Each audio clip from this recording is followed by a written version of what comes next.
From the moment they are born, people in this world are divided into a strict hierarchy. This is a paradise for the strong, but full of injustice for the weak. However, that order has been completely overturned ever since this young man appeared. Initially, he was just a rookie entering ranked matches to test his new skill. While others were hunting rabbits, he charged straight into a bear's den to take down the largest one, and when it came to direct combat, he accidentally beat up the rank 1 and rank 2 experts. Both almost bit the dust. It turned out he was the disciple of the world's strongest hunter. In a peaceful countryside village, a 16-year-old youth named Lao was busy chopping firewood under the harsh sun. Wiping his sweat, he muttered to himself that the work was done. Before he could rest, an old man called out to ask for help, saying, "Lao, when you're done, come help me plow the field." But immediately, a dropkick out of nowhere sent the old man falling onto his back, leaving Lao in utter shock. The culprit was Yuna. She shouted angrily, "Why do you make Lao do everything?" Ignoring the old man lying on the ground, who was still making excuses that he only asked because he saw Lao was free,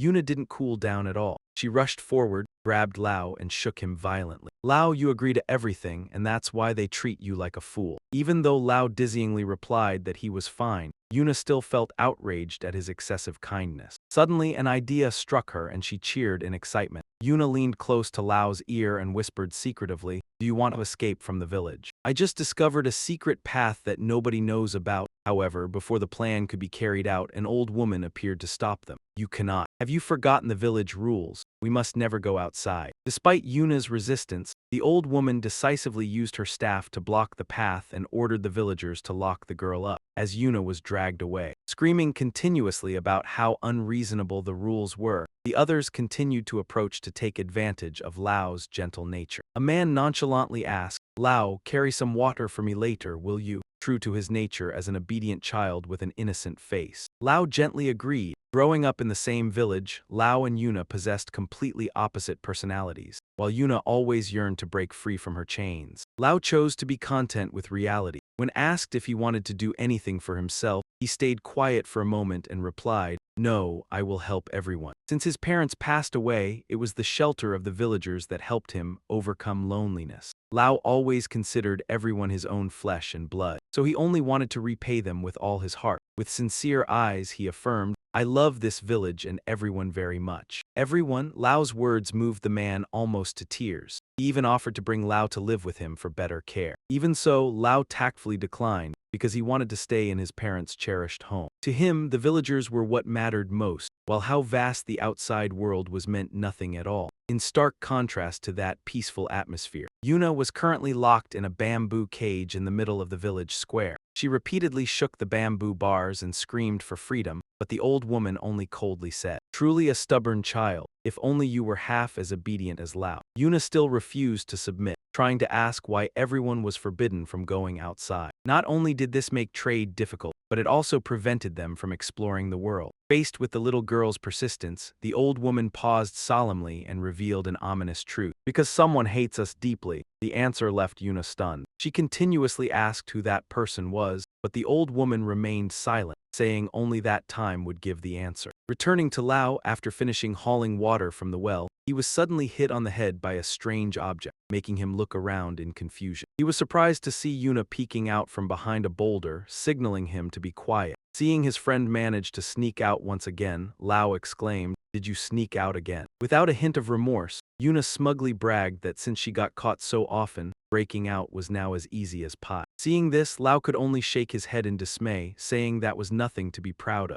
More importantly, "Lao, follow me," Yuna said as she dragged her friend along. Lao was still hesitant and worried. "If we leave the village, Grandma will scold us if she finds out." But Yuna quickly reassured him, "Just for a bit, it'll be fine." She led him through dense thickets, excitedly revealing she had something very special to show off. As the two stepped out of the forest edge, a vast expanse opened up before them. Leaving Lao completely stunned, Yuna pointed toward the sprawling valley with a winding river. "Here's the outside world, it's this huge." Standing before the majestic scenery, Lao marveled in awe. "Wow, it's so beautiful." Seeing her friend captivated, Yuna smiled and asked if he knew the rules of the outside world. She opened a book she got from a merchant to explain. He listened intently as she spoke about the rank system, from adventurers, transporters, and healers to bards. Everything was categorized into clear tiers, For instance, those who reached high ranks were called vanguards, not just humans but weapons. Food, power, and wealth were all ranked as well. Everyone there adhered to this system absolutely.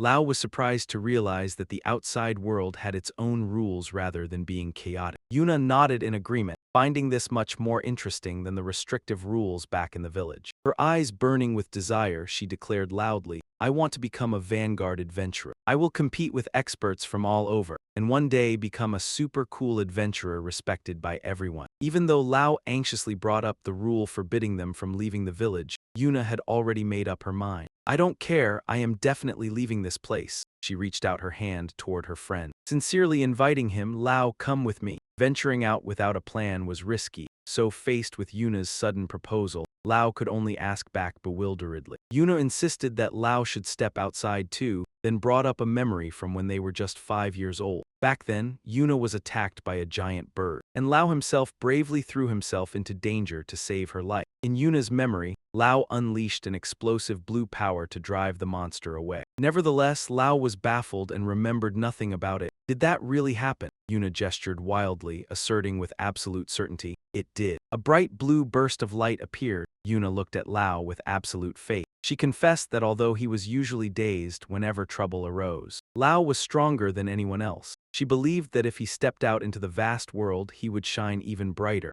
Yuna smiled brightly, reaching out to her friend with an earnest invitation, "So let's explore the world together." Both stood in silence before the boundless sky where dreams were beginning to sprout. However, Lao still lowered his head in hesitation. He softly thanked Yuna but firmly refused because of his deep love for this village. His answer drove Yuna crazy with frustration. She hit and scolded him for being a stubborn fool, then decisively turned her back and walked away, not forgetting to leave behind a challenge. "Fine, stay in this village for the rest of your life." Watching her figure fade into the distance, Lao could only tell her to be careful on her way. He never thought Yuna would actually leave, sitting alone in the middle of the meadow. As the evening shadows fell, the word ranks kept revolving in his mind. As the sunset dyed the entire sky crimson, Lao told himself it was time to go home. But just as he stood up, a strange sensation made him freeze, looking up into the air. Lao watched in shock as a massive floating island with ancient architecture hovered right above his head. He was stunned, unable to believe his eyes. Suddenly, the island unleashed a colossal beam of light accompanied by brilliant blue bolts of electricity. He only had time to cry out in panic at the shocking spectacle. But then, the beam of light vanished as quickly as if it had never been there, returning the sky to its original tranquility, and Leo struggled to his feet. Astonished to see the giant island had vanished without a trace, he sprinted through the forest with all his might, his heart pounding violently as if it were about to burst out of his chest. Right now, only one thought remained in Leo's head: everything must still be fine. He constantly reassured himself, calling out the names of Yona, his grandmother, and all the villagers. However, upon reaching the cliff, he froze before a horrifying sight. The entire village had evaporated, leaving behind only a terrifyingly deep crater. The color drained completely from Leo's face. He gasped out stuttered words, entirely unable to accept the truth, before bursting into bitter weeping. He kept calling out for Yona and his grandmother in vain, but the only response was a terrifying silence. In his deepest despair, memories of Iona's smile and the villagers' promises to consider him family flooded back and tore his heart apart. Leo collapsed to his knees, letting out an agonizing, heartbreaking cry beneath the twilight sky. Under the fiery red sky,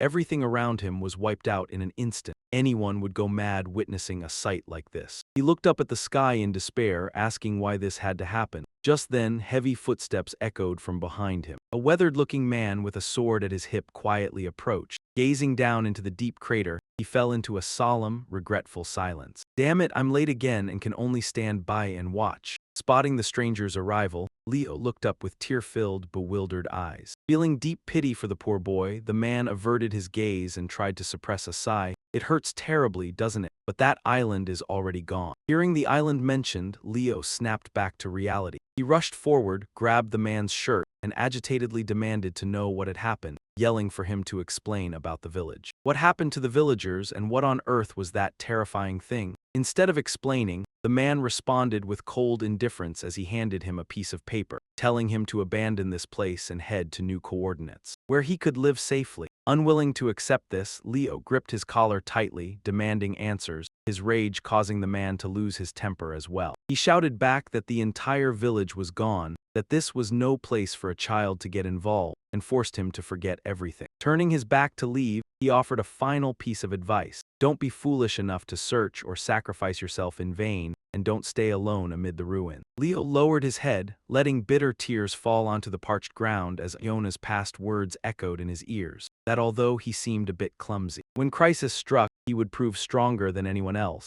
Instantly, a surge of deep blue energy burst from Leo's body, swirling violently like a storm and leaving the man utterly astonished. Looking back with burning eyes, he composedly declared that he would never forget and would definitely reach that island. To bring everyone back, Rana is the spiritual energy existing within every living creature. Although everyone possesses it, very few are aware of it and actually able to master it. Geniuses often unconsciously utilize Rana during combat or artistic creation. Normally, it remains invisible, and only those with exceptionally powerful Rana can make it manifest as clearly as Leo was demonstrating. He possessed this innate power without even realizing it. No wonder he never felt tired when helping others. Staring deep into the rising blue aura and looking at the boy, the man clicked his tongue thoughtfully. Realizing this was a survivor from Bible, he thought to himself that even if he wanted to protect him with a willpower like this, in just a few years, the boy would run away on his own to seek the truth, as he had always been curious about the strange workings of the world. Decisively hurled the sword down right in front of Lu and ordered,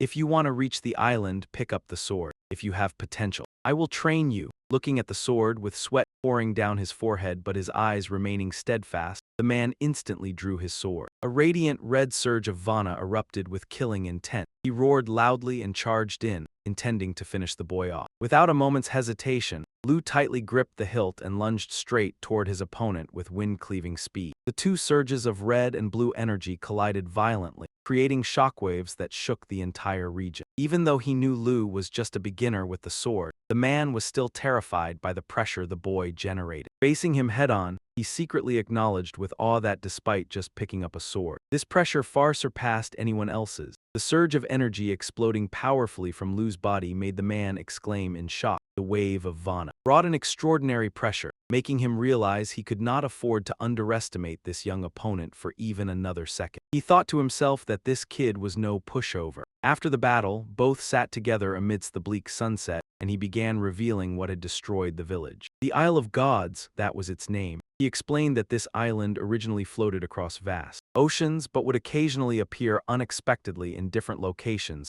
to annihilate humans and land. With a gloomy, regretful expression, he blamed himself. "I came to stop it, but I was too late." Hearing this, Lu questioned the fate of the villagers. The man answered, "According to one theory, those enveloped by that light are taken to the Isle of Gods." Lu eagerly asked if he could touch the light to find them, but he extinguished that hope. "It's just a theory, even if they are alive. No one knows how they have been affected." Still, he suggested a more practical path, reaching the top 10 of the adventurer rankings. Adventurers are specialists who investigate and explore new land. This is the largest organization among all ranking, where those at the top are true masters. He asserted that only by forcing his way into the top 10 would Lu stand a chance of setting foot on the Isle of God. He also didn't forget to warn him about the horror of that place, because ever since it was discovered, the Isle of Gods has always ranked at the top in danger, a place from which almost no adventurer has returned alive. Facing the boy's rock-solid determination, Adol asked one last time in a deep voice. Lu firmly affirmed his desire to go, seeing his unshakable will. Adol decided to train him for one night. However, he made it clear that the only thing he could teach was the fundamentals. After that, Lu would have to treat him as a stepping stone to rise up through his own strength. Only then did the man officially reveal his identity. "I am Adol, the first-class knight and the strongest knight of humanity." He extended his hand and asked for the boy's name, to which the boy softly replied. After that fateful handshake, Adol flashed a challenging smile, warning that he wouldn't hold back, as Lu was the first person capable of landing a blow on him. From that moment on, a year of hellish training officially began. Harsh exercises tore open blisters on his hands and feet. Muscle pain reached its extreme, and his joints felt as though they were being crushed. He repeatedly faced giant monsters and bore numerous severe injuries. Truly, hardship tempers talent. Throughout that time, Adol mentioned nothing about the Isle of Gods. He wanted Lu to understand that if he couldn't find the truth on his own, he he should give up right then. The villagers are definitely still alive. That fierce belief was the sole drive helping Lu break through every single limit of his. With every swing of his sword, he keeps questioning himself about the reason behind the village's disappearance, as well as the true nature of God-slaying Island. To find the answers, Io is determined to reach the top of the adventure rankings at all costs. A year later, standing before a vast valley with a long, winding river stretching under the foot of the mountain, Adul asked in a deep voice, "Kid, are you ready?" Without a moment's hesitation, Io replied full of confidence that he had been ready for a long time. Io half closed his eyes as memories of Yuna flooded back into his mind. The image of his bright childhood friend, overflowing with the desire to become a great adventurer, appeared vividly. Yuna had once earnestly asked Io to join her, but now that girl has vanished. Io told himself that he would now begin this journey to fulfill her unfinished dream in her place. At the age of 17, the once naive teenage boy has completely transformed, growing tall and sturdy in rugged travel attire. Seeing the clear change in his beloved nephew, Adul couldn't help but exclaim, "Kid,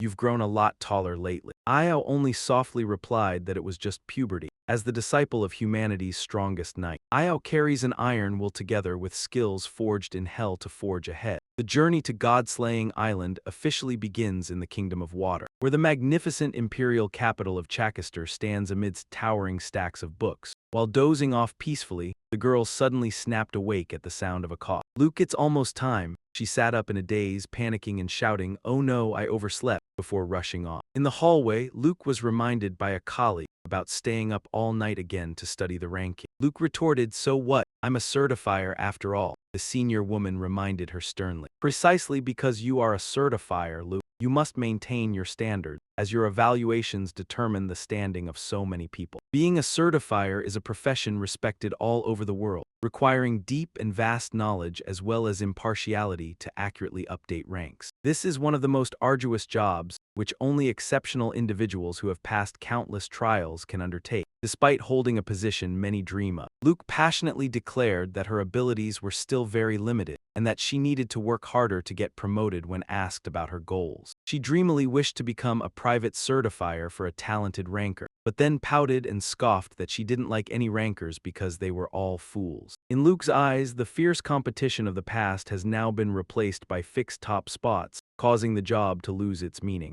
She clenched her fists, firmly asserting that there must be innovation for the rankings to be valuable, but first, a talent must emerge. Seeing the enthusiasm of her subordinate, the woman smiled and led her to a large door, saying, "Who knows, a new star might be right inside here." The door opened to reveal a grand hall packed with people participating in the adventurer exam, leaving Luke utterly stunned by the sheer number of candidates. Her colleague explained that the main reason was that the Agaban Forest was just placed on the list of dangerous zones last month, causing countless people to flock here and try their luck. Luke nodded, observing the crowd before speaking up. "Ah, I get it now. This batch really gathers many potential candidates, and the most prominent must be Odaki, leader of the Red Orchid Mercenary Band, who currently holds rank 753 in the world. Next is Eddie Marsland, an archery prodigy ranked 402, hailing from the Maxman family whose father was once ranked 2nd, and whose older brother is ranked 7th. With his incredible quick-draw speed and insanely fast arrow shooting,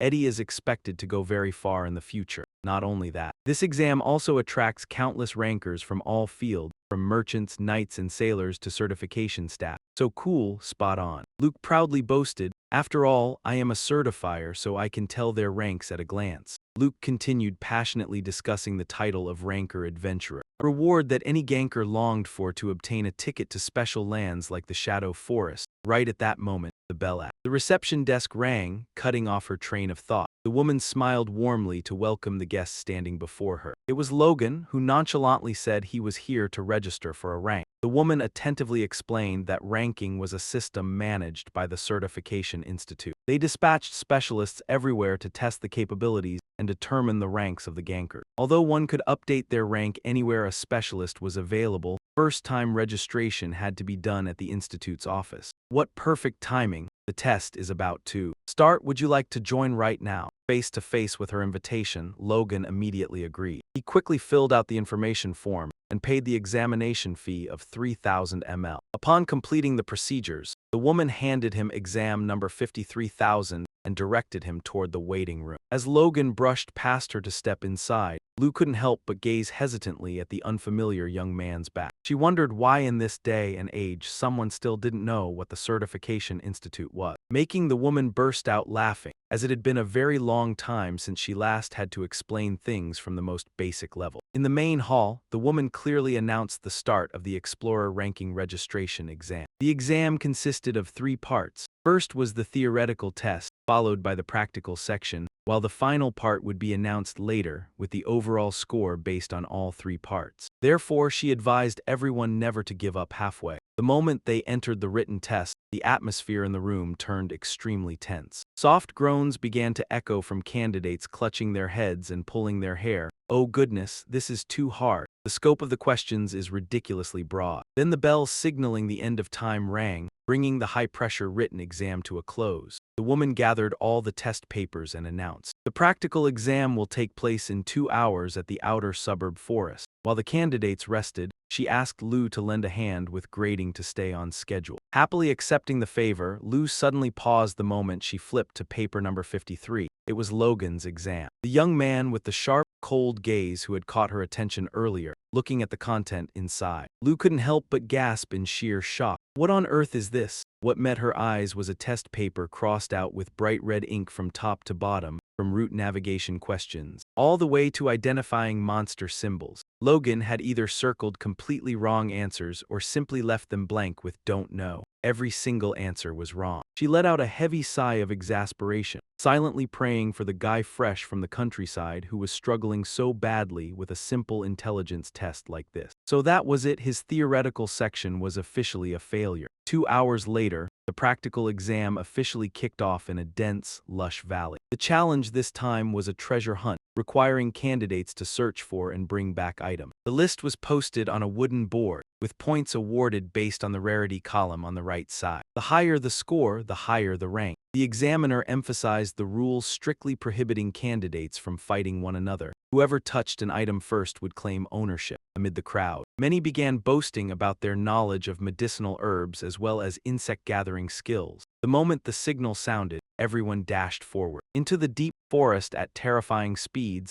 leaving the examiner to comfortably observe from a distance. They noted that with such impressive mobility this year, perhaps half of the candidates would pass. Just as Lou sighed in disappointment at not seeing any exceptional talent, suddenly, a burly figure approached the submission area. It was Onda Kid, bringing back Ijin ore worth 120 points, leaving everyone stunned, even after being reminded that there was still time to earn more points to improve his starting rank. But he nonchalantly replied that his main job was a mercenary, so he wasn't particularly keen on the leaderboard. In fact, let whoever wants to compete do so, he just needed to pass and right on time. An enthusiastic little boy came running over. It was Eddie Maxburn, holding out a phoenix birdtail feather worth 180 points. Far exceeding Anaki's record, it left the examiner surprised by its rarity, while Eddie innocently bragged that this type of bird was just a regular dinner dish at his home. The kid's somewhat arrogant and cocky attitude couldn't help but rub Onda Kid, standing nearby, the wrong way. Eddie even taunted Onda Kid that the bird flies 500 km in the blink of an eye, so he couldn't catch up, even mockingly suggesting he should switch to being a clown. Enraged by the provocation, Onda Kid roared, asking if he wanted to test that theory, while Luke, witnessing the scene, secretly thought that strong people are usually very arrogant. Suddenly, a strange noise made everyone turn to look. Out of the forest, Yu strolled out, dragging the carcass of a giant bear, leaving everyone completely dumbfounded. Calmly dropping the carcass, the boy asked, "I didn't know how to extract a red bear's gallbladder, so I brought the whole body here. Will this work?" As the examiner could only stutter and nod, a red bear's gallbladder was worth 300 points. This caused a stir among the crowd, and as Luke approached, he praised Yu's practical knowledge while not forgetting to bring up the disastrous written exam when asked. Yu simply replied that it was because this species often appeared near his village,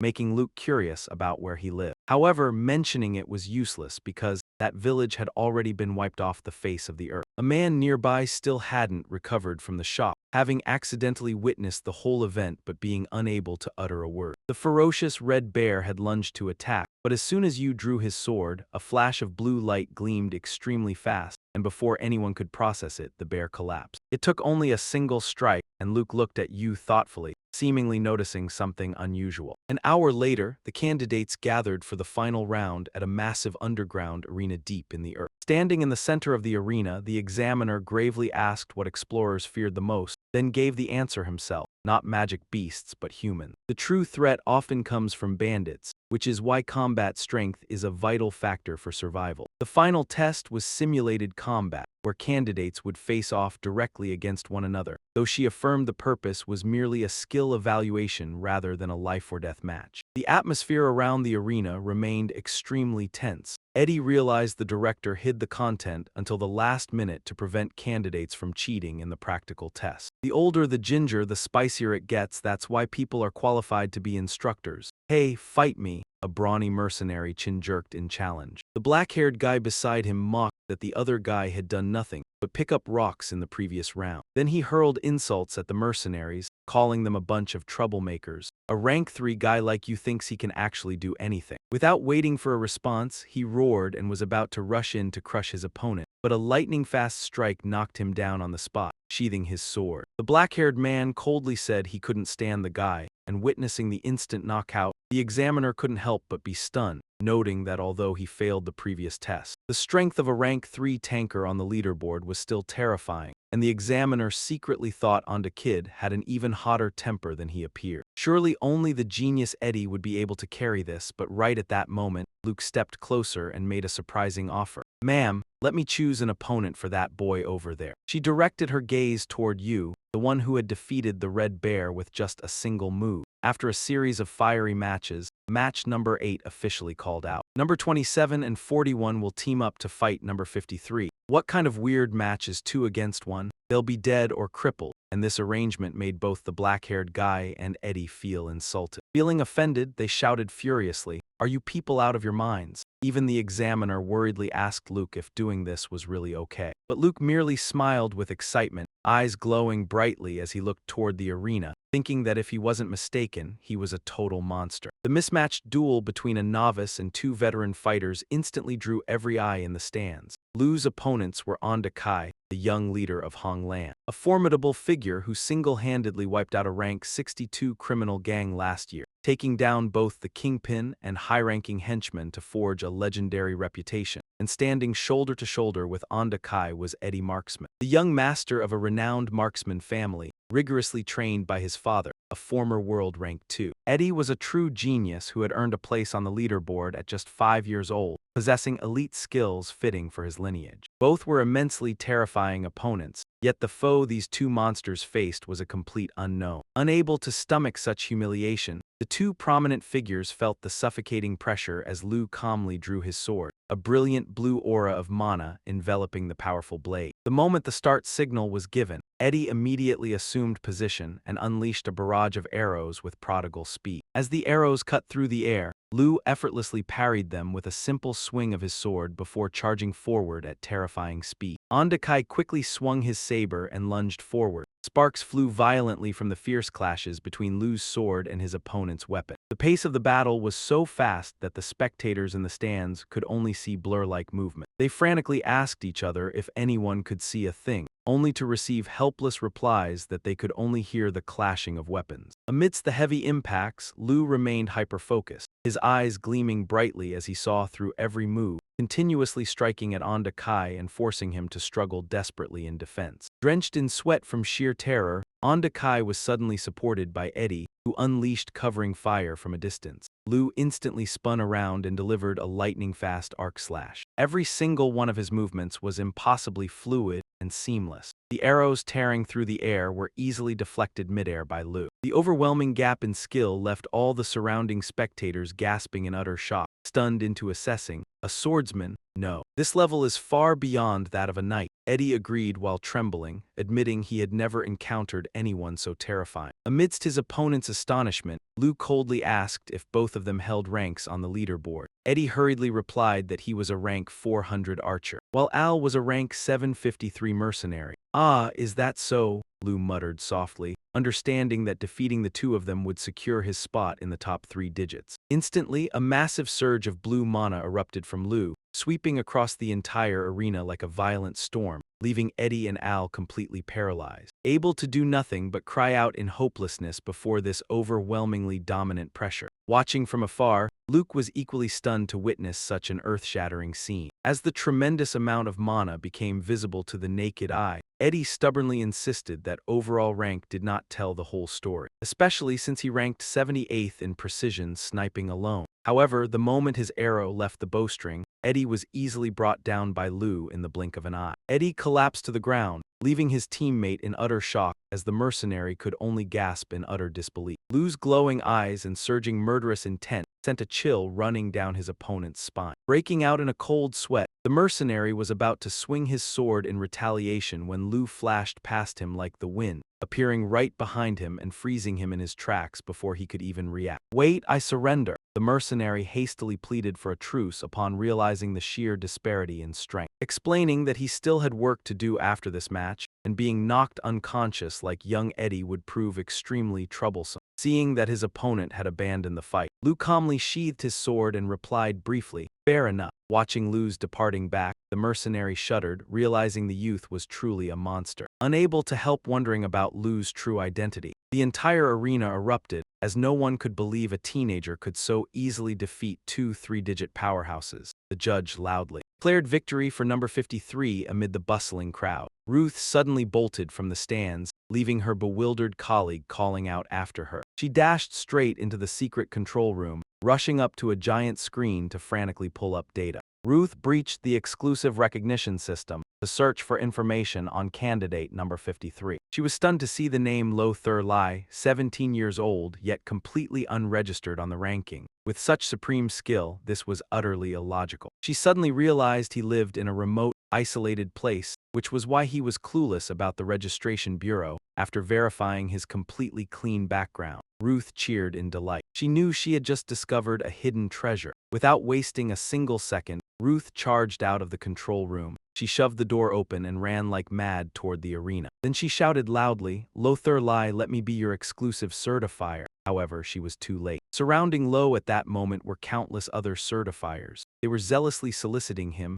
"Young man, hire me as your representative." "Wait, wouldn't I be a better fit?" Witnessing the scene before her eyes, Ruth froze completely in despair. "Oh God, I'm one step too late again." She angrily cursed that group of opportunists under her breath for rushing to solicit him before even knowing his background. Standing amidst countless entice offers, Lo asked in bewilderment, "What does the concept of an exclusive certifier mean?" Quickly seizing the opportunity, Ruth immediately charged in, shoved everyone aside and shouted, "Let me explain." She enthusiastically explained that this is a person designated specifically for a single adventurer, helping update rankings at any time instead of having to wait wearyingly for arrangements and inspections from the Certification Institute as usual. Possessing an exclusive evaluator would help boost rank promotion instantly. Ruth affirmed that this is an advantage that top explorers would swear by. As she spoke, she pulled out a sparkling device from her pocket. Thanks to this special item, high-level evaluators are known as Zunta. She asserted that the device would help Lo grasp information the fastest to rank up efficiently. Silently observing the passionate girl in front of him, Lo unexpectedly presented his own condition. He turned to look straight at the crowd of waiting officials and spoke clearly. "Is there anyone here capable enough to help me reach the rank of top explorer?" That question left everyone, including Ruth, completely stunned with astonishment. Seeing it was a tough nut to crack, the crowd discussed pulling back to go home to sleep. The atmosphere buzzed loudly with whispering chatter. They all believed that the top 10 explorers were all monster-like powerhouses. Even though Lo's swordsmanship skill was exceptional, that alone was still not enough to reach such an overwhelmingly dominant level. Not bothering to wait for a response, Lo coldly turned his back and walked away, leaving Ruth frozen in shock, looking at the young man's lonely figure from behind. Ruth suddenly snapped back to reality, shouted loudly, and hastily chased after him at full speed. She caught up with Lo just as he stepped out of the Certification Institute's gates under the sunset. Ruth eagerly asked why he was so determined to reach rank 10.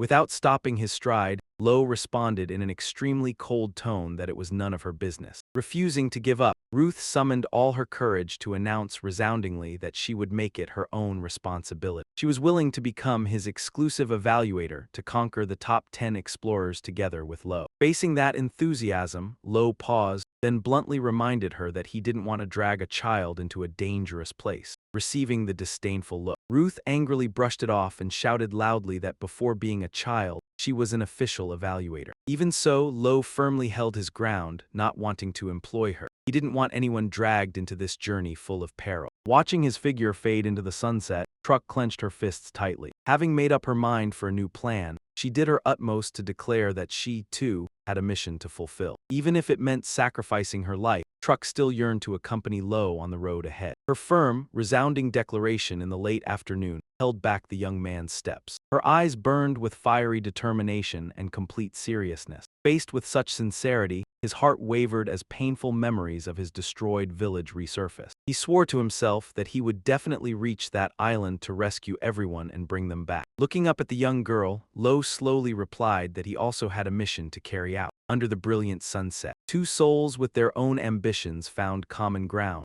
Radiant with joy, she actively shook his hand, introduced herself, and promised to turn him into a top-tier hunter. Lo responded politely, officially confirming his identity as Lo Thurley, beginning a new alliance. As night fell, Truck led Lo to a fairly nice rented room and excitedly showed off their new base. She mentioned that she had rented it for a few days so he should make himself at home. Unlike Truck's excitement, Lo just silently observed with an expression. He remained somewhat guarded. He gently thanked her and praised her for being very professional. However, the touching atmosphere didn't last long, making Truck inwardly sigh over this bizarre probation period. It turned out Lo was still wary, so he only gave her a 1-week trial. His excessive caution infuriated Truck. She boldly declared that she would show her full potential, so that he would have to bow his head and beg her to stay. She even imagined Lo looking at her with admiring eyes and pleading with her to become his exclusive certifier. Contrary to her daydreaming, Lo merely responded with a stone-cold face and a blunt attitude. He said that would be great, leaving her utterly disappointed. Looking at her teammate's emotionless expression, Truck screamed in indignation and snapped at him not to be so indifferent. Just then, the scanning device in her pocket emitted a notification signal. She cheered because the test results were out, immediately pulling out the device to show Lo the newly updated leaderboard. The screen displayed the name Luchili at rank 2,728 in the Explorer category. Truck excitedly congratulated him, praising how skilled he was to reach the top 2,000 right after registering. This was an extremely rare exception. Contrary to Truck's excitement, he muttered that he thought it should be around the hundreds, leaving her bewilderedly asking why. Lo then briefly explained, believing that his previous two opponents were both in the top hundreds, including a rank 402 archer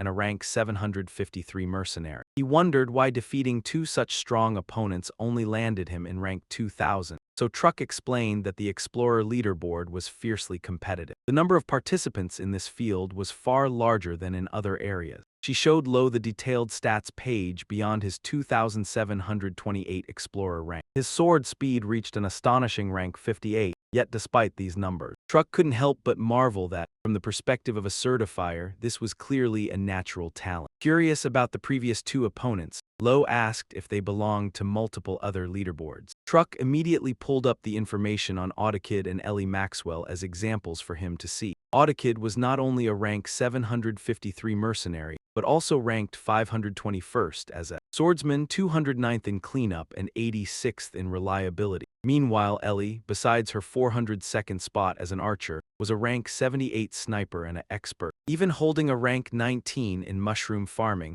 and being listed on various leaderboards can boost job opportunities. Lo bluntly replied that he didn't want to work at all. Despite having just met, Lutz could tell Lo wanted to take the shortest path to reach the top 10 explorers. His sole goal was to enter the Vassal Island. Lo was shocked at how she knew this secret. Lutz explained it was a privilege reserved only for those in the top 18. Seeing him curious, she suggested that after his trial week, Lo should tell her his real reason. In return, she would also share her own circumstances. Though knowing it might be hard to explain to a rookie who had just registered on the leaderboard, Lutz solemnly revealed that what she was tracking down was the dark secret of this ranking system. Seeing that Lo still didn't understand, Lutz changed the subject, asking about the source of his power and his incredible sword techniques. When Lo calmly replied that he used to be the disciple of Knight Adun a year ago, Lutz was so shocked that she screamed out loud. She couldn't believe her ears when hearing about Adun, the man known as the #1 knight, the strongest human being. Lutz grabbed Lo's collar tightly and interrogated him in shock, but he just answered blankly that a dun had introduced himself that way. Even though Lutz insisted that reaching such a realm in just 1 year was mind-blowing, Lo nonchalantly maintained that a year was actually too long. His indifference made her sigh in utter exasperation. Talking to this blockhead was less interesting than having a conversation with her own knee. Lutz exclaimed in total astonishment, as a dun was a legendary swordsman with a strict rule of never taking on disciples. She explained how countless people had been rejected when coming to beg him to take them as students. In fact, if there were a ranking for rejections, a dun would definitely hold the top spot. There were even rumors that he did this to find a successor for the title of the next top knight, driving countless knights to risk their lives raising their ranks just to get his attention. Looking at Lo with wide-eyed shock, Lutz gasped, "To think you are actually his successor. If the other knights find out, they'll faint for sure." Seeing Lo look back at her blankly and ask if he was really that good, Lutz yelled back, "Of course. Being number one means he's the strongest in the world." Unable to accept Lo's completely stoic face, she muttered to herself, "How on earth did you grow up, just standing there spacing out and blabbering nonsense?" She swore to check the data again as soon as she opened her device. She rushed over full of suspicion when she saw the name Tully appear for the first time on the ranking registration list. She wondered if this was a fake alias. Suddenly, memories of a conversation with his master flooded back when Lo was asked about his last name. Lo had asked back blankly what a last name was, leaving Adun to click his tongue in frustration at the cultural difference. Adun then sternly advised, "If you want to reach the vassal island via the shortest route from now on, call yourself Lo Tully." He warned that this would be very dangerous. "But if you succeed, crucial clues will come looking for you." Standing before a massive pit at the ancient village ruins under the sunset, Lo whispered back, "I understand." Returning to reality, Lutz inwardly realized that this was not a fake alias at all. Away from the audience's view, with melancholy in his eyes, Lo softly explained that Tully was originally his family's noble surname. Realizing the importance of this name to him, Lutz gently replied, "I see, thank you for sharing." As night fell, Lo prepared to rest, not forgetting to remind her, "That's enough for today. The certification work is finished too." Seeing Lutz still wearing her brown hat, he nonchalantly said, "You should take off your hat to get comfortable." She took off her hat, sighing with relief, but the moment she removed her hat, Lo froze in his tracks. He stammered in shock, "Why, you're a girl." Beneath the hat was a long, smooth stream of blue hair. Lutz looked back in confusion, asking what was wrong, seeing her teammate's stunned expression. She snapped in frustration, "You just realized that now?"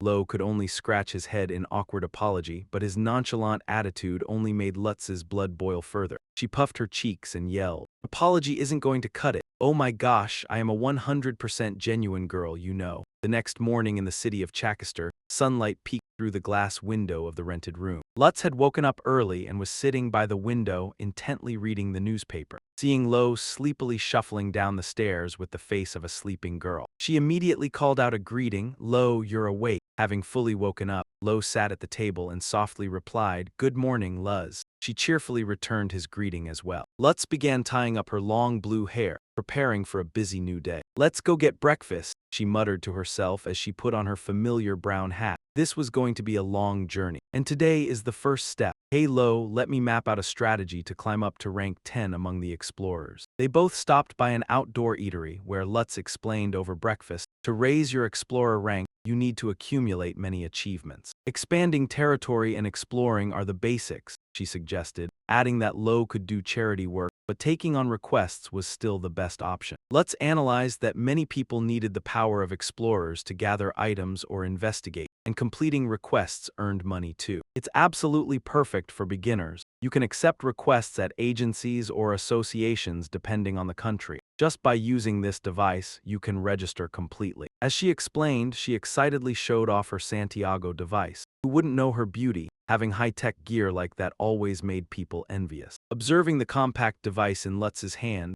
Lo remarked, "It's a Lantio, right? That's really convenient," he said, catching his interest. Lutz immediately egged him on, "See that? If you hire me as your exclusive certifier, you can use it freely. Consider signing up, okay? Is there any quest that helps raise my rank quickly?" Lutz revealed that the shortest way was to take on high-difficulty requests. This was because after completion, the information passed through the certifier would yield a rough estimation of the contribution toward ranking. Observing the quest list on the screen with rank marked in red indicating danger, Lo decisively pointed to the top line. "Then I'll take this quest." Curious, Lutz checked the information. Let's see. Retrieve the secret treasure at the Crystal Water Temple, danger level rank 7. After reading it, she gasped in shock, slammed her hands on the table, stood up abruptly, and yelled in the middle of the eatery, "No way. You're nowhere near strong enough right now," despite Lutz's best efforts to dissuade him. Lo still nonchalantly replied, "How will we know unless we try?" But she adamantly opposed it. "You don't need to try to know." Lutz slammed the table in anxiety. "Trust a certifier's perspective. This quest is way beyond your ability. You'll lose your life before you even rank up." Disregarding her advice,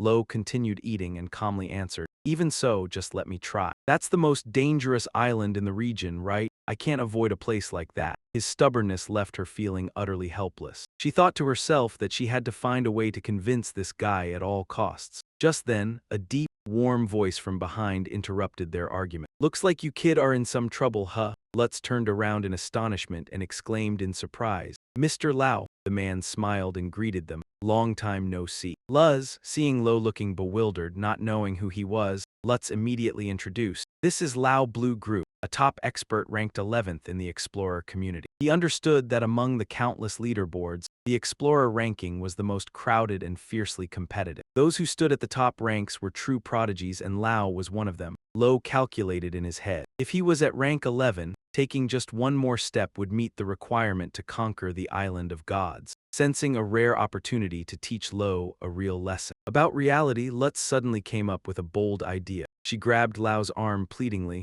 "You came at just the right time, Mr. Lau. Please help me. Please defeat Lo so he learns some respect. Being reckless gets you nowhere." Right after that, both of them appeared at a vast underground arena. Rao entered the arena and asked casually, "Cao doi Lao Chua," as he approached with a long spear in hand. He explained that since he had never sparred before, he had to borrow a weapon. Although the aura felt lighter than usual, it should still be fine. Standing before his formidable senior, Lao bowed politely. "Lauchily, nice to meet you." Rao reminded him, "Feel free to relax, as seasoned adventurers do not place much emphasis on tedious formality." He revealed that Lutz used to update his rankings, while warmly praising her as a wonderful evaluator. She was not only knowledgeable but also incredibly dedicated to delivering the most accurate rankings, a passion he had never seen in anyone else. Since she asked so earnestly, "I will try my best to deliver." It seemed she cared deeply about him. Facing the pressure from the 11th ranked master, sweat rolled down Lau's cheek. He clearly felt the overwhelming power of his opponent. Just looking at him made it clear how powerful he was. "The moment I charge forward, that spear point will pierce right through me." Seeing Lao freeze before the surge of killing intent, Lutz called out in worry, continuing to encourage him that this was a great opportunity to broaden his horizon. Hearing this, Lao's eyes suddenly hardened with determination. He thought to himself that he was already well aware of how to use it. Instantly, a surge of cyan prana erupted, with energy swirling like a fierce flame around Lao. Ready for the match between the 2,728th ranked rookie and the 11th ranked master, Rao Blueworld. Lutz raised her hand high and loudly announced the start. Two figures immediately charged at each other at lightning speed. Their colliding blades sent countless electric sparks flying. Rao was amazed by Lao's extraordinary speed and began analyzing in his mind and evaluating his opponent's technique. He wraps prana around his limbs to boost his speed. Despite his low rank, his skills are no joke. Shockwaves from continuous clashes kept exploding. Rao began to notice something unusual in Lao's moves and asked himself in shock. This swordsmanship resembles the Kenshu style, a secret technique passed down to only one person per generation. How can a kid possess it? How can a child possess such a skill? Realizing his opponent was distracted, Lao reminded him coldly, "You should not lose focus during battle," then brushed past like a phantom. He unleashed a powerful slash, forcing Rao to brace himself to block. Rao feigned confidence, declaring he still had plenty of strength left, even though his face showed signs of fatigue. Rao secretly marveled, admitting, "Even though I lack experience strictly in terms of prana quantity, this rookie has far surpassed me. Not to mention, the energy fluctuations coming from Lao's body carry a strange quality I have never encountered before." Rao actively stepped back to create distance, then suddenly asked which race Lao belonged to, leaving the youth utterly bewildered. He asserted, "Don't bother playing dumb, because that special prana is definitely not something that can be cultivated through ordinary means." Rao sighed, decisively spinning his spear with force,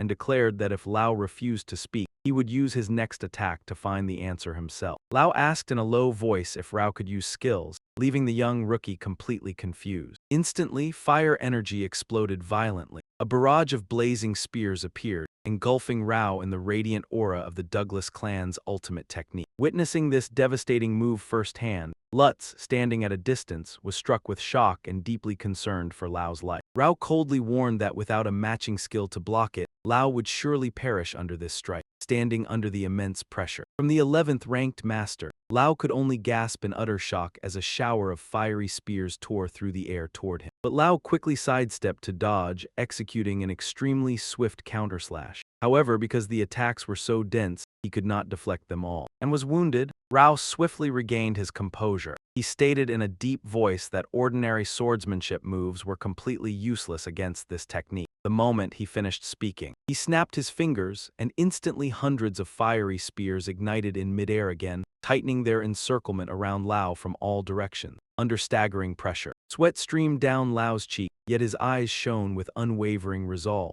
In that critical split second, the memory of Master Adol's teachings suddenly flashed back. Adol had once strictly reminded him that while he had not yet mastered the technique, once he controlled it, he would gradually unleash high-level techniques. Back when Lao was still bewildered, Adol had drawn his sword and ordered him to watch closely, returning to reality. A surge of bright blue mana exploded violently. Energy enveloped his entire body and blade, and with glowing eyes, Lao poured all his strength into unleashing the Flash Peach technique. A massive surge of energy called Storm rolled forward like a deep blue cyclone, leaving Lao completely stunned. Exclaiming in astonishment at the strike, Lao realized the current speed had far surpassed ordinary limits, turning into a lightning-fast slash that the naked eye couldn't track. Yet, relying on the prowess of a rank 11 explorer, he still managed to pivot and block the blow. The gap in skill and experience gradually showed as he was constantly forced back by crushing strikes, knocked high into the air before free-falling to the ground. Kicking up a thick cloud of dust,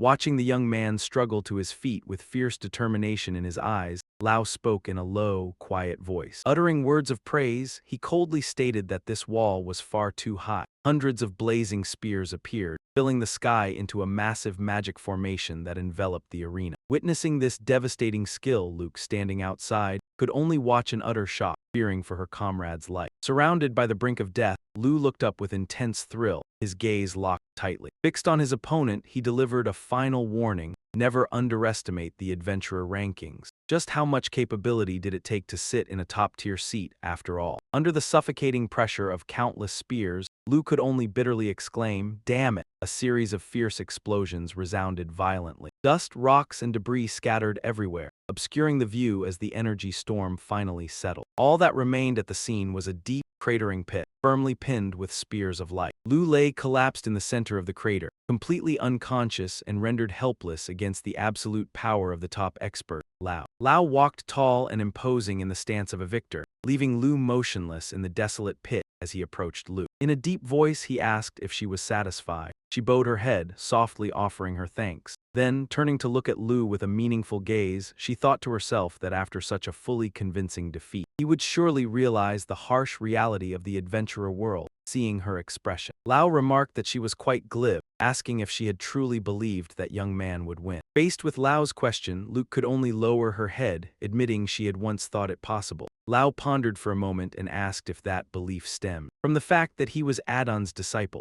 Words like these caught Luke completely off guard and filled her with shock. Lao explained that someone of his level needed only a few moves to recognize it. He had known it early on upon seeing Lu's high-speed swordsmanship technique, which was a hallmark of the Kensalu style. Kensalu was a unique, inherited martial school, where the strongest swordsman would pass down secret arts through generations of noble knight family. Lao analyzed that an independent adventurer like Lu, possessing such a technique, was extremely sensitive. From the perspective of noble knights, this was no different from having their life's goal stolen by an outsider. She held her head in anxious worry, beginning to understand the severity of the situation. She thought it best to prevent Lu from crossing paths with noble knights in the future. Lao nodded in agreement, considering it a wise move because, in the worst-case scenario, Lu's life could be threatened by their jealousy. He suggested that if he were registered under the name of a knight, all troubles would be properly resolved. Yet, looking back at the unconscious Lu, Luke's gaze became resolute. Feeling that such a thing was impossible, and she spoke up to break the heavy silence, revealing that her faith in Lu had nothing to do with the Kensalu style. The real reason she had placed her bet on this young man was because Lu had once declared he landed a clean, effective blow on. On Adon, surprised, Lao asked again whether it was truly an effective hit on Adon, then immediately dismissed it. He believed that with Lu's current strength, such a claim was absurd. Still, Luke firmly defended her stance. I thought so too, but Lao isn't the type to lie. Lao remained silent, his eyes reflecting deep contemplation. He thought to himself that perhaps behind this story lay a special underlying reason.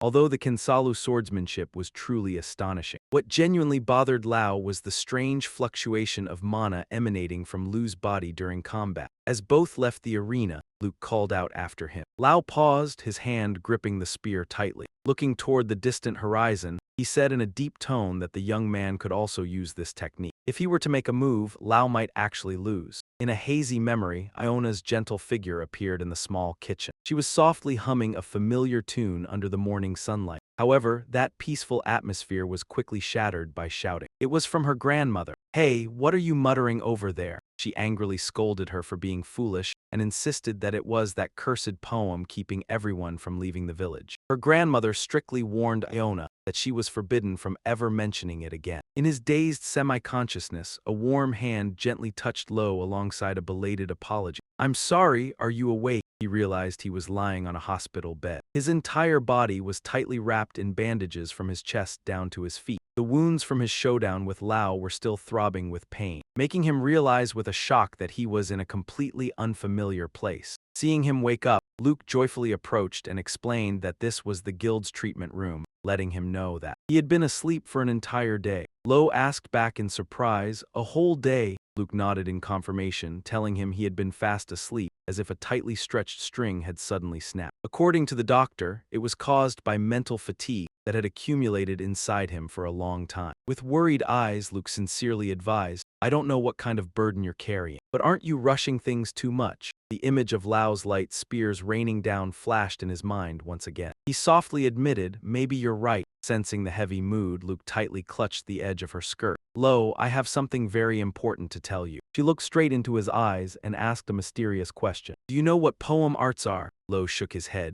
admitting he didn't know. Luke explained that poem arts are a method of utilizing a special power that only certain tribes can use, and even top-ranked experts rarely manage to master it. Lo asked in astonishment if Lao possessed it as well. Luke nodded in confirmation, explaining that he was a warrior of the Dugos tribe, an outstanding hunting people living in the southern swamps. She added that among tribes, there is often a tradition of oral transmission through poetry, which is why this ultimate technique is called poem art. It is closely tied to genetics, making it extremely rare for someone to possess this power by chance. Luke looked straight into Lo's eyes and revealed a shocking piece of information. "Lao said that you might possess it too. Lo, can you guess anything?" The question made Lo freeze as a faint image suddenly appeared in his mind, of a girl singing softly under the morning sunlight. After a moment of silence, he softly replied, "I think I do." Hearing his confirming answer, Luke jumped up with excitement and cheered. "Awesome!" She enthusiastically declared that poem arts were an incredible trait for a tanker. She felt even more certain that with this ability, Lo could definitely rise to become a top future tanker. Not wanting to waste any time, Luke quickly pulled out her device and announced enthusiastically that she had found a quest perfect for Lo, surveying the Azaban forest. This was an investigation quest on the forest's ecosystem, which had been ranked 48th in danger level since 2 months ago. Lo wondered if investigating an ecosystem was just a simple survey of flora and fauna. But Luke turned serious and warned that things were much more complicated, revealing that many people had recently gone missing mysteriously. In that forest, adventurers who accepted similar quests had also vanished one after another without a trace, ranging from those ranked below 1,000 to even rank 800 adventurers. If you can uncover the cause behind these disappearances, your current rank of 2,728 won't just stay there. It's expected to jump up by at least 200 places. Of course, the accompanying risks are much greater. Hearing this, Lo decisively stood up despite his body still being wrapped in bandages. He looked straight at Luke and confirmed he would accept the mission. Then Leo softly asked, "Did you hold on to this mission for me because you believed I could do it?" Luke nodded without a moment's hesitation, then enthusiastically urged him to get to work so they could quickly complete the procedures while operating the device. She didn't forget to meticulously remind him of the regulations in Azaban Forest, a place with protected animal species and off-limits forbidden zone. Although promising to go along to support him, Luke still required Leo to thoroughly memorize every single clause when she heard Leo ask about the consequences of a violation. Luke sternly warned that his rank would drop drastically. She further explained that no matter how talented an adventurer might be, if they disrespect nature, destroy the ecosystem, or repeatedly fail missions,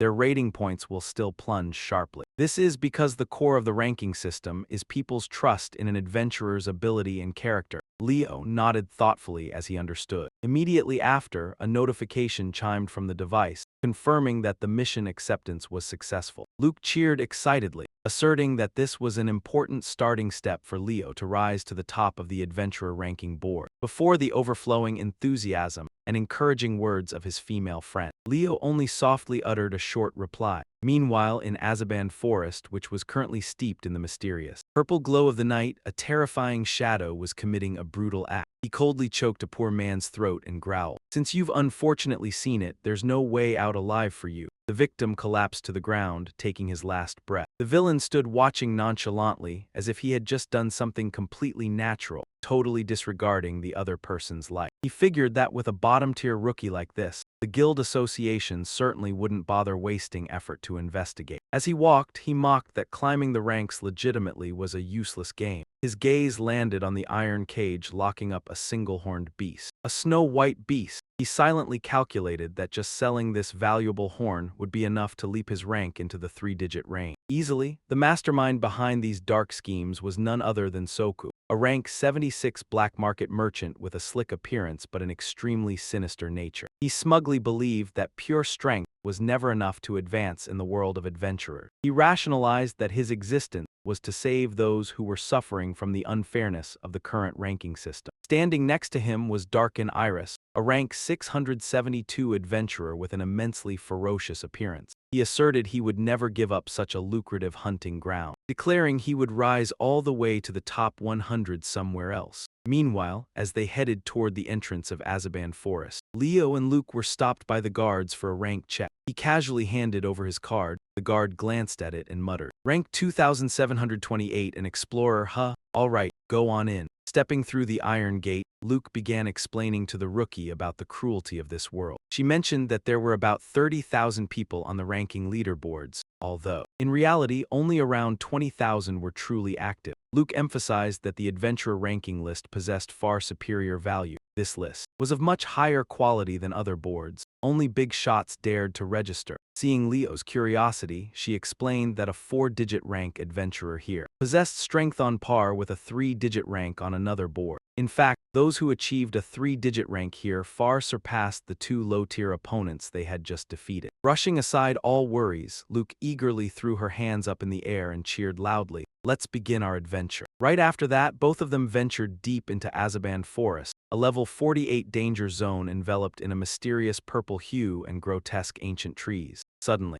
he paused, his sharp eyes scanning the surroundings before warning in a deep voice that this forest was anything but safe. Astonished by the abnormality and his keen perceptiveness, Luke asked if he had already noticed it. She shared that veteran adventurers could tell immediately at a single glance. Just how terrifying was this place? Luke explained that it was very difficult for ordinary people to perceive danger. That was why the danger zone ranking system was created, and the reason why Azaban Forest was added to this list. 2 months ago, it was very simple. A monster outbreak occurred and their plans went completely awry. Right at that moment, a swarm of fierce monsters, ranging from giant insects to grotesque creatures, rushed out and surrounded them. Terrified, Luke clung tightly to his shoulder. She shouted loudly for Lu to protect her. Calmly drawing his sword with a cold look in his eyes, he responded that he would handle it. Lu charged straight into the midst of the monster swarm. With terrifying speed, delivering sharp sword strikes. Decisively, he sliced in half a green monster that was baring its fangs and claws. Continuously unleashing precise blows, he brought down hordes of magical beasts in the blink of an eye. The monsters fell one after another before the supreme swordsmanship of the strongest knight's disciple. Witnessing that overwhelming scene, Luke couldn't help but ask in amazement if this was the ultimate technique Adu had taught him. Lu nodded slightly in confirmation,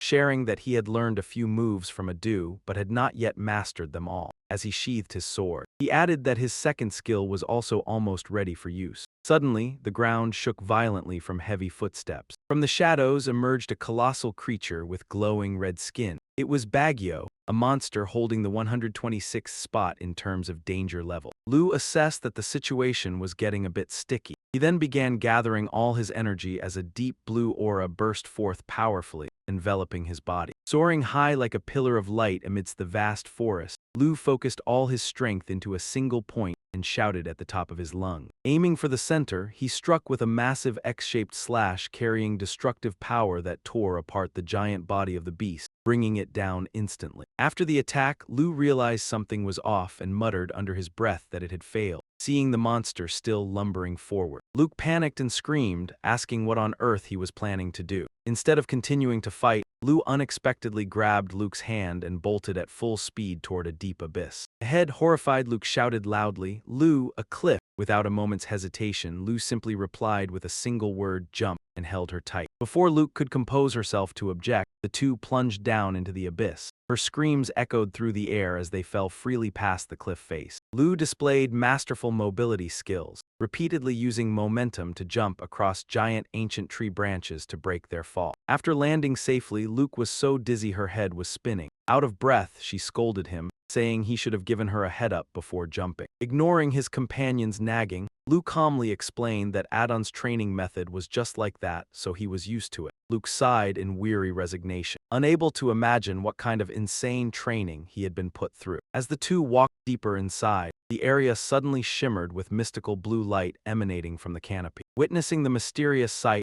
Lu let out an exclamation of wonder, while Luke excitedly confirmed that this was indeed the place they needed to investigate. After Azaban Forest was added to the danger zone list, the ecosystem survey work was restarted. Although about 80% had been completed, the remaining 20% remained a mystery. That was precisely the spot where monsters were bursting forth, where they were currently standing and observing. Astonished by countless strange creatures, from purple birds with folded wings to glowing trees, Lu stood in awe, prompting Luke to call out to him. Lu solemnly replied that he had never seen such bizarre flora and fauna before, standing in the middle of this fantastical realm. Lu suddenly realized that this was the very adventure Yuna had eagerly invited him to join. Unexpectedly, a strange noise from the bushes put Lu on high alert. As he was about to draw his sword, Lux startledly stopped him. From within the thicket, a giant white wolf with a glowing green horn on its forehead slowly stepped out. Lux stared at it intently, then gasped as she observed the strange creature in front of them. Lu softly asked if he should attack, but Lux immediately stopped him. She quickly pulled out her device to look up information and was amazed to realize that this was a royal single-horned beast, an extremely dangerous rank 4 creature currently facing extinction, and harming it would result in very severe penalties. Coming closer, Lux saw that the creature was in pain from a large wound on its leg, so feeling compassionate, she offered to treat it. In response to Lu's question about her healing ability,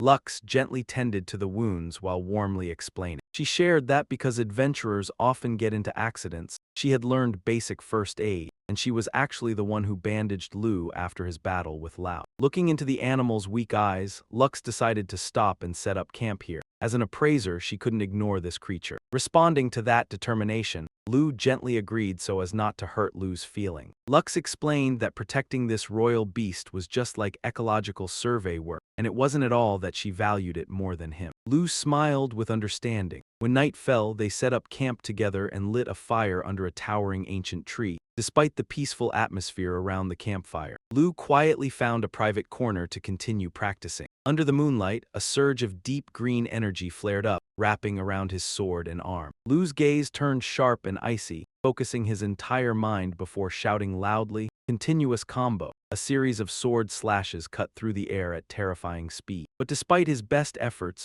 Lu still had to bitterly admit that his hard work hadn't yielded results. Exhausted, he collapsed onto the grass, letting go of the sword in his hand. Memories of his defeat against Lao and those blazing spears of light still haunted his mind, making Lu feel bitter as he realized his own helplessness. Looking up at the shimmering night sky, he understood that with his current power, he couldn't reach the island of the gods yet. Lu reached his hand out into the air as if trying to touch a distant dream, a burning desire to become stronger churning within him. He inadvertently recalled Lux's words, telling him that Lao had once noticed something special about him, that he also possessed a cultivation technique. Sitting cross-legged in the middle of the night forest, he repeated the phrase cultivation technique and tried to sense the deep energy hidden within. As dawn just broke, Lu was startled awake by a cry of pure excitement from Lux. He quickly ran over to check on her, and saw her staring in amazement at the creature. Even though it was growling softly, the pure white creature could now stand firm. Seeing its recovery, Lu remarked that it seemed better. Lux explained that the royal single-horned beast possesses an astonishing self-healing ability. As long as it is treated properly, it recovers very quickly. She noted that since it was a young one, it should normally be very attached to people, but this overly vigilant attitude proved that the wound was caused by humans. Lux pointed out to Lu a sharp slash mark on its green horn, clear evidence that it had just escaped from hunters. The bones of this species were considered a miraculous cure for all illnesses, leading them to be poached recklessly to the point of becoming endangered. In an extremely critical state, despite bans being in place, massive demand from the underworld still caused this unicorn beast species to be fiercely hunted down. The beast suddenly roared fiercely and lunged at her, startling her. But Lu was lightning fast, drawing his sword to block its path with an icy killing intent. The brilliant gleam of his blade made the monster instantly tremble in fear. Cowering in terror under the terrifying pressure from Lu, the panic-stricken single-horned beast turned and fled into the deep forest, much to her regret. Observing that his friend intended to give chase, Lu nonchalantly spoke up, asking if she truly wanted to do so. Lu asserted that although the wound had healed, it had not fully recovered yet. Investigating their appearance in Azaban Forest was also an important part of the ecological survey task. Lu quietly wrapped the red scarf back on, preparing to embark on the search. Lu anxiously reminded him to be careful since hunters might be hiding nearby. Hearing that, Lu paused and pragmatically asked if defeating them would help increase rank.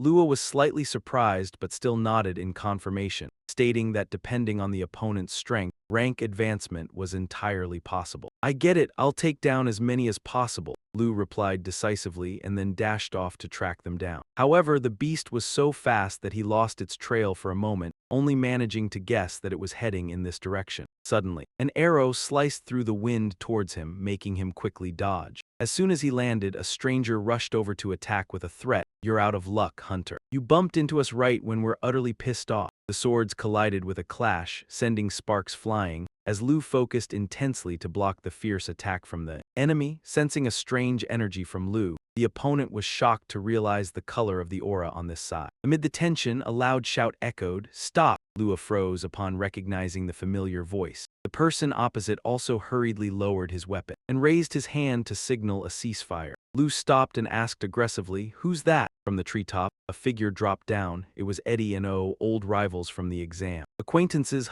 almost slashed the wrong person. The story flashes back to a day after the chaotic adventurer ranking exam at the Certification Institute. The crowd was still bustling back and forth with their own plans, heading toward the reception counter. The mercenary O clearly requested to take a quest. The receptionist quickly greeted him and politely asked to see which rank tier of commissions he wished to register for. The adventurer rank. O replied in a deep voice, but right at that moment, rapid footsteps echoed along with an extremely enthusiastic greeting. "Hello, miss, I'm Eddie." The young archer rushed over, eagerly asking to accept a commission. The two unexpectedly bumped into each other in astonishment. They both stood silently by the hallway window, creating an extremely awkward atmosphere. After a long moment, both spoke in unison to break the quiet. "Hey you!" The tension quickly escalated as neither was willing to yield. O told the other to speak first, but Eddie refused to back down and retorted. Finally, Eddie let out a weary sigh and got straight to the point, asking if the other had looked into the swordsman who had defeated them. Mentioning Lu, O gently shook his head, admitting he had gathered nothing. It was hard to believe, but that guy seemed to have never been listed on any rank leaderboard. "We lost, so why are you so curious about him?" Eddie bowed his head and complained. After all, he used to be considered a prodigy among the archers. He bitterly confessed that it was Lu's appearance that crushed his sky-high self-esteem. The feeling of being completely flattened by a nobody without a rank was truly too huge a blow. O could only stay silent, sitting curled up with a deep, thoughtful expression. A while later, upon returning to the guild, his mercenary teammates were already waiting and nodded in agreement. The moment he stepped into the guild, O was surrounded by members who warmly asked about his new adventurer rank. Update, he nonchalantly replied that he had completed the registration, causing the whole mercenary group to cheer enthusiastically because their upcoming scope of activity would expand. A girl in the party even humorously teased that their leader must have made the other candidates struggle a lot, despite all the enthusiastic praise. O merely responded quietly with a denial. The whole group continued to laugh and joke carelessly, assuming that holding back power was the biggest challenge for someone holding a 3-digit rank like him, and that losing to a rookie was impossible. Yet their commander had just tasted defeat out of nowhere. Al slammed his hand onto the table, leaving everyone stunned. He stood up quietly amid the dazed looks of everyone in the lower section. The more he thought about it, the more bitterly he gritted his teeth, remembering the recent battle. The image of the terrifying, raging blast of bright blue energy still haunted his mind. He bitterly realized that from start to finish, that rookie hadn't even bothered to pay attention to him. Al's eyes burned with rage and wounded pride as he realized he was nothing more than a stepping stone for someone else. He turned around and barked orders to the entire team. Starting tomorrow, the training intensity would be tripled. This sudden decision made the entire crowd gasp in horror. Al asserted that once they entered the rankings, they would have to face unprecedentedly harsh challenges, clenching his fists tightly. He clearly declared that this world was far vaster than they imagined, and that he would seriously train again from scratch. Glancing over at Annie, Al admitted in a deep voice that his own pride had been hurt just as badly. Although he didn't care much about rankings at first, Lu's appearance had completely turned his thinking upside down. Annie was currently ranked 6,725, while Al was at 6,301. Both were shocked to realize the massive gap, because the person who had just defeated them was sitting comfortably at rank 2,728 on the continent's leaderboard, a leap of nearly 4,000 places. But for us, this gap can easily be closed in the blink of an eye, Eddie confidently stated as he observed the leaderboard.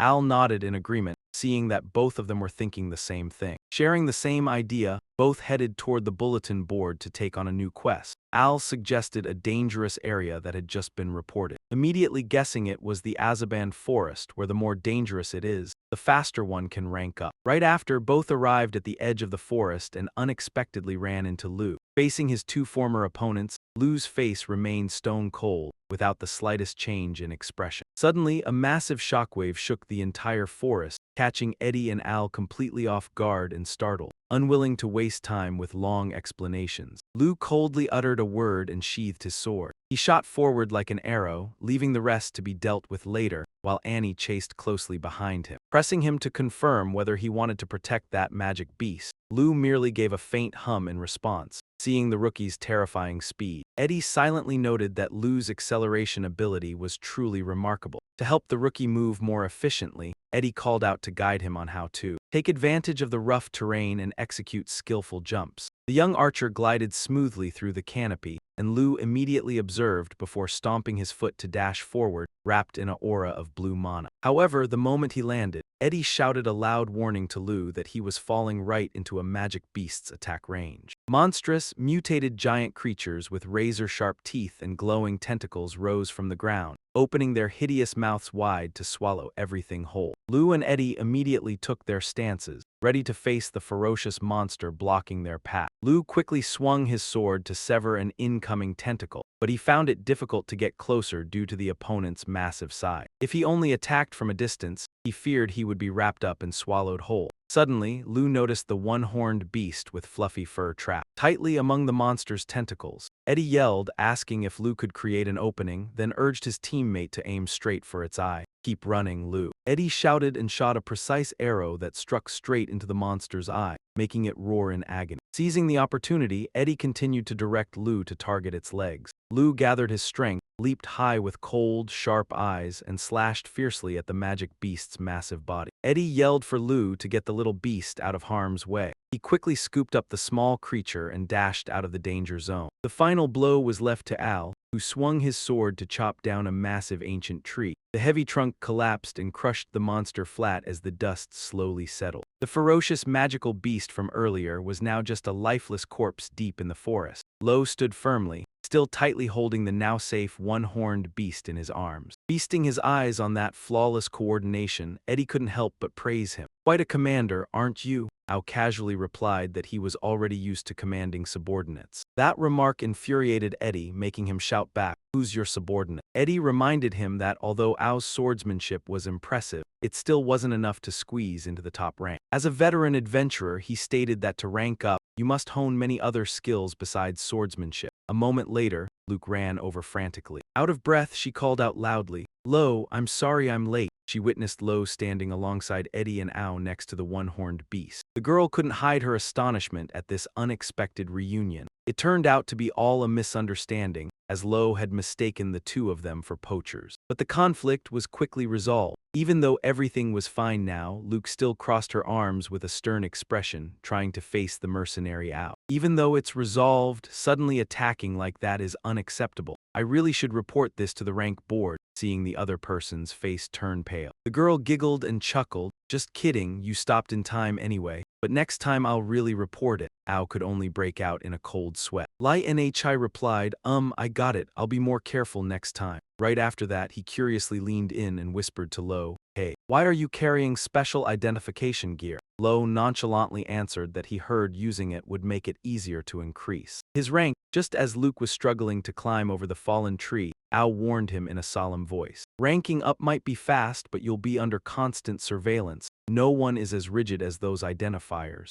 Just traveling between villages takes an entire day." Seeing that Lo still seemed not to understand, Eddie stepped up and poured a bucket of cold water on him. "That's probably not going to happen. You're just being used for convenience along the way. Do you know why those identifiers want an exclusive hold? Because only then can they qualify for a promotion. Hey now, you shouldn't talk bad about your colleagues like that." Eddie continued analyzing the truth behind Luke's enthusiasm. "Those identifiers get promoted based on rank update performance. In other words, someone who ranks up fast as lightning like you is the juiciest prey for her." The young archer boy didn't forget to warn Lo to stay vigilant because the girl only viewed him as a tool to gain promotion points. Stunned, Lo had the words promotion and the image of Luke constantly repeating in his mind, who had once loudly declared, "I have something I absolutely must do," as he looked at Luke's back. Lo silently wondered whether getting promoted was a mandatory goal she had to accomplish, because her genuine care didn't look like the behavior of a scheming person at all. At the same time, Luke breathed a sigh of relief upon seeing that the small creature's royal horn was still intact. Suddenly, the beast approached and acted cute, startling her so much that she cried out in surprise, seeing the whole group gathered together. Luke smiled and remarked that it seemed everyone had become friends, but Ao immediately denied it and asserted that this was merely the safest spot to stand. Standing alone right now would mean instant death. Annoyed, Eddie berated the wolf as an ungrateful creature with no manners at all. Luke hurriedly spoke up to explain that the animal was terrified because Lo had accidentally emitted an overwhelming murder lust. Dumbfounded, Lo replied that he didn't do anything. Suddenly, Luke noticed the giant corpse of the magical beast near him. She realized this was a Ngu lamb, stepping closer to inspect it. Luke explained that this was a species of magical beast that had never appeared in this area. According to an identifier's knowledge, this species usually lives in cold regions, so their appearance here is quite biologically reasonable. However, her expression suddenly turned serious as she confirmed it had never been recorded in the Azaban forest. Luke requested Lao to immediately input this magical beast's information into the system. After Lao agreed, Luke explained her ecological survey mission. She then curiously asked why the other two were there, and an Eddie stammered, explaining that they were doing similar work entrusted to them by the appraisal bureau. Luke narrowed her eyes in suspicion. wondering what kind of survey mission would require hiring both a mercenary and a sniper. Very quickly, she saw right through the two young men's true intention. Luke asserted firmly that it was because of Lau's influence that they had rushed to accept the commission to boost their adventurer rank. She squealed in excitement, "That's right, Lau, I've got good news for you." The results displayed on the screen left everyone stunned. From 58th place, Lau had leaped to 26th in the world for swordsmanship speed. Smugly, Luke asked, "Well, happy aren't you?"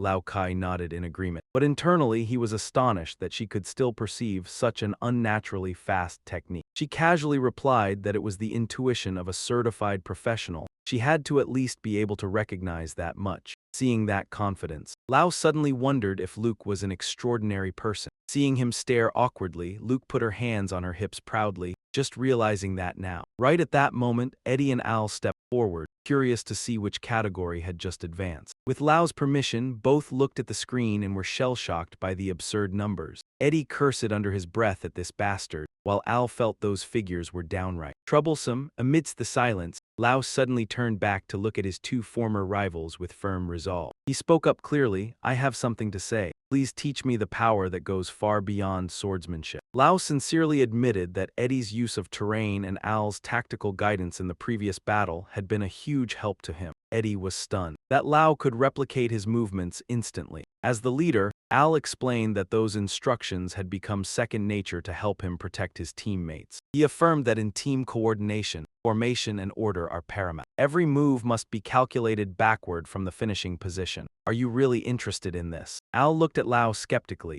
believing that with his supreme swordsmanship skill, Lau had no need for his advice. However, Lau looked straight at him and replied firmly, "No, I really need it. Please tell me more." His earnest humility left both Al and Eddie stunned into silence. Finally, Al began guiding him on how to move through the forest. The crucial point was to fully engage all 5 senses, and he meticulously showed Lau a few tips on coordination and properly dividing the vanguard and support roles. Observing from a distance while stroking the antlered beast, Luke secretly realized that Lau was making clear progress. She felt that her previous decision to have him fight her had been completely right. Even so, Luke remained anxious as the appearance of poachers alongside countless strange magical beasts cast a dark shadow over the Azaban forest. This mission seemed to have exceeded the team's capabilities. At this moment, the group was entirely unaware that they were being watched. Yuzukuro narrowed his eyes and asked what was going on. Daikon Edith immediately stepped forward to report that while tracking down the escaped unicorn, he had encountered a few kids. Rauso nonchalantly adjusted his glasses, coldly remarking that fresh children's internal organs would sell for a very high price. Daikon, with his muscular frame and glowing purple killing intent, agreed as well. Even if they couldn't compare to a unicorn, it was convenient enough to capture them all. He smiled cunningly, asserting that once one sets foot into the realm of wild beasts, being torn apart is only natural. Returning to the forest to master survival skills, Al reminded Lau that mastering all 5 senses was no simple matter.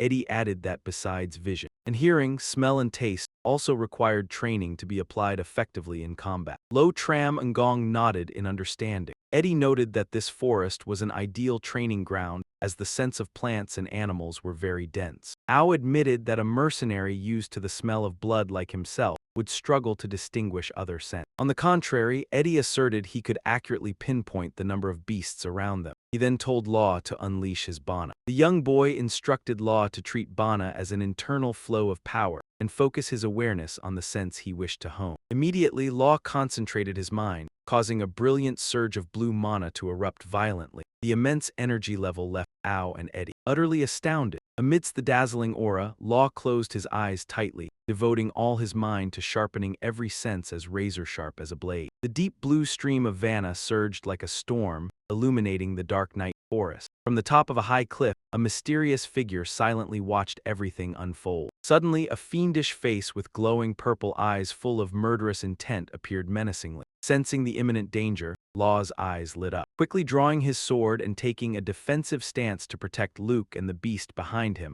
Law suddenly froze upon realizing someone was watching from a very close distance. Unexpectedly, a punch loaded with massive purple energy slammed down, sending him flying through ancient trees. Witnessing this scene, Luke, Eddie, and Ao could only shout his name in horror amidst the ruined forest. Stepping out from the dust was a man with dreadlocked hair and glowing purple eyes. He taunted that the leaking mana from Law was the disgusting thing that guided him here. Eddie and Ao immediately drew their weapons in defense, but Luke hurriedly shouted to stop them upon recognizing the opponent. She revealed in shock that he was a rank 672 adventurer, an individual possessing a 3-digit power stat that completely overwhelmed the entire group. Duncan boastfully acknowledged his reputation, recounting how he had almost reached the 2-digit rankings before being stopped. Right at that moment, another figure was slowly approaching from behind. The newcomer was Fusakro. Huffing and puffing, the old man complained about Duncan's excessive speed. His eyes landed on Luke. Smirking nonchalantly, he declared he didn't care who she was or what status she held. However, Luke immediately saw through and exposed his true identity. Yusoko,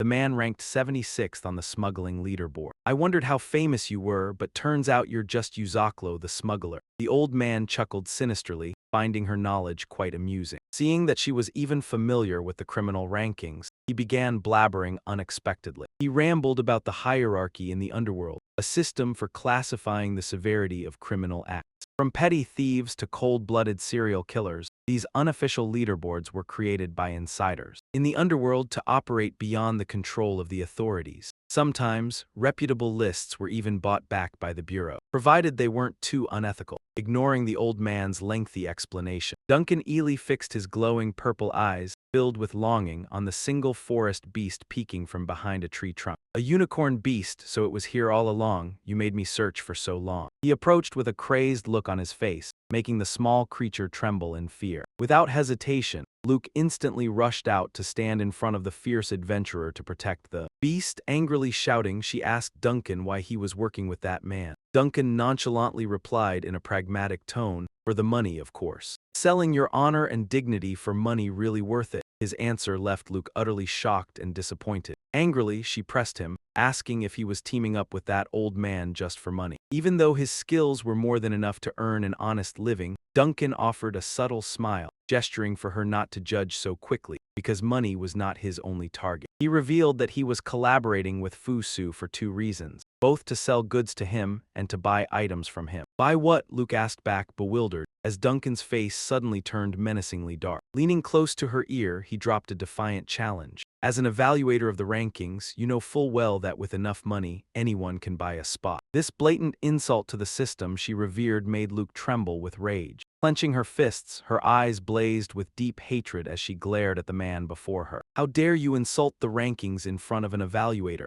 Suddenly, a shadow darted in to attack, startling Duncan Erie. Quickly raising his arm to block the incoming blade, he saw someone behind him with a drawn sun bow. Eddie the marksman sternly declared that their mission was to patrol the Azaban forest. They couldn't let a dangerous man like him run amok. Duncan looked at the young archer with glowing purple eyes full of murderous intent, seeing the intervention. From the young adventure party, Lou Sucklows clicked his tongue in annoyance. What a pain! He coldly ordered his subordinates to eliminate them as usual. Instantly, a surge of violent purple aura erupted from Duncan's body. Unbothered by anyone else, he dashed off like a phantom, aiming straight with a loud roar, die, facing imminent peril. He was completely helpless. At the exact moment death was about to strike, a green flash split the air at incredible speed. Lou arrived just in time, using his sword to block Duncan's lethal strike right before his eye. His finishing blow thwarted, Duncan Erie stared in shock at the newcomer. He roared in astonishment, "What the hell are you?" With sharp eyes glowing with green pana, Lou coldly replied that he should be the one asking that question. 2 surges of energy, green and purple, collided violently, exploding into a terrifying halo of aura that engulfed them both amidst the desolate forest. Lou stood firm at the eye of the storm. A brilliant burst of green pana flared up fiercely to withstand the suffocating pressure from Duncan Erie. Seeing Lou still standing after the direct hit, Luke shouted from behind in relief. "Luke, you're safe," he softly replied. "Yeah," but his eyes never left his opponent for even a second. Lou Sucklows observed with a sinister smile, casually asking Lou, "Is this guy a poacher?" Seeing the royal one-horned beast, he proudly declared he had been searching for it for a long time. Luke gritted her teeth, inwardly confirming without a doubt. This old man and Duncan were the ones behind everything. Giving his opponent no time to scheme, Lou poured all his power into his sword and yelled, "Wind storm," as a torrential storm of dark green energy exploded. The powerful attack forced Duncan Erie back in horror. He screamed in disbelief, "Ah, that kid is using Pana too," even though it created a staggering explosion. Lu calmly assessed, "He's tough, my attack missed." Amidst the thick cloud of dust, the stern voice of Master Adon suddenly echoed in his mind. Memories of hard training days on the steep cliffs flooded back when Adon had warned him, "Be careful when encountering someone who knows how to use Bella." He explained that Lu was a special case because information usually only comes when reaching the Master Realm in a discipline like swordsmanship. Seeing Lu still standing firm after the direct strike, Luke shouted from behind with a sigh of relief, "Are you all right?" He softly replied, "Yeah," but kept his eyes fixed intently on his foe. Jasuka Lamb observed with a sinister smile and then nonchalantly asked, "Is this guy a poacher?" Seeing the royal one-horned beast. The old man was smug because he had been searching for it for a long time. Luke gritted her teeth, inwardly affirming without a shadow of a doubt. This old man and Duncan were the ones behind it all. Not giving the opponent time to calculate, Lu channeled all his power into his sword and shouted Gale. A powerful burst of deep blue storm erupted, causing Duncan and Iris King to recoil in terror. He roared in fury, "It's gathering prana." Despite creating a earth-shattering explosion, Lu silently assessed, "So stubborn, that last hit missed." Amidst the dense smoke, the strict teachings of his master, Adu, echoed in his mind. Memories of brutal training on thorny cliffs resurfaced, back when Adu advised, "Be careful when encountering someone who knows how to use prana." He explained that Lu was a special case, because usually one must reach the level of a master in a field like marksmanship. Drenched in sweat, his breathing heavy, his eyes burned with determination to protect his comrades. "Their prana is strange, isn't it, Yuzuka?" The old man narrowed his eyes, observing the familiar blue glow from Lu, and then coldly ordered, "Duncan, capture him. This guy will surely fetch a high price." Receiving the order, Duncan flashed a twisted smile, his purple eyes glowing with bloodlust. He roared with excitement, "I'll capture him as planned, assuming he stays alive, of course." Right at that moment, Iris shouted loudly from a high tree canopy, "Don't forget about us," and unleashed a rapid volley of piercing arrows. However, Duncan casually swatted them away. As easily as brushing off flies, he looked at Ellie with disdain. "Are you even worth me remembering?" Taking advantage of the opponent's opening, Ellie threw a smoke bomb to create a fog, making Duncan exclaim in surprise, "Push him back now!" A shout echoed through the smoke. Duncan roared in a furious rage, "Don't mess with me." He channeled all his purple prana and slammed it into the ground with earth-shattering force, creating a massive explosion that pulverized the surroundings. As the dust cleared, it left behind a deep crater. Duncan narrowed his eyes, looking around, and clicked his tongue in regret because his prey had vanished. Yusuke Lamb approached and tapped his cane, reminding him, "Duncan, that was too dangerous." What if he died? Far away, Lu was tightly holding the one-horned beast, hurriedly fleeing with the exploration party. Through the thickets of trees to escape, Al gasped for breath as he ran. "Impressive, you get my point. Fighting him head-on only leads to defeat. Retreating is the best course of action right now." Lu remained silent, but inside, a strange sense of absurdity surged regarding Duncan. Wait, he's a rank 672 adventurer, someone possessing such terrifying strength. Why is he only ranked in the 600s? The vast disparity in rank left him feeling defeated. Due to extreme tension, he accidentally squeezed his hand too tightly, causing the one-horned beast to shiver in pain. The small creature let out a pained cry and quickly leaped out of Lu's arms. Turning back, it growled defensively. Lu gently raised his hand to explain, "I'm sorry." Upon reaching a safe open field, the group stopped to catch their breath. Gazing toward the horizon, Luke called Lu's name with an annoyed, frustrated look on her face. Then she firmly declared, "It seems we still have one matter to resolve. This guy is trouble, as he's famous for being extremely crafty and cunning." Seeing Luke's determination to capture the bushy-bearded man, Lu wondered why she was taking such a risk. With unwavering eyes, Luke replied briefly, "For my own goal." Sensing the tense atmosphere, Al quickly intervened and reminded the group to finalize their next move. "How should the team act?" Luke nodded in agreement. "Sorry, Lu. I was a bit hasty." Al began outlining a new plan. He stated that his and Ellie's mission was still to patrol, and at the same time, report back to superiors. Their next goal was to closely track every move of Joshua and Duncan, even though Luke warned them directly as an agent. She believed the two of them didn't stand a chance, but Al nonchalantly accepted it. I know, that's why we're only scouting. Al's plan was to gather evidence to expose their crimes and report to the Bureau, leaving the rest for the higher-ups to handle. Even though Luke worried about the lurking danger, Al affirmed that this was the very reason they threw themselves into it. He believed if rank 6,000 adventurers like him and Ellie pulled off this mission, the situation would definitely turn around. If this goes smoothly, our reputation will soar, Luke sighed in admiration of Al's spirit. She assessed that if they moved stealthily, good tracking in this dangerous level 48 forest, and accurate information, Al could completely jump up at least 1,000 ranks. Hearing that, Eddie's eyes lit up as he regained his morale before setting off. Luke didn't forget to remind everyone never to be reckless. Al once again promised not to engage head-on to ensure safety. When asked about his next intention, Lu looked at the small beast and replied, "We want to bring Royal Horn to safety." Al agreed immediately, as Duncan was fiercely hunting this creature. Keeping it around would only add danger. After a series of rapid events, Lu sighed, looking at the small creature trembling, then spoke softly, "It's not that. I just don't want Royal Horn to get dragged into trouble anymore." Looking at the beast with eyes full of compassion, Luke softly comforted it and agreed. "Yeah, it must have been terrified because of us." Standing in the middle of the dark Azo forest, Ao decisively made a decision to keep everyone safe. "So let's temporarily split up." He pointed toward the towering ancient treetop in the distance as a signal. "After bringing Royal Horn to safety, let's reunite under that tree.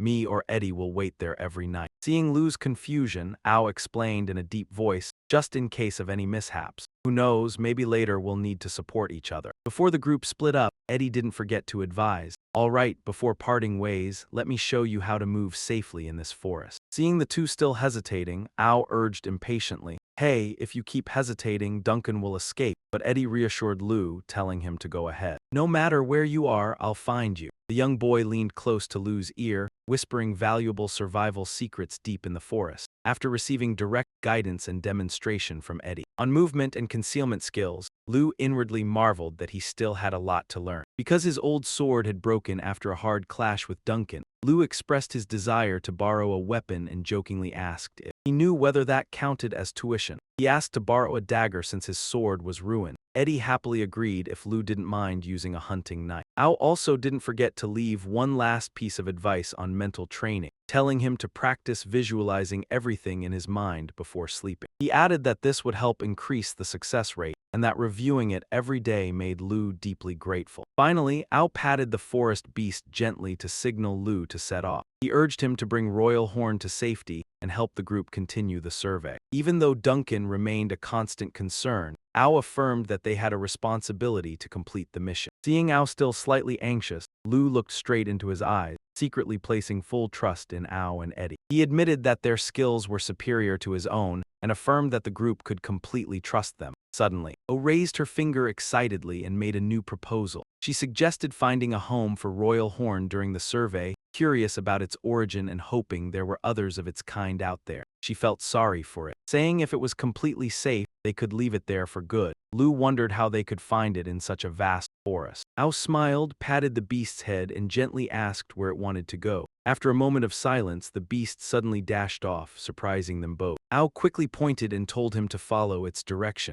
Lu, still doubtful, asked again, but Ao urged him to run after it immediately. She believed in Royal Horn's pathfinding instincts, as Royal Horn was a very intelligent creature. O further explained that having just gone through fear, a child would definitely want to go home. Lu nodded softly in agreement. While eagerly following the tracks, Ao suddenly shouted with delight upon seeing a small green creature with a long tail swinging on a branch. Discovering another strange creature, she hurriedly told Lu to take notes, and he complied immediately. Lu diligently sketched the primate's shape into his notebook, then asked if it was correct. While Ao was still extremely enthusiastic, constantly pointing at strange creatures and telling Lu to record them. Leaving him with nothing to do but nod along quietly, August chimed in, telling him he didn't need to respond to every single word, which made Lao secretly resentful. As the sunset dyed the forest red, she remained relentlessly excited. Ao pointed ahead, saying there was another one over there. Then, night gradually fell over the Azaban forest, bringing a starlit sky and quiet moonlight. In the midst of the stillness, Lao persevered with his training, standing alone in the darkness and exhaling softly to regulate his breathing. Right after that,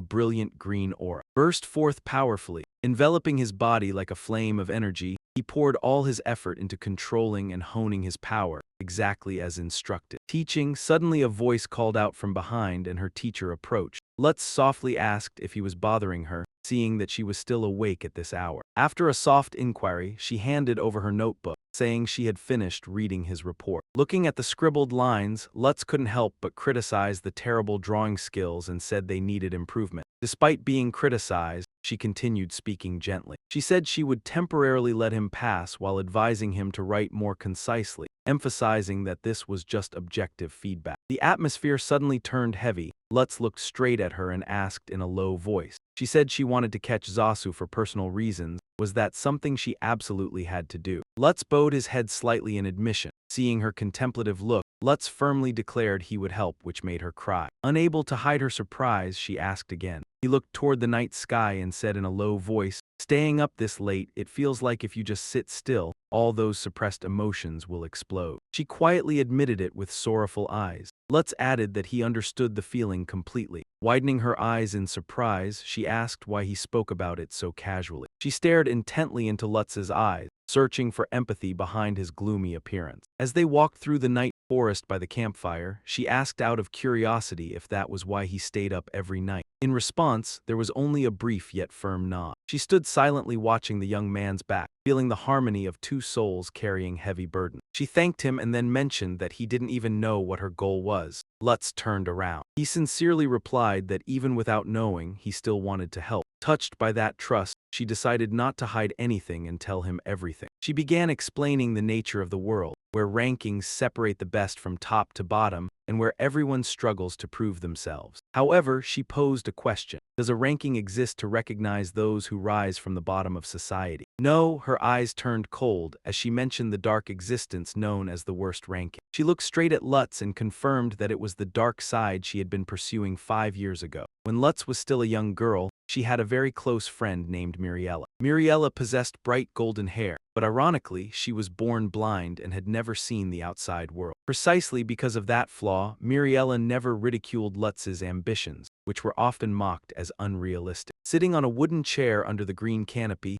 Muriella smiled warmly and praised Lutz upon learning she wanted to become an evaluator. With eyes shining with passion, Lutz exclaimed excitedly that her dream was to become an outstanding evaluator and break the #1 spot. She asserted that there was no greater honor than personally documenting the journey of great figures. Even though she was mocked by other children, to Lutz, Muriella was the only person who always believed in her. Muriella gently comforted her, saying that this school was far too small for Lutz. Then she suddenly remembered something and told her friend that yesterday her father mentioned that their family was invited onto a luxury cruise ship named Bond something. Hearing this, Lutz jumped up in shock and asked if it was the recently built super luxury yacht, Bond Solution. Is it this one? Seeing her friend's strong reaction, Muriella softly explained that since her father accepted the invitation from relatives, she didn't know much about it either. Lacking detailed information, Muriella lowered her head and made a proposal in a low voice that completely stunned Lutz. Did she want to take the VIP red ticket? Seeing that her friend didn't believe her yet, Muriella let out a sad sigh and said, "I can't see anything anyway." Before her friend could finish speaking, Lutz raised her voice in protest. No way, she decisively refused the luxury ticket, leaving Muriella confused. Why give up such a valuable VIP ticket? I want to go with you. Meaning Lutz stated firmly and then held her friend's hand tightly, promising, I will hold your hand throughout the entire trip. Touched by that sincerity, Muriella smiled, nodded, and said she would go home to ask for her parents' permission, after which she yielded the precious ticket to Luke so Luke could board Bond Solutions' magnificent ship. For a little girl who was always shunned because of her strange dreams, Muriella was the one and only friend, as well as the most important person that Luke had. The Birla family also greatly cherished this friendship. But just 2 days later, a horrific tragedy struck as countless pieces of glass shattered. Due to an engine failure, the giant ship ran aground and quickly sank deep into the ocean. Inside the control room, the atmosphere was extremely tense, as more than half of the lifeboats had been severely damaged after colliding with the few remaining ones. It took them 3 trips to evacuate all the passengers in this critical situation, after the captain ordered everyone to assemble. He gathered everyone on the deck and coldly announced that he would personally decide who got onto the lifeboats. This scene sounds so familiar. Before the moment of life and death, the captain looked at the stack of files on the table and thought to himself that there was no other choice but to use it. He stepped out before the panicked crowd beneath the crimson sky. The list for the first lifeboat trip will be read right now. Whoever hears their name, please step onto the boat. Right amid the jostling crowd, Luke tightly held her friend's hand to reassure her. It's okay, Mariella, I'm right here, as the loudspeaker announced each name. Jock John Lee Ahmed, Luke Media, followed by Lucas Nissen and Oliver. When the speaker finished with the phrase, "That is the complete list for the first trip," Luke stood frozen in shock and asked tremblingly in disbelief, "Why is it just me?" At that moment, Mariella quietly let go of her hand. Luke screamed in despair, "Mariella," but her young friend just smiled. "I'm fine, you go ahead, there's no time to argue. If we don't cooperate, no one will survive." Placing her hand on her chest, she entrusted her final thread of fate. "I believe you'll become a great appraiser, Luke, so I hope you'll trust me too." Everything happened so fast. The tiny lifeboats drifted away from the sinking ship amidst the fiery sunset. As soon as they brought the first group of people to shore, the lifeboats immediately turned back to continue the rescue. However, on the second trip, Mariella still did not appear, even when the third trip was about to depart. By then, it was too late. A violent explosion turned the ship into a giant burning torch in the middle of the sea. Witnessing that scene, Luke collapsed onto the sand in total shock. "This can't be." Right next to her, two staff members exhaled nonchalantly. "Thank goodness we didn't board that." "Yeah, it's because we live decent lives." They whispered a cruel truth. Those ranked the lowest would be left behind. Seeing this, Luke stood up abruptly, her face dark with anger. She asked urgently, "What does that mean? What is the worst rank?" The two men flinched, startled. "Huh, you heard that, kid." With sharp, threatening eyes, the young girl pressed close to them. "Not everyone is supposed to know about this, right? Explain it clearly now. If you don't talk, I will make this worst rank list spread across the entire sea region."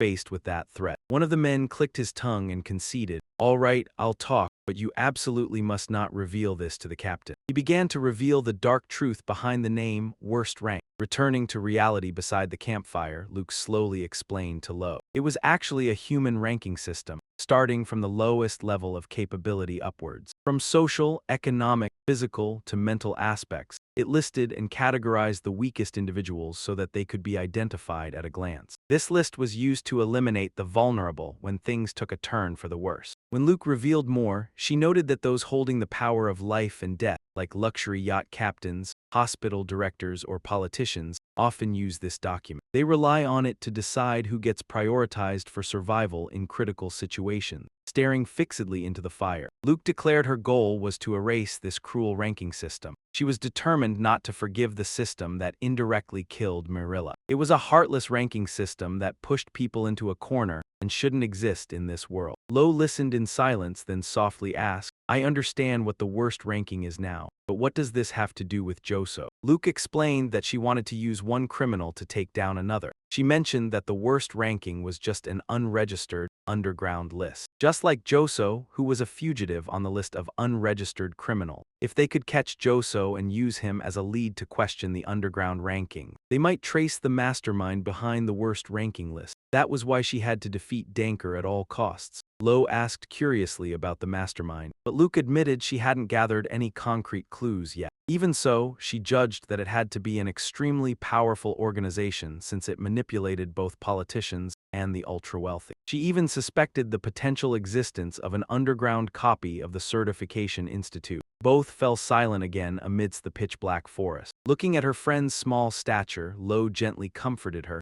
"It must have been so hard for you to shoulder everything alone. It must have been so painful. Yet, you never gave up. You're truly extraordinary." Choking up as she replied, "How can my pain compare to yours, you who lost your entire village?" Biting her lip hard to stop herself from sobbing, Luke blurted out, "Don't say another word. If you say anything more, I'm going to cry." She sat curling her knees by the fire, fighting back the tears that were on the verge of spilling over. Lo watched her quietly, deeply empathizing with the pain his friend had silently endured all this time. Luke raised her head, her eyes blurred with tears. "So, you have to tell me your story too, Lo. It's not fair if I'm the only one crying. Tell me. What is your goal?" Lo nodded in agreement. "All right, but I won't cry." Luke immediately challenged him. "No way, I'll make you cry your heart out, just wait and see." After a night of opening their hearts, dawn finally broke. Luke was sobbing uncontrollably once again, tears streaming down relentlessly as she listened to Lo's tragic past. Wiping away her tears, she choked out, "Hick, I had no idea Lo went through such horrific things." Despite having cried all night, her tears still kept flowing. She was clearly the one who threatened to make him cry at first, yet who would have thought she'd end up crying even harder herself? After a while of weeping, Luke gradually regained her composure. She now fully understood the heavy burden weighing on her companion's shoulders and why Lo was so impatient. He wanted to get to the Isle of the Gods to confirm that everyone was still safe. Even though he understood that haste wouldn't get them there any faster,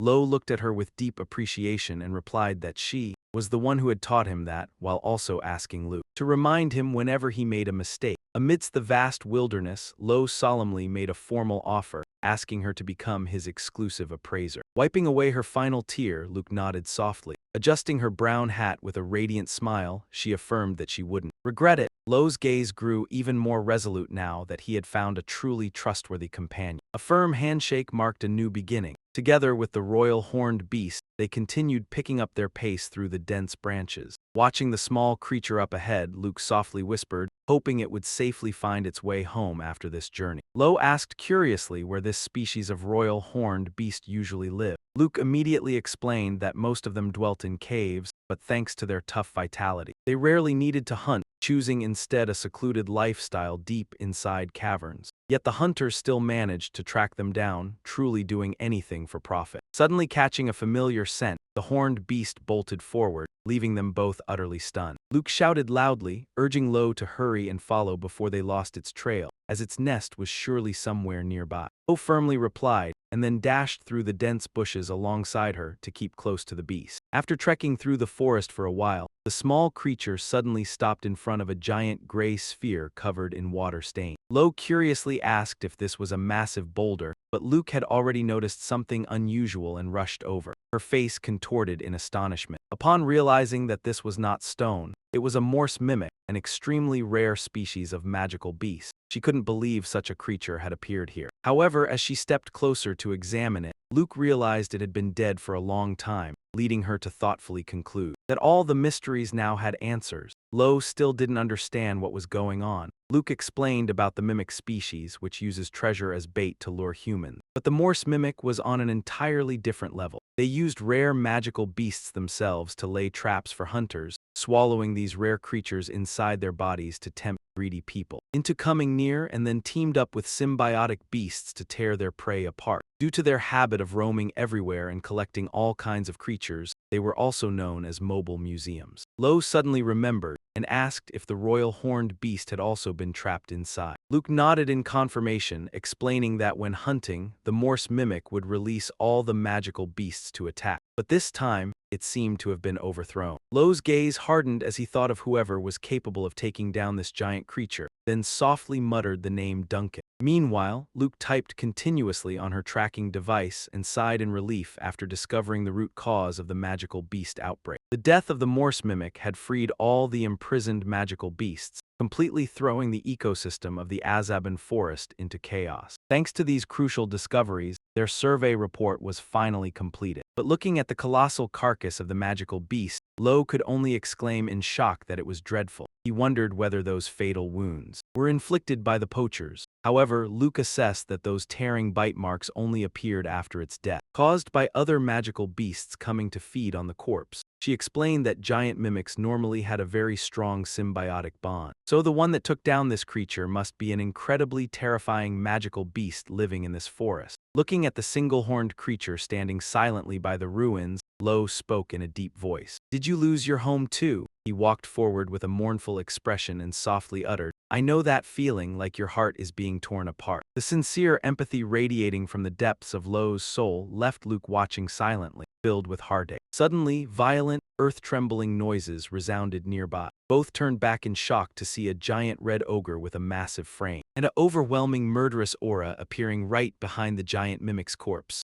Luke realized in horror. This was the very creature they had encountered before. The beast let out an ear-splitting roar and slammed a 1,000-pound fist onto the ground, forcing Lo to quickly grab Luke and the small beast to dodge the devastating attack in the nick of time. The frantic red ogre began tearing into the giant mimic's corpse, making Luke exclaim in shock, That guy is eating it, witnessing the enemy destroy its former home. The single-horned beast could not contain its rage. It let out a roar and charged straight toward the giant, despite Luke's warnings. However, with overwhelming strength, the ogre simply swung its arm, sending the small creature flying into the air before it crashed heavily to the ground in agonizing pain. The single-horned beast struggled to stand up while trembling violently. Though its body was still dizzy, its eyes flashed with determination. Lo stepped forward quietly, placing himself right between the beast and the enemy. Placing his hand on the hilt of his sword, he commanded in a low tone, "Wait there." With sharp, cold eyes radiating a deadly aura, he decisively drew his short sword from its scabbard and declared, "Let's take it down." In that tense moment of confrontation, Lo suddenly recalled Eddie's advice. Earlier, the young archer had asked, "You said you have a technique you want to use but keep failing, right?" Despite admitting he wasn't good at swordsmanship, Eddie quickly realized the issue lay in how energy was channeled. Lo honestly confirmed it. "That's right, I failed because I couldn't control Vanna yet." With a confident smile, Eddie immediately offered to help. "If that's the case, it's simple. I'll teach you the planar control method passed down through the Maxon family." The young boy assured him that with Lo's talent, he would quickly learn this secret technique to master the energy within. Learning so easily from anyone who teaches him will surely lead to great success. Returning to reality, Lo closed his eyes tightly, focusing his entire mind to sense and subdue. Each stream of kana, following the Maxwell family's secret manual, suddenly surged. His eyes snapped open, glowing brightly with a powerful deep blue aura. Sparks of Vanna lightning erupted, covering Lo's face. In his memory, Eddie explained that after understanding how to enhance the five senses, the next step was to use those very senses to look inward into oneself. Lo muttered, "Deep in thought, looking inward into myself." Eddie continued his explanation, saying it was like standing high above and looking down at the top of your own head. The young boy assured that if Lo tried it, he would see something extremely interesting. Especially for someone whose entire body was overflowing with bana like Lo, the effect would be clearer than ever. Back in reality, Lo closed his eyes tightly to focus,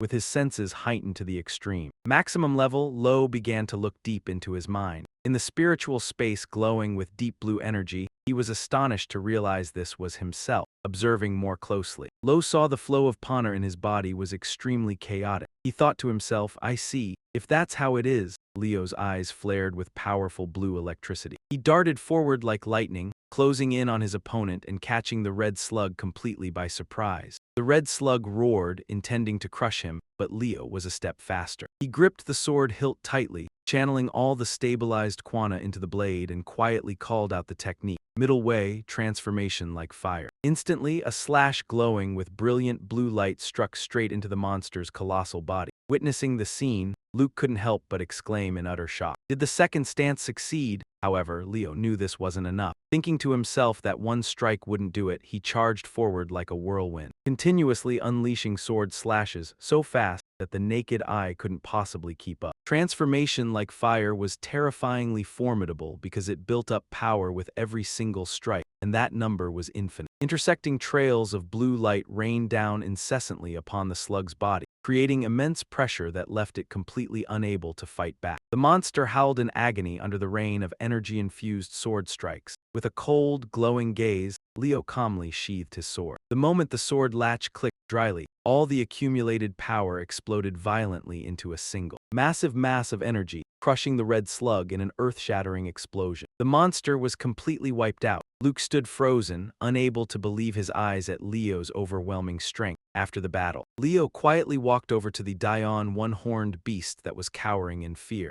Kneeling down, he gently reassured the small creature, "Don't be afraid, I am not your enemy." The beast looked up at the young man with fearful eyes. As Leo slowly extended his hand, realizing the situation was growing more complex. Complicated, Luke thought to himself that it would be best for them to travel together with the royal horn. She looked around anxiously because the forest was far too dangerous, while also wondering if his group had run into trouble. At the same time, in another corner of the Azaban forest, Duncan Eve was ruthlessly trampling upon a poor, skinless creature holding a knife in hand, growling in frustration because the glowing prey prevented him from striking accurately, heightening his urge. He turned to ask Grosso with a menacing look whether it mattered if the goods got a bit damaged. The old smuggler immediately dismissed the idea, stating it would reduce its value. even though Duncan argued they were going to be ground into powder anyway. Grosso still adamantly insisted on keeping them intact to avoid customer suspicion of counterfeit goods. Witnessing this brutal scene from behind a bush, Al couldn't help but feel nauseated by their cruelty, and Eddie shared the same deep empathy.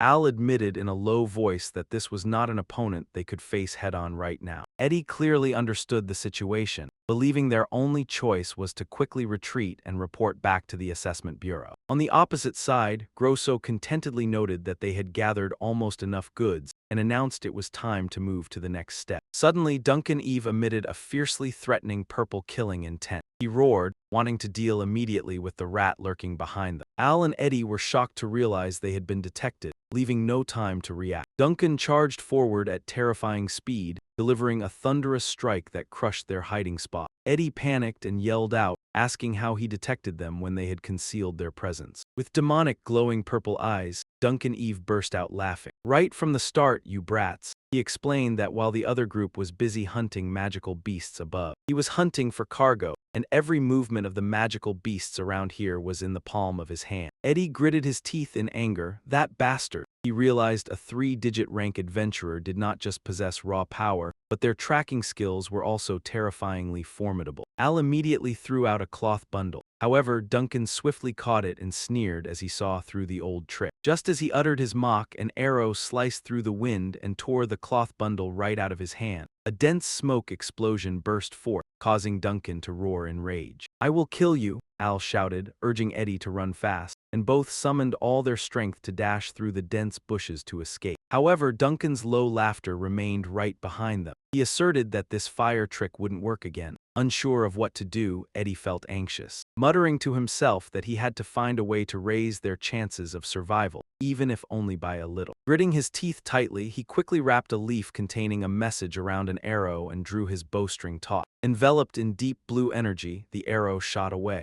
Upon completion, both stopped, having done everything in their power. They turned around to face the enemy lazily stepping out from the smoke screen. Duncan narrowed his eyes with amusement. "What's this? You still refuse to run?" He roared arrogantly. "I know the terrain here like the back of my hand. One move is all it takes." Standing before the overwhelming killing intent, Al smiled with confidence. "Don't get in my way." Eddie shot back, "That line should be mine. An archer only unleashes their full power with proper cover." He affirmed that Duncan was mistaken in thinking they were as weak as during the exam. Al drew his sword, his mana aura blazing up as he turned around. "What a coincidence, I'm different now from the exam as well. Melee team combat is my specialty, and with an understanding teammate beside me, it's even easier to execute skill." Eddie snorted, "I won't follow careless directions." Al curled his lips. "Great, then let's fight." Two surges of green and red energy burst out fiercely. Exuding overwhelming pressure against Duncan, Al asked, "Shall we?" Eddie replied instantly, "Let's go." In the dark forest, Leo suddenly froze as he felt a strange surge of energy enveloping the space. Looking around vigilantly, he questioned himself. "I just felt a very unusual energy. Was that just an illusion?" Approaching Leo, Locke began discussing their next move. "Hey, what should we do about the crown pangolin from here on out? Under these circumstances, I think we should protect the child first and take it to the assessment bureau. Leave protecting the magical beast to me." However, Lou looked extremely concerned, staring into the distance before speaking in a low, solemn voice. "That guy won't sit still. He wants to leave here with the royal armor. We have no choice but to defeat Duncan." Seeing his comrades resolve, Luke Kai nodded in agreement and began analyzing the situation amidst the ancient trees. Two options came to my mind. One is to wait for Ao to report to the appraisal bureau and wait for reinforcements to arrive. He understood that if an expert like Lao was nearby, reinforcements would arrive very quickly. Otherwise, it would take a lot of time to assemble. Thinking of the enemy's terrifying face, Lao quietly assessed, but the opponent is Duncan, who controls aura energy much better than I do. I'm not confident I can continuously evade his sharp senses. Looking straight into Lao's eyes, Luke raised his finger and declared clearly, "The other way is very simple. Return to the battle." Duncan Iris gasped in shock. What? He couldn't believe his eyes when he saw both Ao and Eddie radiating brilliant aura energy. One burst with a fiery red hue, while the other was a soothing shade of blue. In fact, it wasn't that their power suddenly erupted, but rather that their potential had long been waiting in ambush. Normally, humans only awaken aura energy when they reach the threshold of the peak in a domain. However, without a strong enough motivation, that potential will remain dormant forever. As for Ao, he had spent years forging his battle-hardened courage during his days as a tropical mercenary. His ability to read and gauge the strength of his opponents had reached absolute maturity, helping him easily overcome every challenge over time. Meanwhile, Eddie was an archery genius born into a prominent family. Standing under the immense shadow of his lineage, no one was brave enough to make things difficult or challenge him. Unfortunately, that smooth journey meant neither of them had ever tasted the flavor of defeat. But fortunately, they recently crossed paths with an extraordinary individual named Lu Thui. The painful loss to Lu became the fuse that ignited their breakthrough, helping them push past their limits to face the strongest opponent they had ever met. Ao gripped the hilt of his sword tightly and shouted loudly, "That's enough." Eddie also drew his bowstring taut with a sharp glare officially. Awakening, instantly, Ao charged forward at terrifying speed, catching the enemy with a surprise blow. The ferocious adventurer roared in a rage, channeling all his strength into a giant fist, aiming directly at Ao to slam down. Ao swung his sword in a head-on strike against the arm blazing with purple aura. Duncan Alix clearly felt the surge of energy coursing through every muscle. He gasped in amazement in his mind. "I see it now, so this is the power of aura energy." Far away on the treetop, Eddie also realized the miraculous change as this normally invisible energy now manifested in distinct colors. The young archer confidently affirmed that he could now shoot more accurately than ever, then decisively released his hand, launching a sharp arrow. The arrow sliced through the wind with an unpredictable trajectory, turning Duncan Alix pale with shock. He realized the brat had anticipated the exact direction he intended to dodge. Even though Duncan attempted to unleash a burst of purple energy to blast it away, the arrow still pierced deep into his flesh and triggered a violent explosion. Before the mist of smoke could dissipate, the rank 672 adventurer continued to take a barrage of pinpoint shots, falling into a completely passive position. Duncan Iris roared furiously as he realized Eddie could hit any spot he intended to move to. He silently assessed that the archer was extremely crafty, using feint attacks while climbing higher to secure a dominant field of vision. Right at that moment, Ao closed the distance behind him once again at terrifying speed. The seamless coordination between the long-range spotter and the relentless pursuing swordsman made Duncan realize that the true coordinator was the mercenary signaling expertly. Despite acknowledging that the opponent had orchestrated the battle far too cleverly, Duncan suddenly froze and coldly declared his surrender. The sudden decision from their opponent. Both Ao and Eddie thoroughly stunned. Standing nearby, Duncan nonchalantly stood up, dusted off his shoulders, and mockingly remarked that the beast trafficking business was already too much trouble as it was. He asserted that wasting energy on the likes of them was merely a waste of time, which was why he had only been putting in minimal effort all along to get it over with. Out of nowhere, a massive, surging aura of purple mana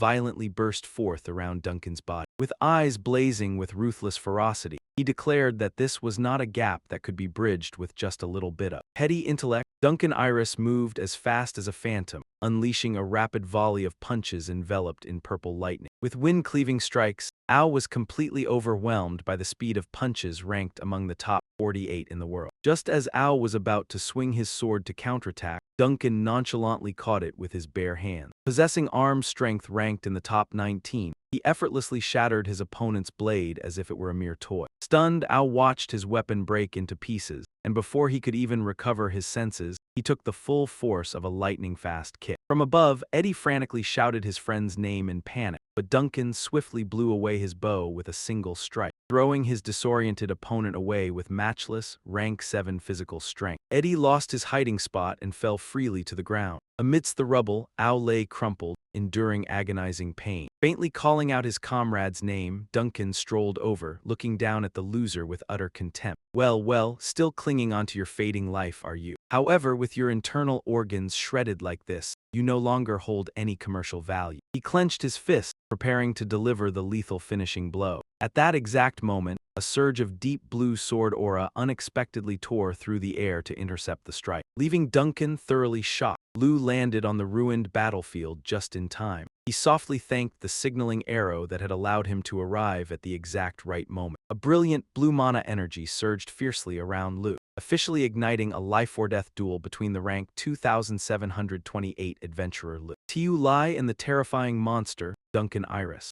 Elsewhere, standing idle amidst the cages of magical beasts, Kai Kao realized Duncan was arriving later than scheduled. He wondered how an experienced veteran like him could struggle so much against those brats, while Russell mused that if there were any unexpected variable in the plan, it would undoubtedly be that kid Lu. Recalling the powerful, brilliant blue mana of the young man, he let out a sinister smirk. On the battlefield deep in the forest, the life-or-death showdown officially began. Duncan flashed an arrogant smile, gathered power into his fist, and suddenly lunged forward to attack. However, Lu quickly caught up with the strike and parried it with his sword. The impact set off a cascade of sparks and immense force, causing the ground beneath their feet to crack. Lu stomped his foot hard to build momentum and leaped into the air. He spun, channeling his full mana into the blade to execute a powerful diving slash. From above, the two surges of blue and purple energy collided, creating a earth-shattering explosion. Forcing the adventurer to step back, Duncan clicked his tongue,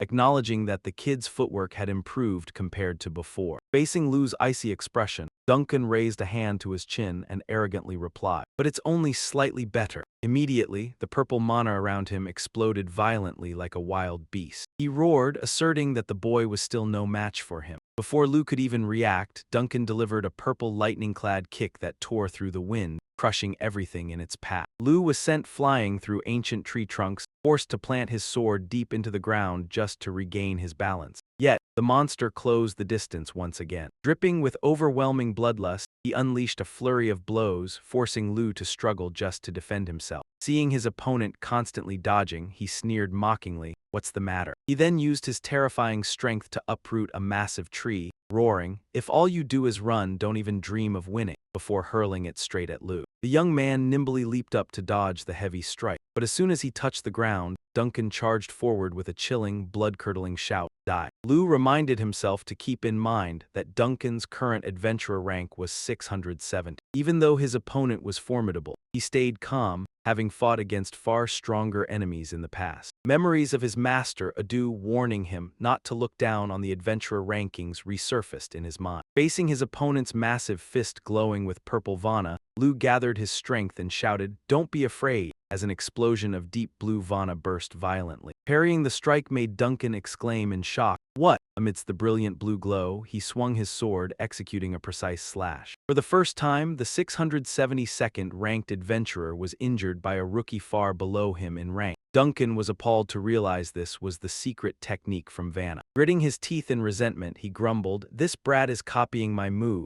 In response to his shock, Lu sarcastically mocked, "A move? That isn't even worthy of being called a move." Enraged, Duncan roared, "Stop talking nonsense," but Lu quickly sidestepped, dodging the attack by a hair's breadth. He secretly reminded himself that he didn't need to head-on clash with a stronger foe, but rather think and apply what he had learned. Adu's advice on tactics echoed in Lu's mind. Tactics are not spontaneous creation, but the flexible application of memorized patterns based on one's own knowledge. Adu affirmed that the core of tactics was creating a numerical advantage, and he had wholeheartedly taught Lu the basic patterns to achieve that. With a stern look, he emphasized that tactics were the art of creating favorable situations, which he was about to teach. The first tactic was an ambush, relying on seamless cooperation among members. The second was luring the enemy into a designated domain, and the third was coordinating a finishing blow with hidden units. Duncan was stunned upon realizing he had fallen into a perfect trap. He roared in shock as he saw Odaki could still stand up after taking the full force of the attack. Despite blood dripping from the corner of his mouth and his body covered in wounds, his eyes remained unyielding. Charging forward at lightning speed,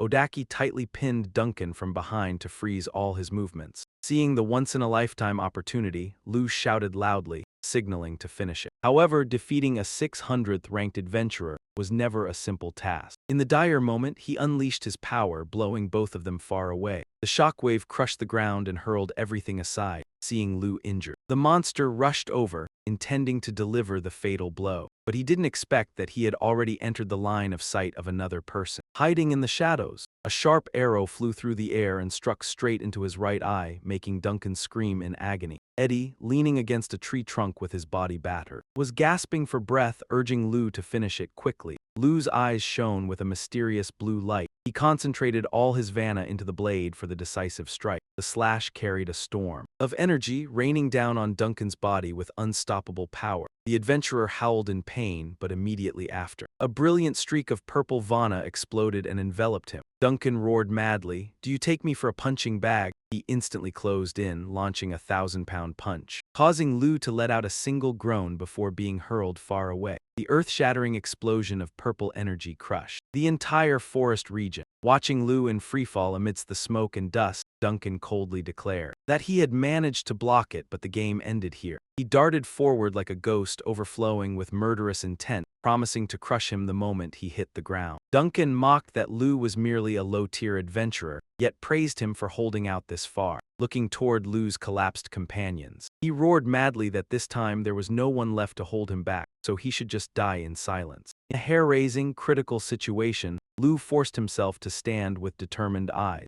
Just at that moment, a shrill scream echoed, making Duncan freeze in his tracks. Stunned, he turned to look at the girl standing alone in the distance. Duncan Iris gasped in complete shock when he was suddenly ambushed by a stray horned beast. As it charged in to attack, he grit his teeth and swore furiously in anger. Recognizing the golden opportunity, Luke shouted loudly from behind, urging Lu to finish him off immediately. Stepping out from midair, he channeled all his remaining strength into his sword and let out a heart-wrenching roar. A massive surge of energy rained down from above like a swirling tornado, aiming straight for the position of the 672nd ranked veteran adventurer. He was horrified to realize that the strikes raining down from Lu were relentless, without a single pause. Even more terrifying, their weight surged exponentially. Amidst the eye of the energy storm, Lu decisively unleashed his ultimate continuous combo. An explosion of deep blue mana erupted violently like a brilliant flower in full bloom, completely swallowing Duncan Iris's figure. The shockwave passed, leaving behind a deep,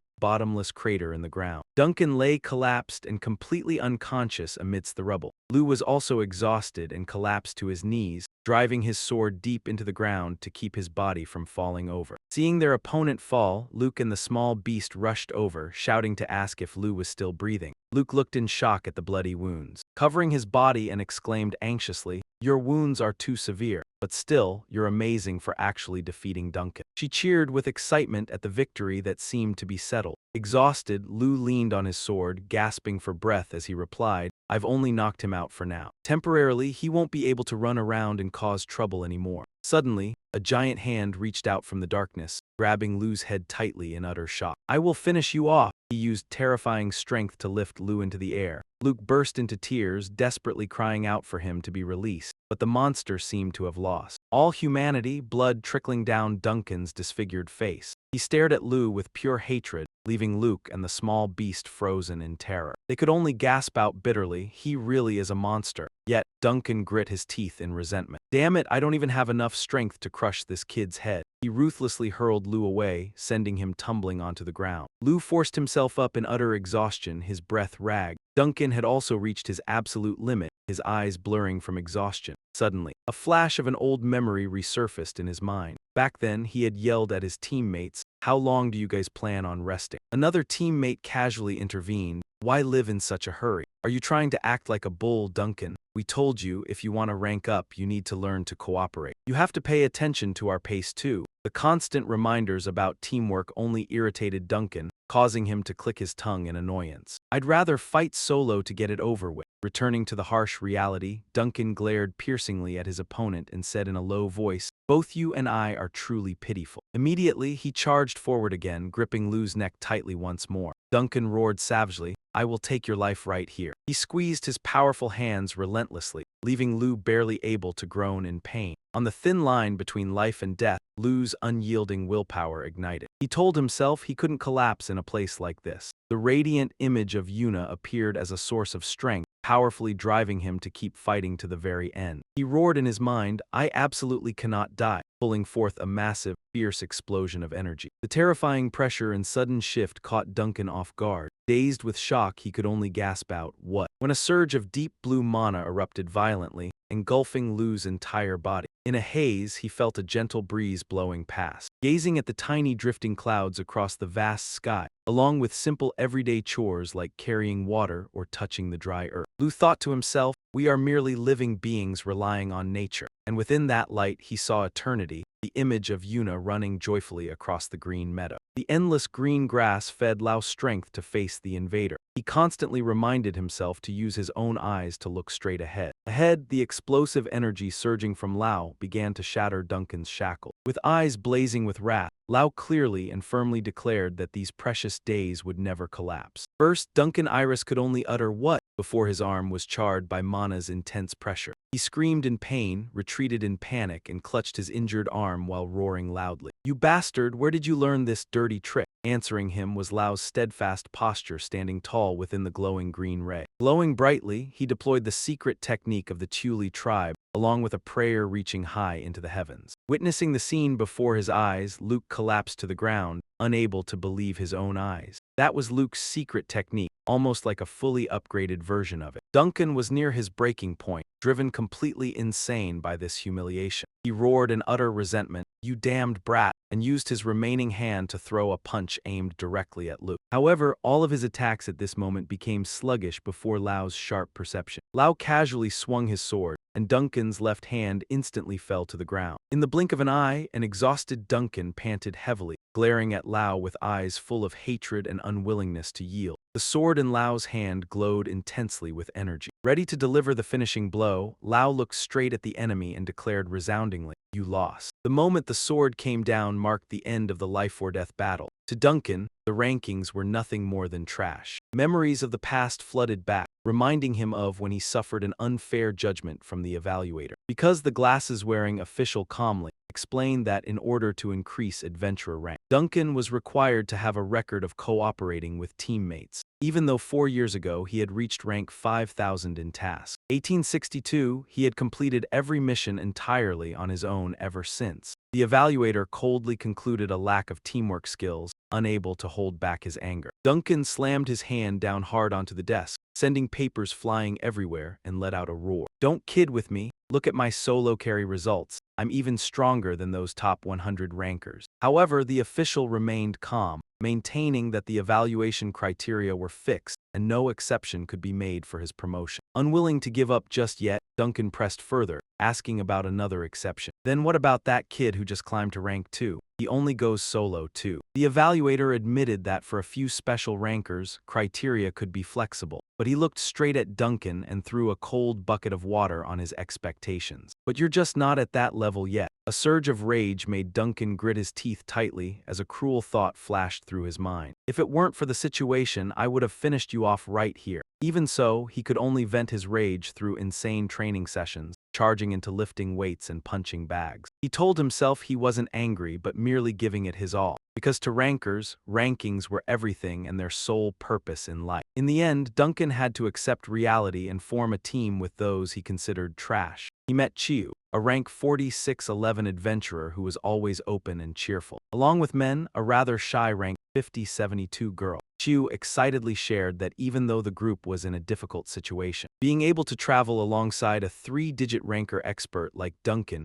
was an immense honor. Duncan thought to himself that he had no choice left but to carry this group of people. He arrogantly believed that his lack of teamwork was simply due to being on a completely different level. Apex predators always walk alone. He was immensely dissatisfied with how the evaluators ignored such an obvious truth. Suddenly, a massive wyvern with fiery red wings swooped down to attack the group. Panicking, Liu drew his sword and shouted, "Sorry, Duncan." Who could have expected a wyvern to appear here? Yet just as the monster lunged close, Duncan charged forward with lightning speed and knocked it out with a single punch, leaving his teammates in utter horror. He nonchalantly kept walking, telling them not to let this winged chicken waste their time, while his 2 teammates could only respond in stunned silence at his overwhelming power. Later that night, beside a crackling campfire amid ancient ruins, Duncan lay awake staring up at the sky. He realized that ever since he started traveling with them, he had been continuously encountering larger giant magical beasts, even though slaying them was hardly a challenge. Just as he was dozing off, Duncan was suddenly startled awake by strange noises nearby. Quietly observing, he discovered his 2 teammates, Ryu and Mel, secretly plotting something. In the distance, both were busily stuffing valuable materials into a sack. Ryu gloated, shouting with excitement, Awesome, now I can treat myself again. He casually revealed his cunning scheme to Mel. He had proactively collected information about giant magical beasts beforehand, then pretended to accidentally run into them during missions.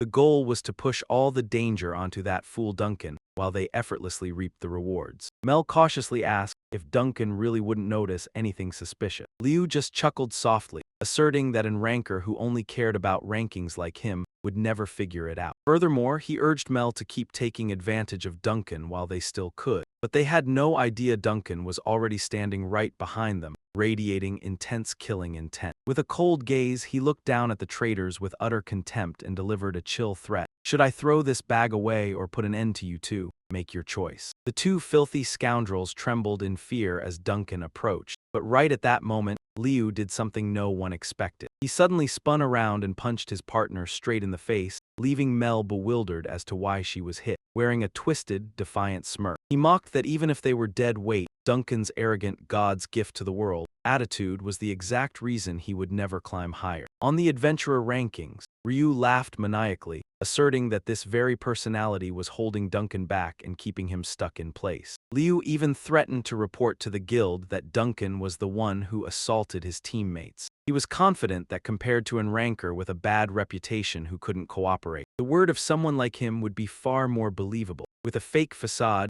Liu put his arm around Mel's shoulder and set a condition. As long as Duncan got on his knees and apologized, they would let it slide. Looking at the trash, attempting to force him to bow down just to gain ranks, Duncan felt utterly disgusted. He would rather keep the pride of the strong than grovel to lowlifes, just for a few meaningless rankings. Ultimately, he finished off the two traitors himself for daring to deceive and threaten him. Nevertheless, the guild quickly discovered the incident. Killing teammates was a grave crime, but thanks to his glorious past achievements, Duncan fortunately escaped prison time. In exchange, he was stripped of all his ranks and banned from re-registering for a period of 3 years. During those years, he lived recklessly, doing whatever it took to earn money. Right when the ban ended, a broker named Josh came to him with a bizarre proposition. If you want, why don't you just buy a rank? Anything that can be solved with money is no big deal. In his drunken state and with his damaged pride, Duncan nodded in agreement. He devised a revenge plan to bring down the ranking system and the entire guild. That association made the appraisers who once looked down on him taste ultimate regret. Returning to reality, Dang Quang looked at Lu with eyes full of hatred and resentment, bitterly warning that one day,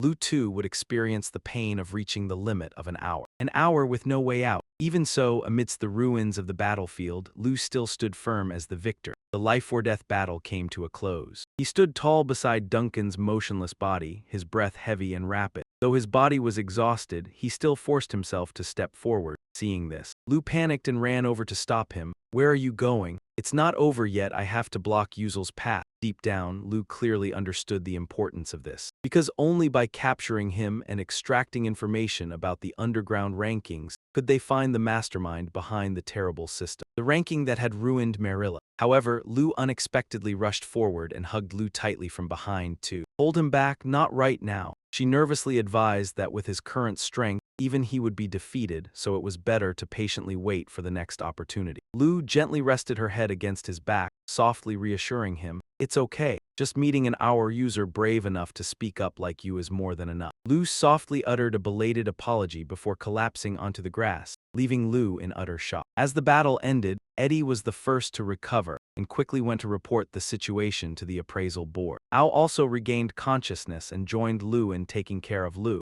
Despite the severe injury, Lu was surprised to realize that by shrouding his body in energy, he could tenaciously survive much like a snake. This power was truly a terrifying weapon he had to master. In his delirium, Lu drifted into a long dream of his newborn memories. He saw his parents sitting on the porch under the morning sun. His father looked at his young child and hesitantly asked his mother, "Will telling him really work, dear? He's just turned 1 year old." His father then explained that the secret technique of their clan was not remembered by the brain, but deeply engraved into the depths of the soul, meaning it resided within the Pana energy itself. He believed that when Lu awakened Toa Na, these memories would rush back, including today's conversation. His mother teased him, saying she shouldn't say anything weird then, lest her son remember it all later. His father lovingly patted Lu's head, and in a deep voice revealed the clan's secret. "Lu, our ancestors once possessed very special ability. Because of that, they bore much resentment. He recounted that after their defeat and dispersion everywhere, one of them stopped to establish this chilly village to live in seclusion. Smiling at his little family, he said contentedly, "But I think having a peaceful life like this is already a victory. That way, we can step away." From the bloodshed, in his subconscious, Lu silently called out, "Father, I think so too." Yet, a huge doubt still lingered in his mind. "If so, why did you teach me that move, father?" Remembering the figures of his parents, his grandmother, and the villagers of Chile,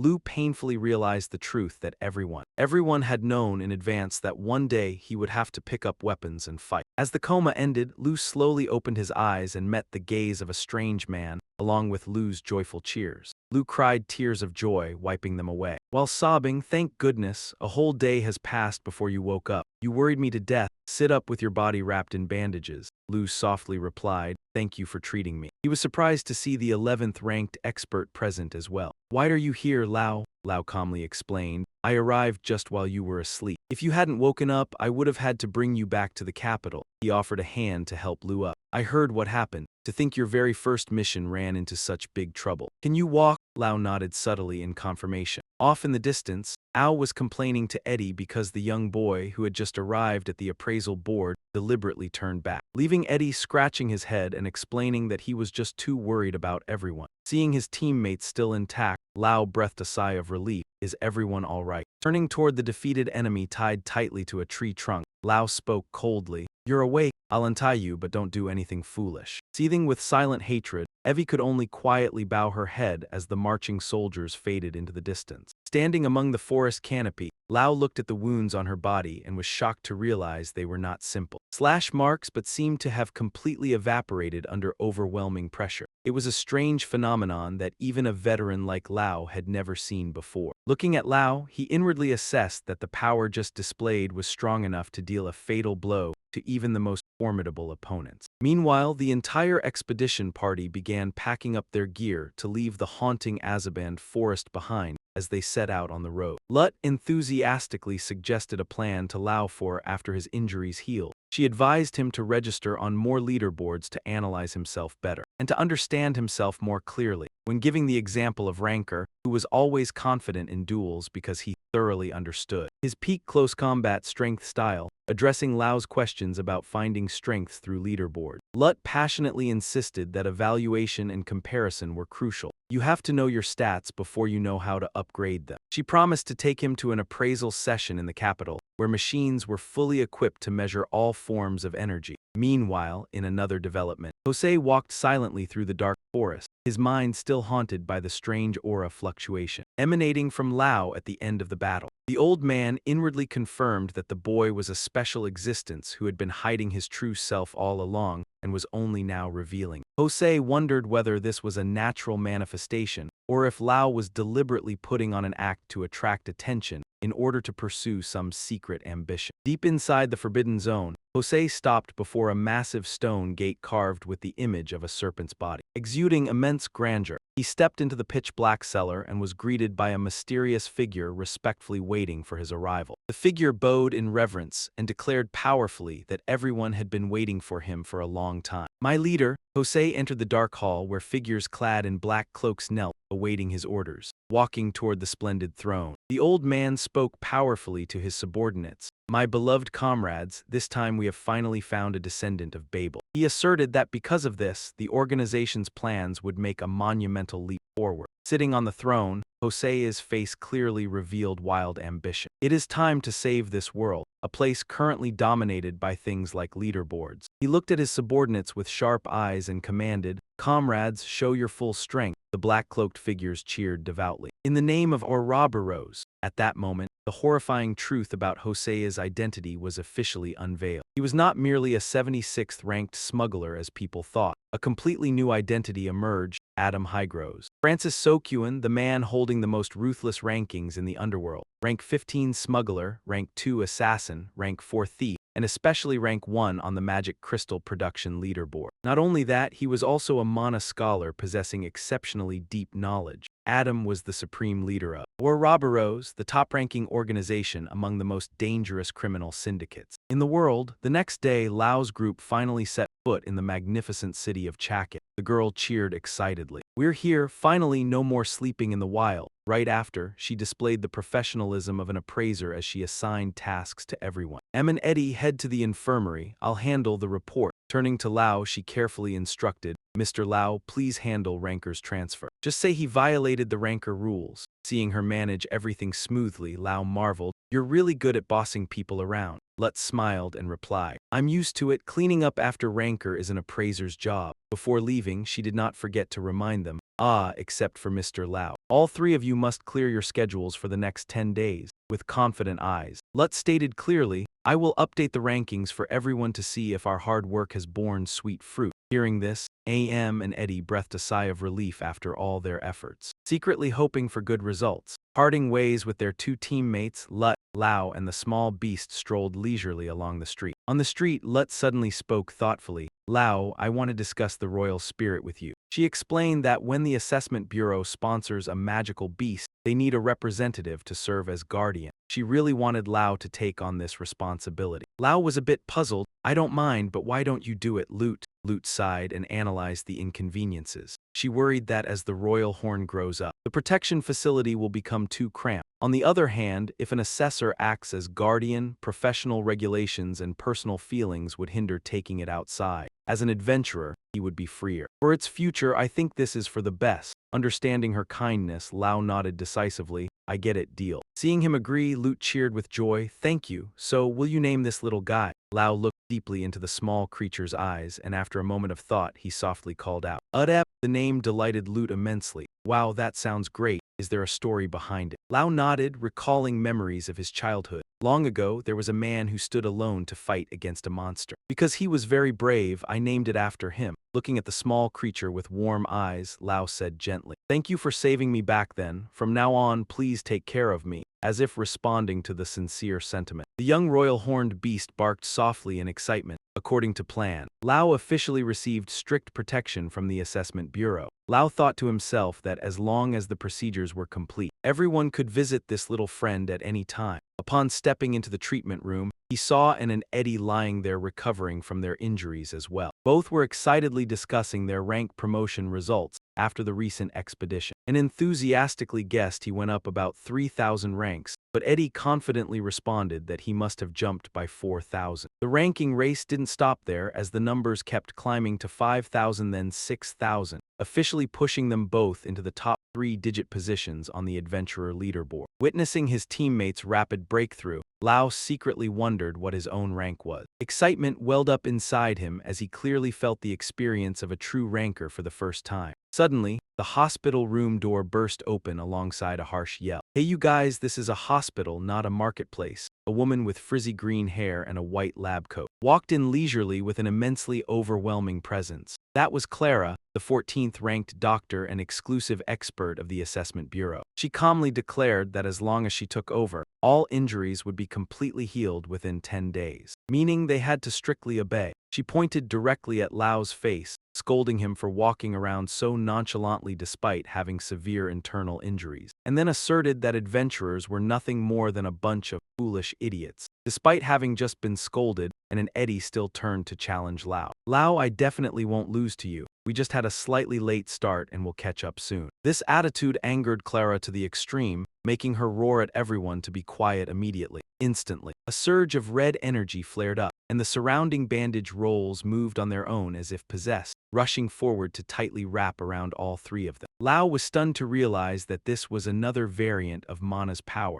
Thanks to Clara's superb medical skills, all of their wounds healed instantly, even though the whole group was bound tightly like mummies. Throughout the recovery period, Lute visited very regularly. Every time she saw the three friends wrapped up round like Tet cakes, she couldn't help but burst out laughing. Holding the title of the world's most impartial and strict assessor, Lute seemed to be buried under a mountain of documents. A colleague walked into the room, looking sympathetically at the high stack of files. Like a mountain, then asked caring questions upon seeing Luke hard at work. This evaluation round seems to be taking quite a lot of time, doesn't it? With her eyes still glued to the screen, Luke tiredly replied that this time there were too many difficult decisions making her rack her brain. Thinking for a moment, could you help connect me with any banana scholar named Layla? Top 50 would be even better. The colleague nodded in agreement, while Luke's mind shifted back entirely to the data streams displayed on the screen. She thought to herself that no matter how thoroughly she searched, she couldn't find any information about a president named Luchili. Haunted memories of the battle in the alley kept flooding back, making her constantly wonder what that ultimate technique was. 10 days later, inside a large evaluation room packed with towering bookshelves and messy piles of documents, Luke had gathered the whole team and clearly announced that everyone was present. She welcomed them to the evaluation room, then began explaining the massive workload. Whenever updating complex rankings like the adventure rankings, they usually had to rent this room and bring in an immense amount of data. To adjust the rankings, she had to compare and cross-reference with many different lists, looking at the huge mountain of documents, and couldn't help but gasp in surprise. With such a massive amount of information, how many people does it take to finish this? To the surprise of the whole team, Luke casually replied that she processed it all by herself. The answer left Anne and Eddie completely stunned. Luke further explained that she only asked friends to help buy a few things, and doing it alone was time-consuming but ensured high accuracy, and looked at her with deep respect, thinking to himself that when he updated the mercenary list, he didn't even gather this much data. The Adventurer Guild was known for being complex, yet she could handle updating it for all three people single-handedly. Lou looked awkwardly at Luke and softly said, "I've made you work so much overtime." However, Luke merely smiled brightly and replied that it was fine, as this was her professional job. In the evaluation field, there were even people who could complete this amount of work in just half a day. She quickly regained her serious composure and suggested getting down to main business, updating the adventurer rankings for all three of them. Luke held up the report and began reading, and Daki current adventurer rank is 63,215. During the Azaban Forest Patrol, you successfully cornered Duncan Illy, the rule breaker. Your adaptability was excellent, and your tactical thinking was clearly shown even when coordinating with new teammates. Your tracking ability is very good, and you can propose operational plans on your own. Based on all those factors, Anne's new adventurer rank is. Luke continued evaluating the second person, Eddie Marshman. The adventurer currently ranked at 6,752. You performed outstandingly during the Azaban Forest Patrol, possessing nerves of steel that enabled absolute shooting accuracy under any circumstances. You have mastered mana management well enough to guide others, alongside sharp instincts when fighting deep in the forest. All these factors fit an elite adventurer extremely well. Thanks to that, Eddie Marshman has made a spectacular leap, jumping straight from rank 6,752 to 1,873. Finally, the central figure, Luchili, who was previously sitting at rank 2,720. Luke began reviewing his series of glorious achievements during the recent trip, from discovering 7 new monster species and finding the cause of the monster outbreak, to a sword strike that split Duncan in half. Not only did he absorb new knowledge extremely fast, but Lou also possessed a mysterious technique that made even an expert like Luke gasp in awe. After summing up all achievements, Luke loudly announced Lou's new rank. Rank 1089, you are approaching the proud 3-digit milestone. Lou was also surprised by this breakthrough, while Luke sternly offered some advice. Prepare yourself mentally for the road ahead. Hey, the time for hiding is about to end. She explained that the most eye-catching racers were not those who had just registered, but those who upgraded their rankings, as their speed of rising reflected their breakthrough capabilities. The fact that the other two jumped from the top 6,000 to 2,000 was already impressive, but leaping from rank 2,000 to nearly the 3-digit mark in a single try was truly extraordinary. Instantly, news about the teenager with blue hair spread at lightning speed. From citizens strolling the streets to high-ranking officials in closed meetings, the whole world began talking about the name Luke. From this moment on, Luke's journey as a racer would face countless changes, full of opportunities as well as harsh challenges. Meanwhile, at the base of the Massa Order of Knights, the Knight ranking evaluation and update session had just wrapped up, with young knights showcasing extraordinary progress, fitting the prestige and reputation of the Massa Order. In the grand hallway, a young female knight borrowed a communication device from her colleague to look up the adventurer ranking.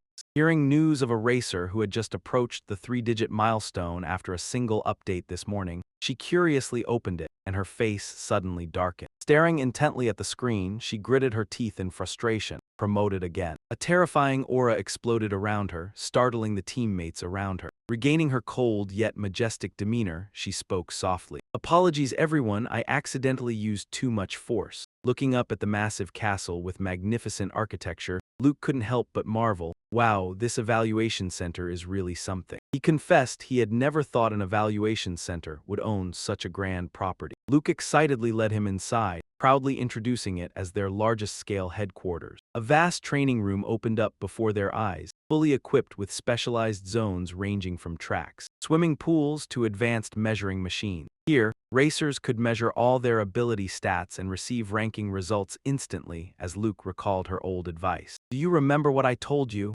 Newcomers should register on various ranking boards." She added that these were extremely expensive facilities, usually only found at high-level evaluation centers in the capital or key towns like this one. Luke explained that although registration was quite convenient, this place only supported updates for simple categories. Some ranking boards processed extremely quickly, but others were incredibly complex. As for the Adventurer Ranking Board, they were required to be present in person at the evaluation room of the center to update. Hearing this, Luke fell into deep thought. Easy-to-update ranking boards would surely have fierce competition. Still, they served as great leverage to raise one's rank, making Luke smirkingly admire. She secretly respected Luke's sharpness. She proudly thought Luke's mind reacted surprisingly fast. With just a brief explanation, he fully grasped the issue. She realized that not only was he smart, Luke was also always calculating the shortest path to the island kingdom. Shaking off her solemnity, Luke cheered with excitement. "All right, Luke. Today I will measure all your abilities for the entire day." She enthusiastically encouraged that registering at high positions in sub-boards would help his adventurer rank rise ultra-fast. While urging him to unleash his full potential, Luke pondered and then asked if he could utilize panache. Throughout the evaluation, for this test, receiving a confirmed approval from Luke, "Of course your panache is the real deal too."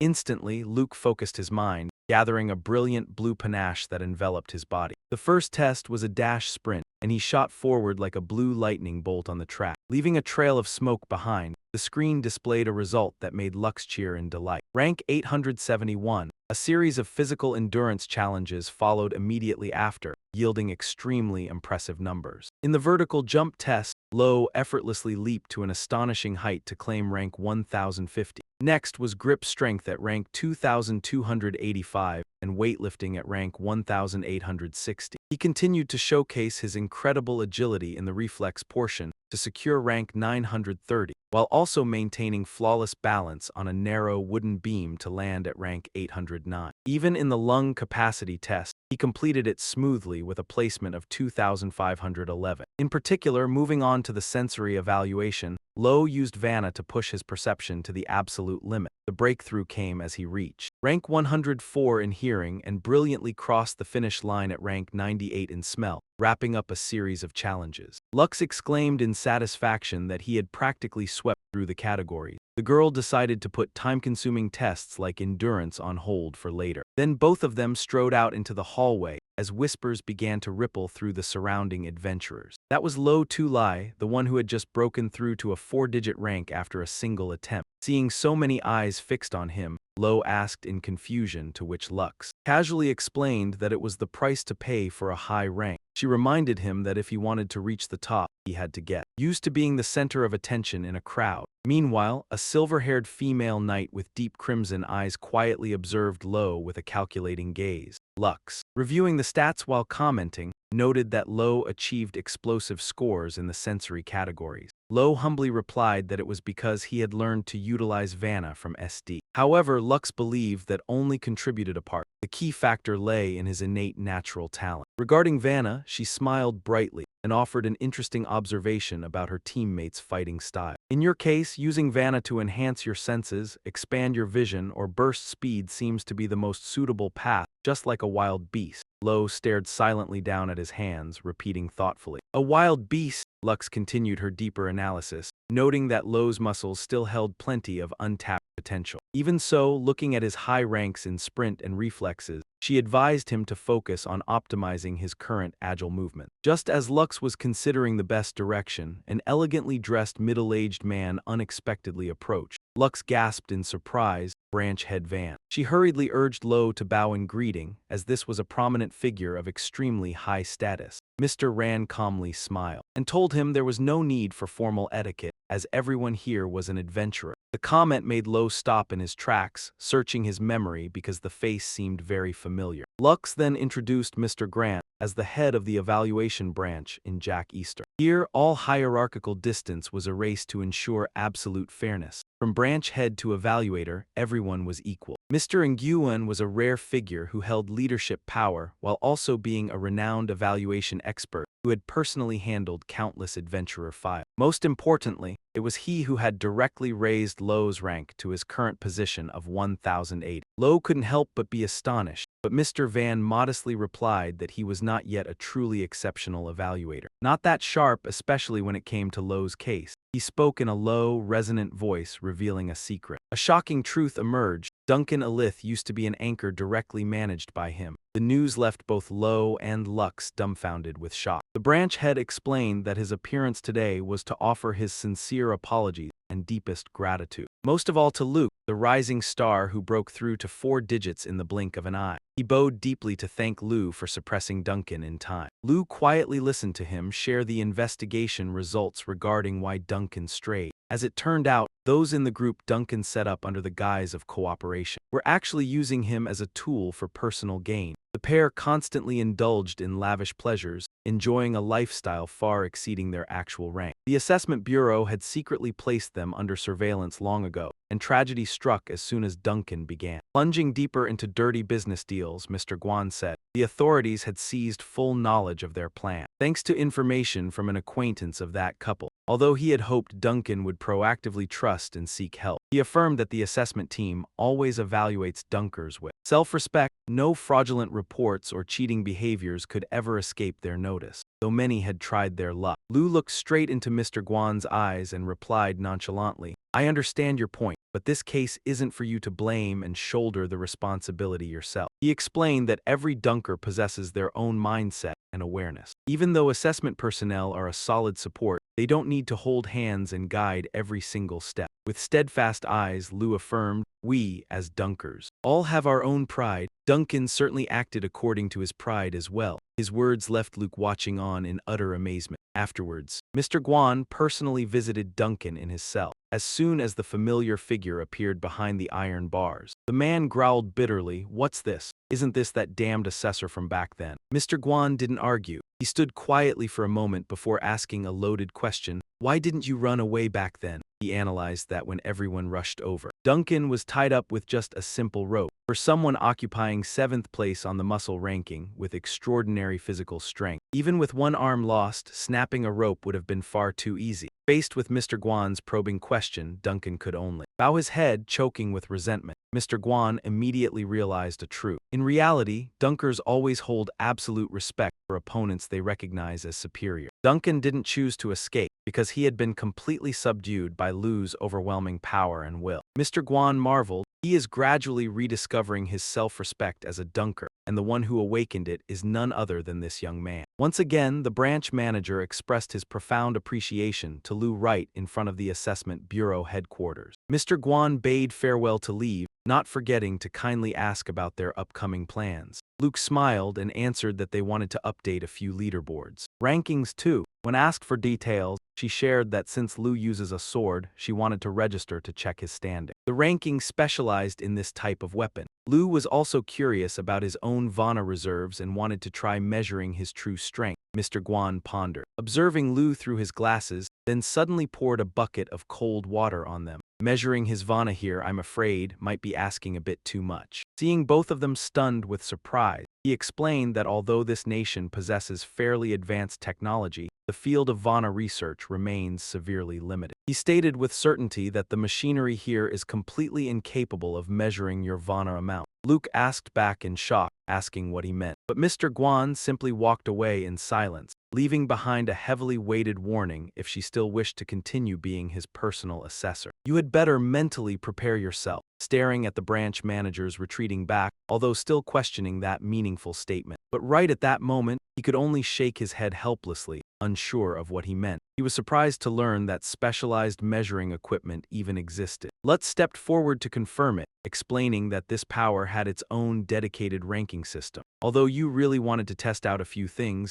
he decided to follow Mr. Wan's advice. Lutz suggested that he should first try his luck on the swordsmanship ranking leaderboard. A prime example was the sword speed category. She affirmed that the sword was a universal weapon, so there were plenty of rival rankings where Yu could express himself to his heart's content. Suddenly, Lutz approached Yu with an exceedingly serious look on her face. She raised a finger as a signal and emphasized an extremely crucial point. Leaning close to Yu's ear, Lutz whispered in utmost secrecy, "Please don't use Kensei Ryu anymore. I don't want to work unscheduled overtime just yet," leaving Yu utterly baffled. She explained that Kensei Ryu was a unique, single-lineage inherited sword style, a special skill that only those at the top of the night leaderboards were permitted to inherit down through generation. To every swordsman, Kensei Ryu was the ultimate dream and goal they constantly yearned to reach. Lutz asserted that she was by no means exaggerating, as almost every master poured their full heart and soul into mastering this classic swordsmanship style. She stressed that even though Yu's slashes looked deceptively light and casual, they were actually advanced techniques that only swordsmen ranked 800th or higher could execute. Lutz explained in a deep voice that out of 2 billion people in the world, only a mere 800 individuals were skilled enough to reach that level. Hearing this, Yu simply replied softly, "I see." Lutz went on to tell him about Laon Gu Piven, the founder and also the very first-ranked knight. He was not only a great swordsman, but also a genius scholar who created countless extraordinary secret techniques, among which Kensei Ryu was his lifelong masterpiece. What built Laon's reputation was his ability to manipulate flying slash arcs entirely according to his own will. With a solemn expression, Lutz reminded Yu that the power he possessed had immense, incredible value. "It's best to hide it for now. If you offend high-ranking knights, your life is basically over." Understanding the gravity of the situation, Yu nodded and promised he would be cautious. To continue their trip, Lutz excitedly led Yu to the trial area and urged him on. "All right, let me hunt down some rankings now." Even though Yu couldn't unleash his full power, Lutz still maintained that getting his name on the leaderboard was absolutely essential. Yu felt a bit hesitant, wondering if it might be better not to register at all rather than being placed in a low position. Lutz immediately explained that in this world, without a name on the rankings, you couldn't earn anyone's trust. At the same time, she reassured him not to worry too much. The two stopped in front of the continuous slash leaderboard where there was a special boulder known for its extraordinary ability to endure all manner of strikes. The test required candidates to slash the boulder in rapid succession within a set time limit, after which a sensor machine would automatically record the total number of slashes. A knight had just finished his test with a score of 1,862 slashes displaying on the screen, prompting Yu to admit that this competition was actually quite interesting. He noticed that the slash marks on the stone were miraculously healing themselves. Yu calculated that using the soft transformation technique would certainly yield a good result. However, to conceal his true strength, he decided to use only Vana. As he drew his sword, a deep blue burst of Vana instantly erupted with every wind-splitting swing. With his final result stopping at the number 749, Yu silently understood that this was the maximum limit if he only used Vana. Next up was the precision measurement test. The challenge required swinging a sword to split the narrow gap between two iron plates without causing them to vibrate. Even a slight touch meant failure. The gap would grow progressively narrower, and slow slashes would definitely not count as points. A swordsman had just unleashed a wind-splitting slash along with a loud roar, brilliantly securing rank 734. Seeing that achievement, the accompanying disciple cheered in admiration. "Master, you're amazing. You actually reached the 3-digit mark." To which the master smugly replied that there was no shortage of sword wielders in the world, but genuine swordmasters were extremely rare, and anyone claiming to be a swordsman must at least break into the top 3 digits. Hearing that, Lu quietly stepped up to the trial spot and struck as fast as lightning. The scoreboard instantly jumped to 87 and 743, leaving them both slack-jawed in shock, while Lu nonchalantly sheathed his sword and entered, reminding himself that once he mastered the art, he had to keep training his skill. Lutz, standing behind observing, smiled in satisfaction at her own great judgment. Even without unleashing his ultimate Kansei Jutsu technique, Lu was still far superior to the majority of adventurers. She approached him and asked, "Hey Lu, let me see your rank. The card you used to enter the Azaban Forest." Lu handed the list to Lutz. She explained that he could register for up to 10 different categories. She enthusiastically urged him to just pick the highest ranks and leave the rest to her. While Lu was still confused, not understanding what high rank meant, a silver-haired female knight tied with a red ribbon walked past them. The female knight walked straight toward the testing area, where massive boulders stood tall under the bright lights. A cold, murderous atmosphere enveloped the area the moment she drew her sword. In an instant, the boulder shattered under her powerful slash, and the scoreboard immediately surged from 673 to a shocking 29th place. Seeing the two-digit rank appear, Lu blurted out in amazement, while the female knight turned back to look at Lu with a sharp glare and calmly asked, "Why are you so surprised? If you took this seriously, couldn't you do the same?" She declared with complete certainty, "Of course, because you are the successor of Kansei Jutsu." That statement was like a bolt out of the blue, making Lu pale in terror. He was exposed after all. Even Lutz panicked when she called out the name Luchuli correctly. The female knight pointed straight at Lu's face, issuing an arrogant challenge. "Duel me?" She coldly laid down her condition. "If I win, you must give up swordsmanship immediately." Noticing the curious crowd gathering, she demanded the group move elsewhere to settle things once and for all. Cecily led them to an empty grassy field at the foot of the city walls. She nodded in satisfaction, deeming the space ideal enough. With a contemptuous attitude, she considered Lu exposing Kansei Jutsu a terrible insult, and she was determined never to let anyone see him swing this noble sword technique ever again. Before striking, she clearly announced her name, "I am Cecily." A rank 305 knight. Lu remained silent, staring intently at his opponent. Lutz anxiously asked how Cecily knew Lu was using Kansei Jutsu, but she merely curled her lips in mockery. "What? Did you think something this huge wouldn't get exposed?" Cecily revealed that her senior knight had taken part in the adventurer exam and witnessed everything firsthand, based on that senior's account. She firmly asserted that Lu had stolen the Kansei Jutsu, despite Lutz's attempts to clarify. Cecily brushed it off, believing he was making up the story of being taught by Master Adol. To Cecily, it was utterly ridiculous for a noble knight like Adol to have anything to do with a boorish person like Lu. She declared that she was the true heir to Adol's Kansei Jutsu, while Lu was merely copying it from a few records. She claimed his impersonation of Adol's disciple caused huge trouble for the knights and demanded he apologize immediately to be forgiven. In response, Lu still nonchalantly reiterated that Adol had indeed taught him, causing Cecily's face to suddenly darken with threat. "What?" Lu looked straight into his opponent's eyes, decisively confirming that he had been Adol's disciple for a year. Cecily gnashed her teeth in fury, both hands clenched tightly and trembling at that claim. She roared in rage. Sometimes people know the truth full well, yet still find it unbearable to accept. Her eyes burned red with killing intent, staring at Lu as if wanting to burn him to ashes. What he had just said defiled her soul and insulted her admiration. A crimson aura erupted around Cecily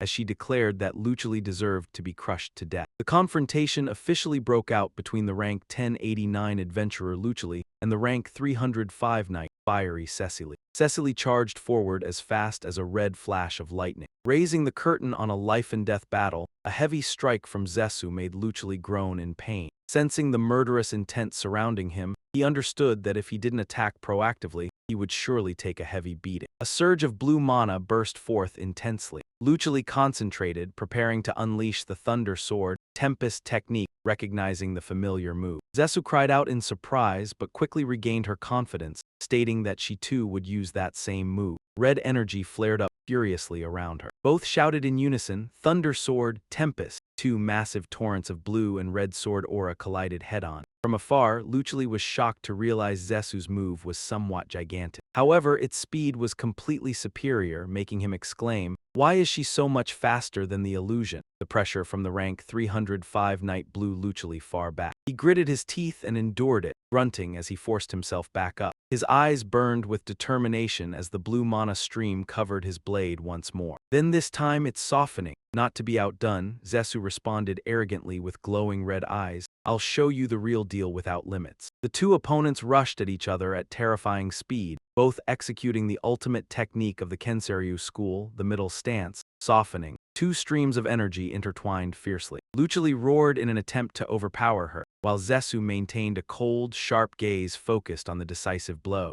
Witnessing the scene before him, Lucili couldn't help but be stunned. This was a battle between two users of Kenseryu, but this was originally a secret martial art passed down to a single successor. If Lucili learned it from a do, then Zesu being able to use it was inexplicable. Lucili was driven into a corner, realizing that Setsu's execution of softening was very unusual. It was extremely bizarre and rough, yet remarkably effective. She used pure sword technique alone to dominate the fight. This left Lucili helpless, gritting his teeth to defend while constantly forced backward. Zesu paused briefly in suspicion, but quickly pulled herself together with unshakable faith, confident she had overwhelmed her opponent in thunder sword and middle stance. She boisterously issued a challenge. Now it's time for the upper stance, right? Or do you want to surrender right now? Lucili was drenched in sweat. His breathing was heavy as he clearly felt the pressure weighing down on his every movement. Zesu continued her mocking remarks. Don't tell me you only know how to use two moves in the Kenseryu style, and you still claim to be a Do's disciple. At the same time,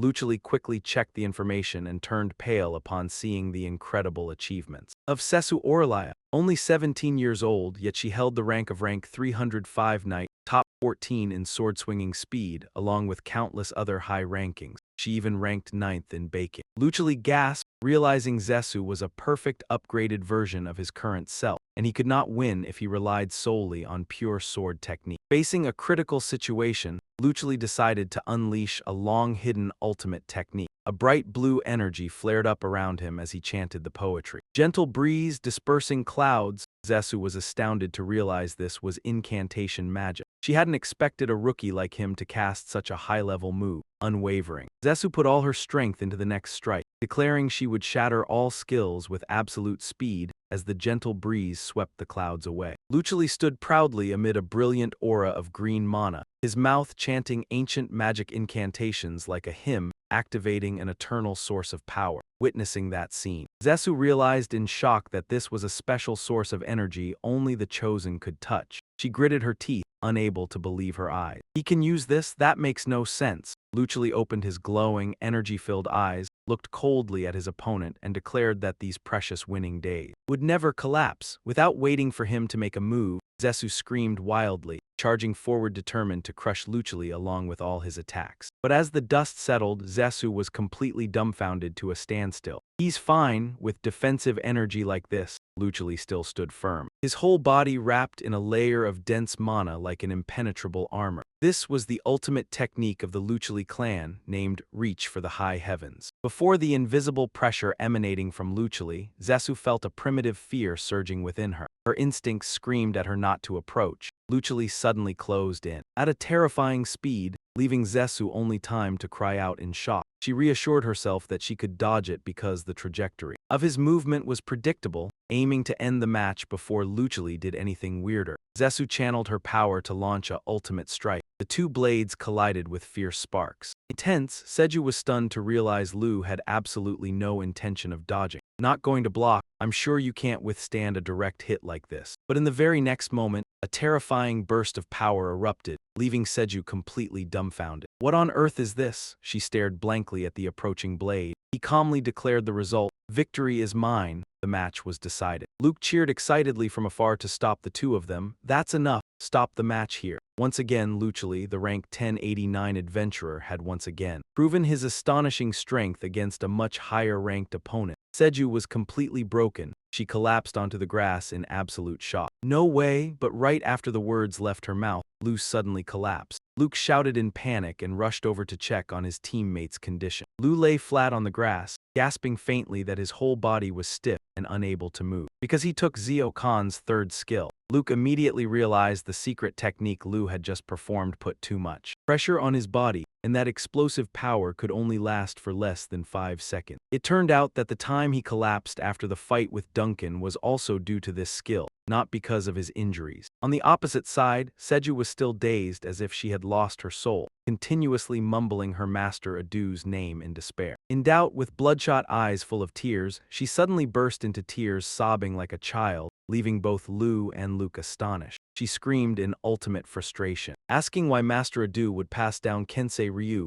to a guy like him. Seeing the girl crying bitterly on the ground, Luke uneasily approached her, speaking gently and asking for permission to call her Seju. Luke tried to lighten the mood, expressing empathy for the respect knights have for Kensei Ryu, but also didn't forget to remind Seju about her recklessness in randomly attacking others. Luke guessed there must be a very special reason for her to be so devoted to Kensei Ryu. Hearing that, Seju looked up with tear-filled eyes, proudly affirming that she was the only disciple recognized by Master Adu. Her confidence remained immense until the final moment, when she began to recall past memories, back when her knight rank was still stagnant just one time. Master Adu secretly taught her swordsmanship with the advice to relax her grip a bit. That made her firmly believe she was the chosen successor of Kensei Ryu. Since Adu was famous for taking no disciple, Seju always mistakenly assumed she was the sole exception. A genius the master was waiting for, and from then on recklessly threw herself into exterminating giant magic beasts. She made endless efforts solely because of that belief, then pulled out a pocket watch with Adu's image and wept bitterly. Crying helplessly witnessing this scene, Luke could only gasp in utter shock, thinking to himself that she was merely a troublesome fan. Turning to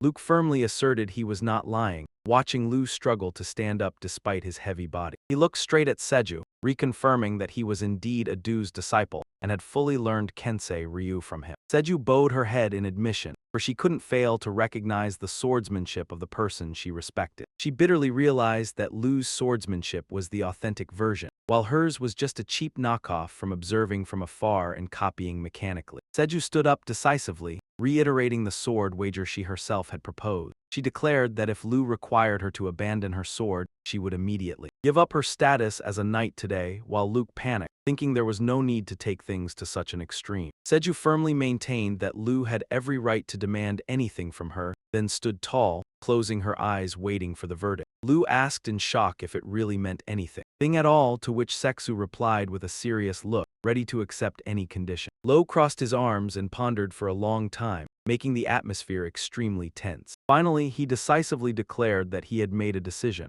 causing Seksu to flinch and anxiously tell him to wait. With a blushing and embarrassed face, Seksu stammered, reminding him not to make requests after thinking for so long. Perverted requests like touching her body, trapped in her wild imagination. Lo stared blankly and asked why he would ever need to touch her. The blunt answer was like a splash of cold water, leaving Seksu frozen in place. Lo stood up and clearly stated two demands. First, to help him raise his adventurer rank, and second, to teach him the Kansao view technique. Seksu was stunned because she had assumed Lo already understood this sword technique even better than she did. However, he honestly admitted that he could only use 2 moves and that his skills still had many flaws, adding that it was amazing how she could replicate it just by looking at it once. That sincere compliment caught the female knight so off guard that she hesitated. Regaining her confidence, Seksu smiled and agreed, all right, because she believed these were the ultimate techniques of the respected Master Adol. Half-heartedly teaching them would be nothing short of an insult to him. Lo inwardly admired how someone defeated could still maintain their complete pride. Very noble. Seksu turned to borrow the quest board from Luxian to look for night quests to raise his adventurer rank. Lux explained that although normally one cannot take cross-rank quests, it is completely valid if accompanied by the client. Seeing Lo still wondering about the benefits of this, Luxian began explaining the importance of well-rounded development. She emphasized that if he solely focused on adventurer quests, his realm of experience would be very narrow, whereas skills like communication, negotiation, and coordination were the true keys to a breakthrough. These diverse experiences would help Lo surpass any opponent. Hearing this, he decisively said, I see. In that case, I'll take a quest. Lux was even more excited than him, continuously encouraging him to seize the opportunity to improve. She further revealed that knight rankings place great value on prestige and dignity, requiring both strength and character. Just as wonderful as Adol, hearing his master's name, Lo went silent and sank into thought. After a moment of contemplation, Lo remarked, I used to feel this way, but But the Adol you speak of seems very different from the person I know. In his memory, Adol was a rude person, did everything half-heartedly, and was extremely annoying. Hearing such an insult, Seksu immediately flew into a rage. What? Are you badmouthing my idol? Even Lux didn't agree with Lo at all. She affirmed that Adol had an extremely impeccable demeanor and was an exemplary knight, proven by the fact that he was always at the top, immensely trustworthy, and respected by everyone to the point that everyone wanted to emulate him. She quoted the powerful declaration of Adol when saving a village. Protecting the villagers is the duty of knights. Your peace is our pride and the weight on our sword. Seksu excitedly added that this quote had appeared on the front page of the morning newspaper on June 21st, an event that happened exactly 4 years ago, making Lux shudder at the terrifying memory of this hardcore fan. Meanwhile, Lo was completely bewildered. Who on earth actually said those words? He realized he knew nothing about the real person or what Adol did. After leaving the village, the two parted ways, and during a year of harsh training, Adol had never revealed anything about himself. Lo looked up at the sky, silently wondering what Adol was doing right now. At the same time, in a city engulfed in flames and destruction, giant magical beasts were slaughtering everything in their path. Amidst the rubble, a young girl cries out helplessly for her parents in total despair. Just as a giant centipede lunges forward, brandishing its claws, ready to swallow her whole. Right at that critical hair-breadth moment, a knight clad in silver armor, along with a brilliant red cape, arrived just in time, swinging his sword to slay the monster and rescue the little girl. We made it in time, everything is fine now. The knight gently reassured the trembling child. Meanwhile, the other knights were fighting with all their might, determined to hold the line until their commander arrived. In the name of the Massa Knights, save every single life. Suddenly, a horrific tremor tore the ground apart from deep underground. A hideous creature with pink skin and bloodshot red eyes emerged. It was the Tyrant Worm,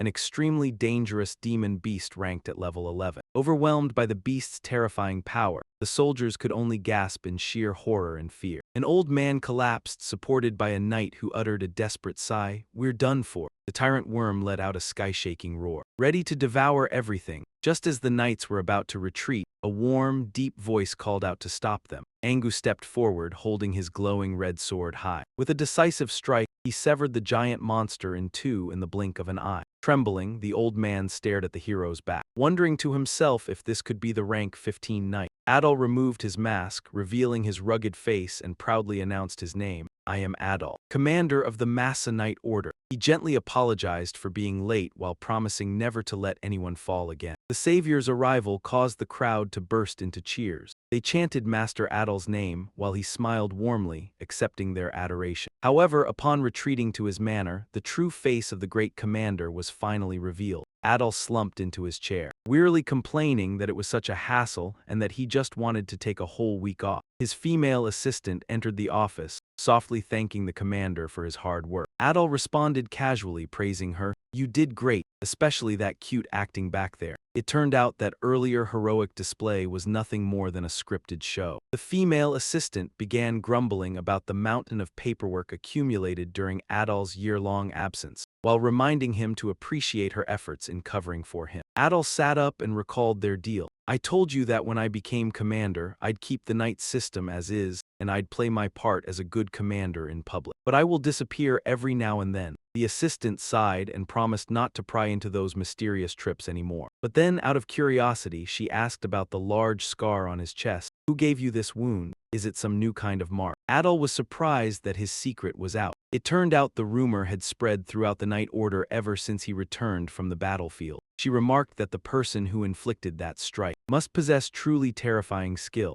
Looking at the scar, Adol smiled faintly and cryptically replied, skill. Well, yeah, that's true. Staring thoughtfully at his student's report, he realized that Lu had been doing very well, rising to rank 1089. However, currently, he could only unleash a maximum of 2 techniques from Kanzazur. Adol admitted that relying solely on pure swordsmanship couldn't have gotten him to that position, and he was certain that Lu had officially awakened the secret technique. Memories of that terrifying power rushed back, giving Adol goosebumps all over again. As his plana shattered the moment it touched the boy, Even a supreme knight like him had to put everything into defense against the immense pressure Lu created. Even so, Adol thought to himself that this rank was still too low to confirm that Lu had mastered his new power, especially since he hadn't yet adapted to controlling. He hoped Lu would make a stronger breakthrough instead of just hovering around rank 1000. At the same time, Seksu decisively thrust her phone in front of Lu, boldly declaring that this mission belonged to her.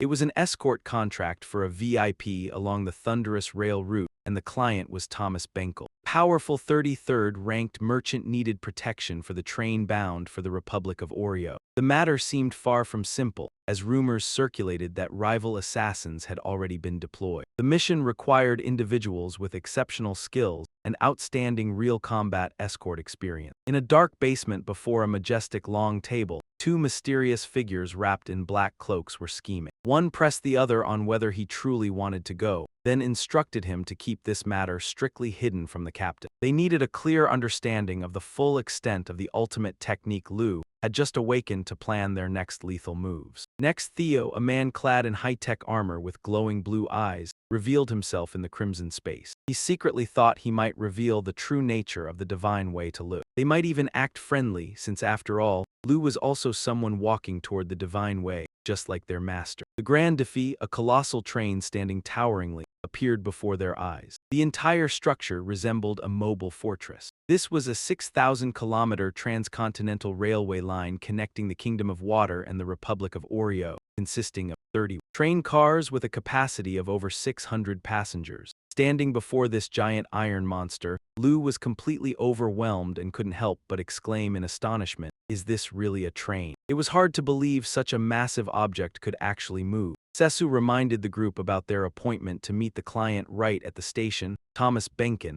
a 55th ranked merchant whose attire blatantly flaunted his immense wealth. She emphasized that reputation was the core of an escort, reminding Lu to be extremely cautious and polite when greeting the client. Luke also advised him to prepare his rancor card to prove his strength the moment they met. Lu nodded faintly in agreement, signifying he understood, yet as soon as he appeared, Thomas Benkin displayed a contemptuous attitude. Where did this bumpkin come from? Did he just crawl out from the countryside? Seeing Lu about to present his rancor card, the old man brushed it away dismissively and snapped that he had no need to look at it. The chairman of the 33rd Ranked Merchant Association saw this as a joke and refused to entrust his life to someone who looked so unrefined. Despite being insulted, Lu remained calm, asking if the old man had actually looked into him properly. Thomas brushed it off, considering him just a wet-behind-the-ears kid unworthy of his concern. Seeing the tense situation, Sesu stepped forward immediately, demanding he speak using titles outside the ranking board. She boldly announced her name, Sesu Olivia, one of the Sword Saint candidates. This left Thomas stunned and bewildered, unlike the title of Sword Saint reserved for first-class knights. Sword Saint candidate was a noble title awarded to rankers who possessed high potential and perfect compatibility with ancient sword techniques through innate talent. Sesu was the youngest candidate ever recognized. Sesu firmly stated that this man was even better than her, although secretly thinking he only had a slight edge in martial arts. However, those words instantly changed Thomas's attitude. "Oh, in that case I feel relieved." Lu calmly introduced himself. "I am Lu Tui." Looking at his ranking, the old merchant nodded with satisfaction. "Ho ho, looking closely, your rank is actually quite impressive. At this level I can trust you." Witnessing this lightning-fast turnabout, Luke secretly marveled at how simple-minded the old man was. When Thomas asked about her identity, Luke clearly replied, "I am Lu, Lu's exclusive assessor." The presence of an assessor further solidified Thomas's confidence. Wiping away his sweat, the old man confessed that so many terrifying incidents had occurred lately that he was completely shaken. Thomas signaled it was time to depart, entrusting his life to them. Prayed for the group until reaching the Alio Republic, the old man muttered bitterly, remarking that nothing was cheaper than cheap talk, and sadly, even his own family couldn't be trusted. Truly the experience of someone who had been scammed repeatedly.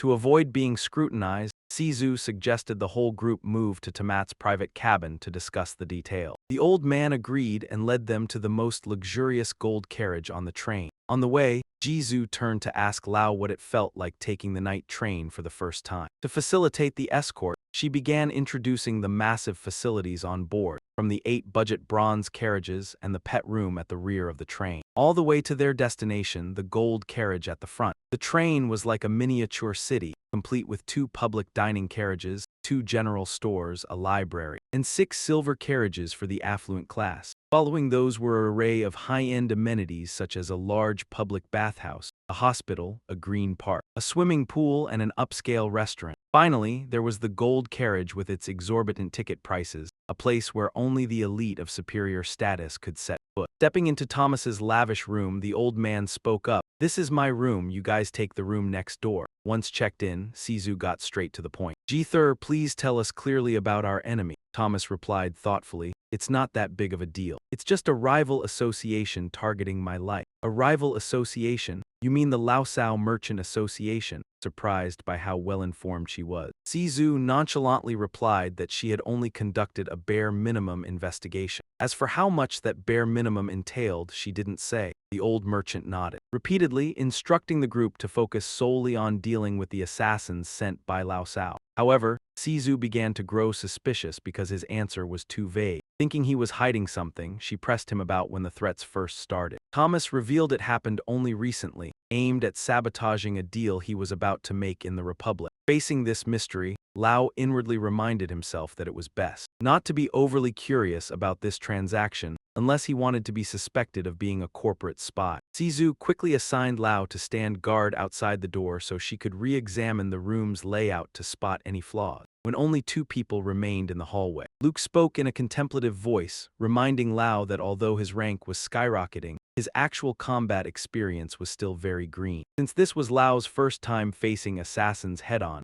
Luke sternly warned him never to be complacent or careless, even if the opponents were assassins from the famous GEO company. Lao sighed, admitting he was quite confused because there were still so many things he didn't know. Luke smiled reassuringly, considering it completely understandable since Lao had only recently arrived in the capital. When Lao asked about the door's strange automatic opening mechanism, Luke explained that it ran on electrical power combined with a special optical sensor. This was advanced technology from the Alio Republic, a leading nation in technological research. This place possessed the technique to convert Vanna into energy to operate the Grand Dream Zephi train. Lekin further revealed that the Alio Republic was the very supplier of technology for the entire evaluation bureau. Facing such overwhelming new knowledge, Lao fell silent, realizing the world was far grander than he had ever imagined. Gazing at the brilliant sunset descending upon the horizon from the carriage balcony, memories of his childhood friend rushed back into his mind. Lao thought to himself how wonderful it would be if Yuna were by his side, exploring the world together. "Lao, there is something I want to tell you." Luke approached with a dark, enigmatic expression. She revealed that when the group set foot in the Enlo Republic, they might very well find crucial clues related to the Divine Island. Lao admitted it. She had once secretly checked Lao's profile to update his rank, but the result returned was an absolute 0, not due to a lack of data, but because there was no information stored whatsoever. Such suspicious emptiness. Even the Evaluation Bureau, which held a massive reservoir of data, was completely unable to extract anything. However, she discovered another similar mysterious case, directly related to Lao the God Island, since even the appraisal had no information about that mystical land. These 2 unknown variables seemed to overlap, and the epicenter of all anomalies was none other than Lao. Luke believed this was definitely not a coincidence. She guessed that the reason Lao could make contact with the God Island stemmed from the strange spell formula he possessed. Recalling Lan's words, since the current measuring device could not gauge Lao's Pana capacity due to mechanical limitations. In technology, Luke hoped that in the Alio Republic, the most advanced power. Regarding Pana, they would successfully decode the special energy hidden within his body. Lao pondered and whispered the name of the Alio Republic. Contrary to his teammates' deep thought, Luke jumped up with excitement. "Now I'm even more excited." She was certain this was a very interesting country and would help Lao update plenty of valuable information. Suddenly, Lao's eyes darkened. He had just sensed a trace of killing intent lurking nearby.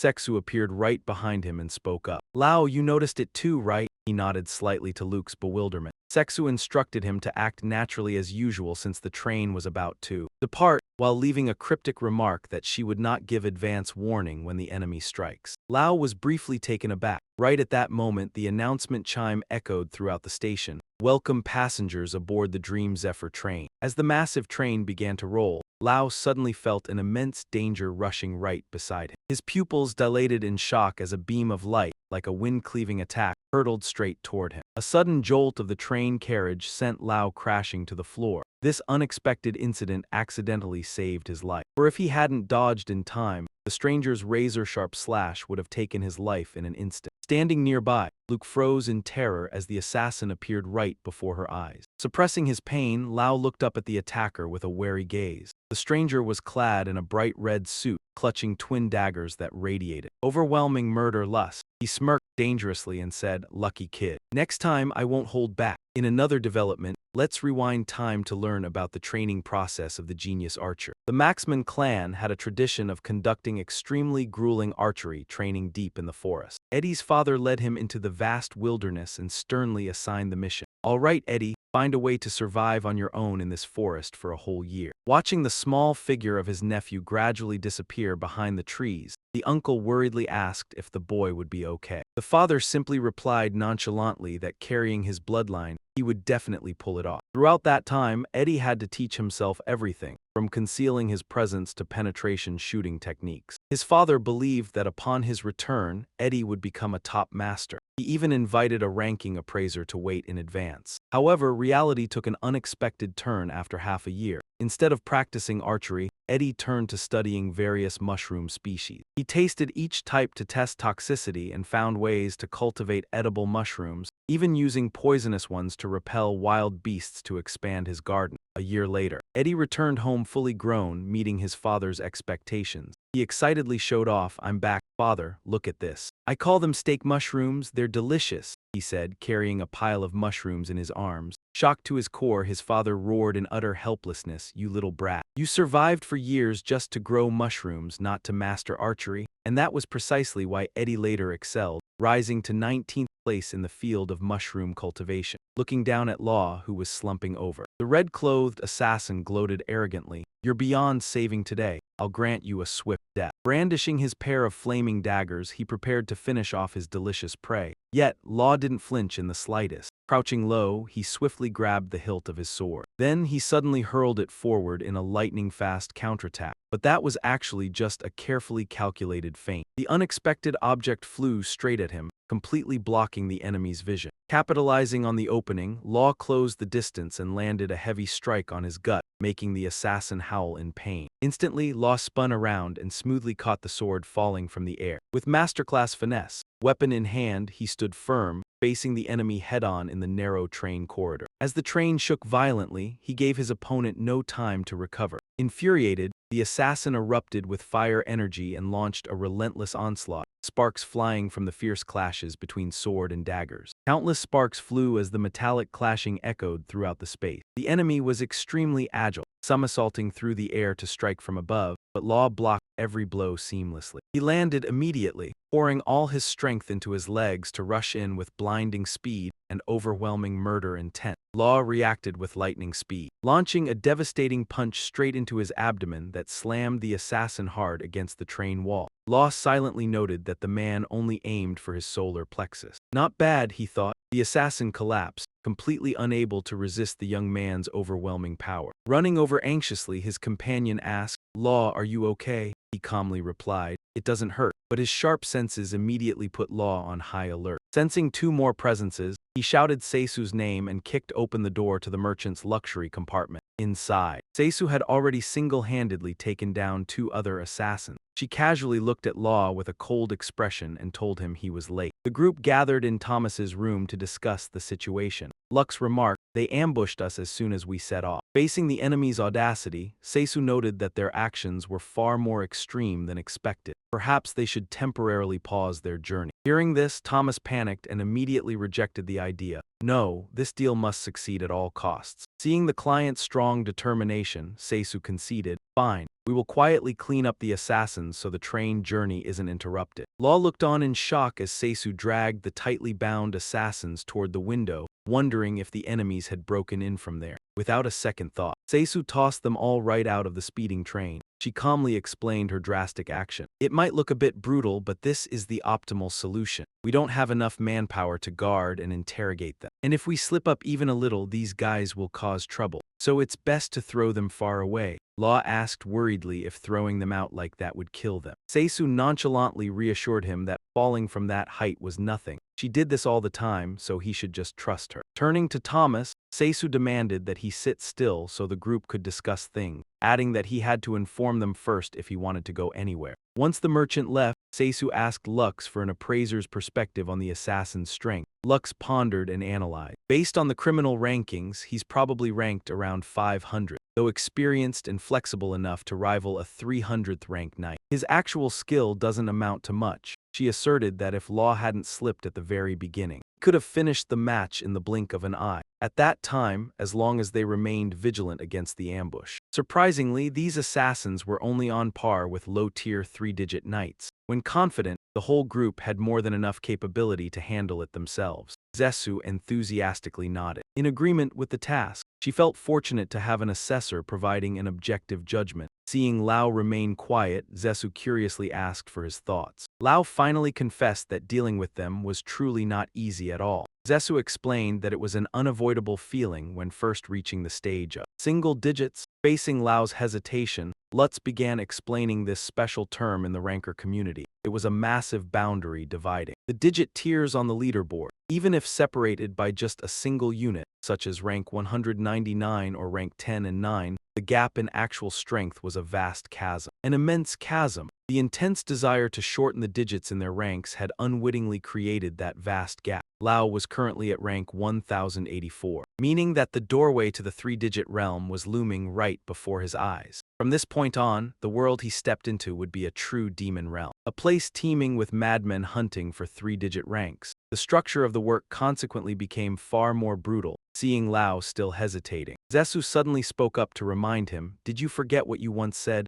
Your mind is wandering again." She looked straight into Lao's eyes, reiterating his own previous proposal that he wanted to learn swordsmanship from the Sword Saint. The DMZ Fly train continued to tear through the wind and rush forward, carrying endless calculations and ultimate trials lying in wait. The wind howled relentlessly on the roof of the speeding train. Lao frowned, feeling it. The wind is too strong. Zesu immediately smiled, deciding to use this very wind to kick off the training session. She strictly remarked that although he had crossed swords before, the way Lao applied mana was still far too basic. It seemed he was only prioritizing learning the skills beforehand, following Eddie's instruction. Zesu then candidly commented that Lao was forcing it too much by trying to accomplish things beyond his reach, relying solely on an abundant amount of mana. Meanwhile, the ultimate technique of the Sword Saint was far more complex than he imagined. She emphasized that Lao needed to get used to advanced mana manipulation for practical application, instead of just lingering at the basic level. Although acknowledging the importance of technique, Lao was still hesitant about whether pushing himself to learn the Sword Saint's training lessons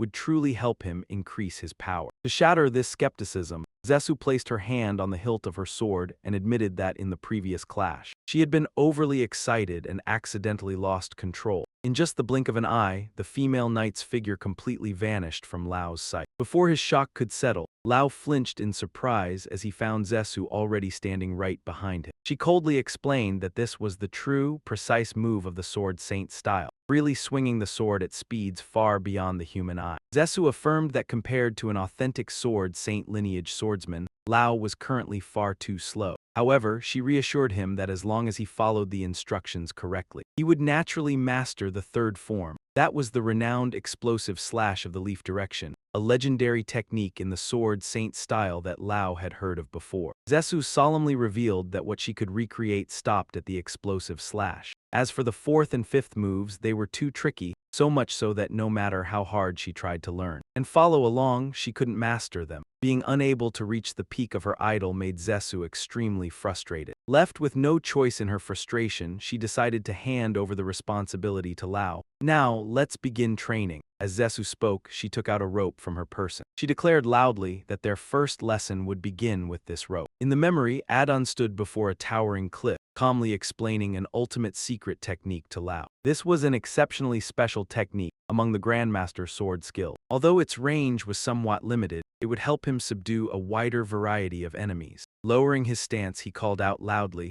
"Watch closely." Adon swung his sword, unleashing a massive torrent of heat. Witnessing that destructive power, Lu stood frozen in shock, staring at the deep crater left on the cliff face. Lu couldn't help but admire it, thinking to himself that while he felt this way every time, this was definitely no ordinary swordsmanship. Returning to reality atop the speeding train, Seshu raised the newly bought rope high and announced loudly, "For our first lesson, we'll practice with this rope I just bought at the general store." Looking at the rope, Lu couldn't help but voice his concern. "Are you planning to tie me up with that?" Blushing, Seshu snapped back, "Of course not. Stop having such weird fantasies. First, I'll demonstrate for you." She swung her arm forcefully, sending the rope tearing through the air in a straight line, smashing right through the intense wind resistance on the train roof as Seshu declared, "If you can pull this off, consider lesson number 1 complete. All right, now it's your turn." The moment Lu tossed the rope, he was struck back by the gust of wind. Taking a stinging, painful lash directly to the face, Lu grimaced bitterly and admitted, "The wind pressure is blowing it right back." Seshu nodded in agreement. "Exactly. In a strong wind like this,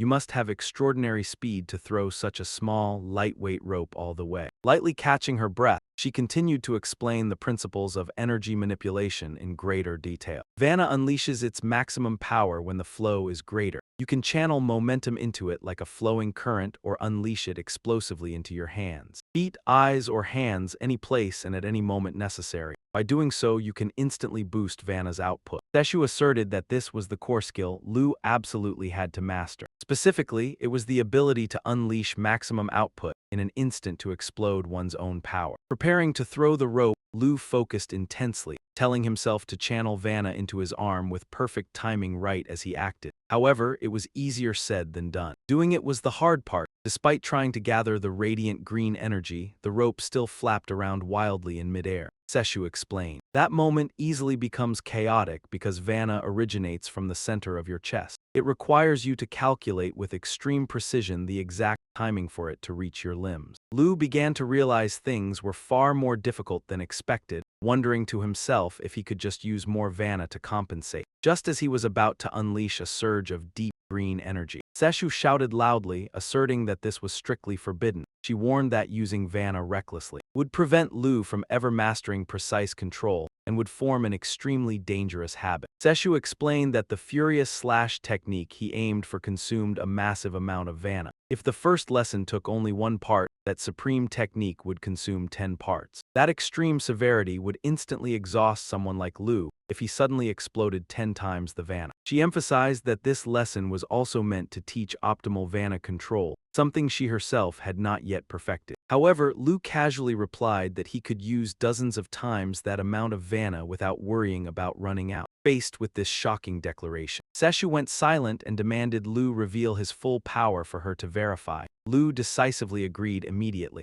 A pillar of green Vanna burst forth, piercing straight through the roof of the train, demonstrating an overwhelming scale of power. Seshu was utterly stunned, left speechless in shock at the sight before her eyes. The surge of energy bursting from the train roof startled Thomas Benkin, who was resting, causing him to leap up. Utterly bewildered, thinking it was an earthquake or doomsday, cold sweat broke out on him. As he recognized the familiar pressure, gasped, and called out Lu's name, unable to believe his senses when he felt a supply of Vanna far exceeding before. She wondered in utter shock how he could be this strong. As the shockwaves continued to spread throughout the train cars, causing passengers to panic, unable to comprehend what was happening in the quiet library area. A mysterious figure standing in front of a bookshelf also froze as a terrifying surge of mana impacted the entire train. He questioned whether a top-tier expert from the single-digit ranks was present here. But then he realized that although the source of power was abundant, it still showed many obvious flaws that could easily be exploited. Turning to a new page, the mysterious figure gave a cold smile, telling himself there was only half a day left before moving to the next phase. On the roof of the train, Sizu stood petrified before the massive, surging column of deep green energy. She was astonished to realize this power source far exceeded all her initial predictions. That immense amount of mana left anyone wondering how long could still maintain his human form. Sizu inwardly assessed that this presence alone was enough to create a terrifying deterrent force against any enemy. She marveled that this was truly a godsend luck, according to her calculations. In terms of pure mana quantity, Long was perhaps already among the strongest in the world. Sizu tightly clutched the watch containing her master's picture, silently sending word to Master Adon that his disciple was a true monster. After the insane training session, Long and Sizu returned to the train car. Catching sight of the two, Lutz approached with a monitoring device in hand to greet and check on them. Asking how the training went, Sizu calmly reported that Long had nearly completed the first lesson. At the same time, she felt relieved because he grasped things faster than expected. He softly asked how many lessons were left. Sizu answered decisively that there would be 3 lessons in total. She instructed him to mentally prepare for tomorrow because the second lesson would be a hellish ordeal. Lutz anxiously asked whether Mr. Thomas was still resting in his room or not. Sizu nodded in confirmation, stating he had just gone to sleep not long ago. Surprised by how Lutz wondered she could know so precisely, Sizu nonchalantly explained that she constantly sensed his presence through the aura of mana radiating from him. Everyone possesses mana, but only a select few truly know how to master and use it. Seeing Long show admiration, Sizu asserted that for a sword saint practitioner, this was a matter of course. She narrowed her eyes at Long with regret. Only now do I realize how much graina you waste every day. Your energy is truly abundant. Perhaps you've only been using 1/10 of your total mana. We will fix this through training. Taking advantage of Mr. Thomas's absence, Lutz suggested the group take a break to hand over the assignment. She pulled out a file and handed it to Long. Take a look at this. This is an analysis of our protection target, Mr. Thomas. From his origin, age, personality to his preferences, I've compiled everything. Lutz believes that understanding the target thoroughly will make protecting him much easier.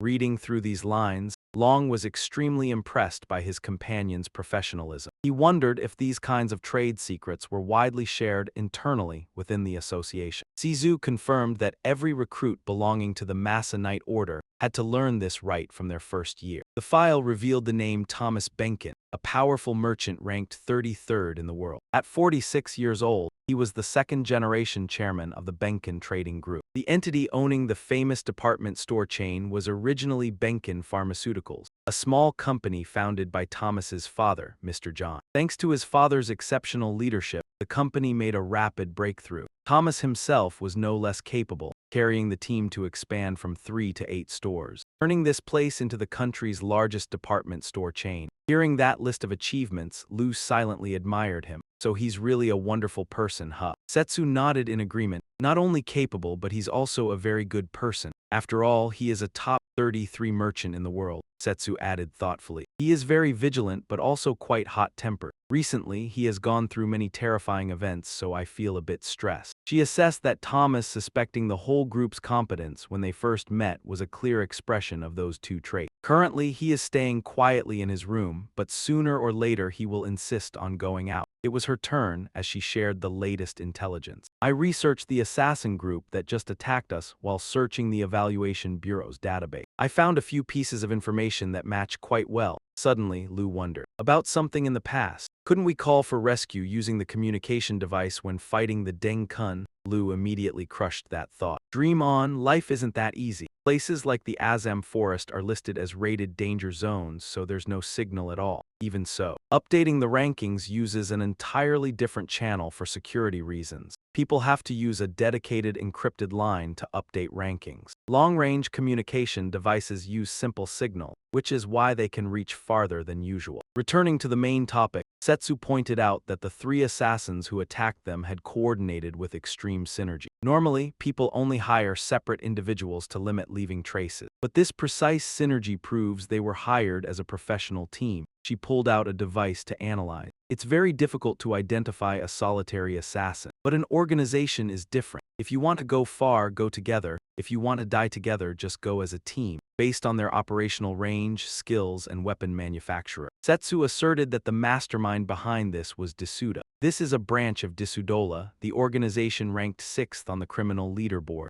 Disuda itself is ranked 49th, equipped with an array of extremely terrifying high-tier assassins. Setsu turned to look at Lu with worry, reminding the whole group to be cautious if their high-tier operatives appeared, because that would far exceed the group's current handling capability. Meanwhile, in the train's library, a mysterious purple-haired man was walking quietly. He sat down on a chair by the window and pulled out a secret paper. Hidden beneath the desk was a code. Looking at the strange series of characters, he wondered who had created it, while realizing that everything had been preordained. Those liars. You guys must have been terrified by Pana's recent strength, right he had hoped to rest instead of doing. Dirty work himself, but things seemed unavoidable. With a snap of his fingers, the piece of paper shattered to pieces. With a cold gaze, he voiced his decision that he would personally take action. The alpha wolf Ryuman Tempo, a notoriously evil perpetrator holding the 108th position, had officially spoken up. In the luxurious dining car, Thomas was rubbing his belly and laughing heartily. Delighted after a sumptuous meal, the smug old man declared that cuisine is the soul of every journey, even though the cost to enjoy these exquisite dishes on board was astronomical. Standing right behind him,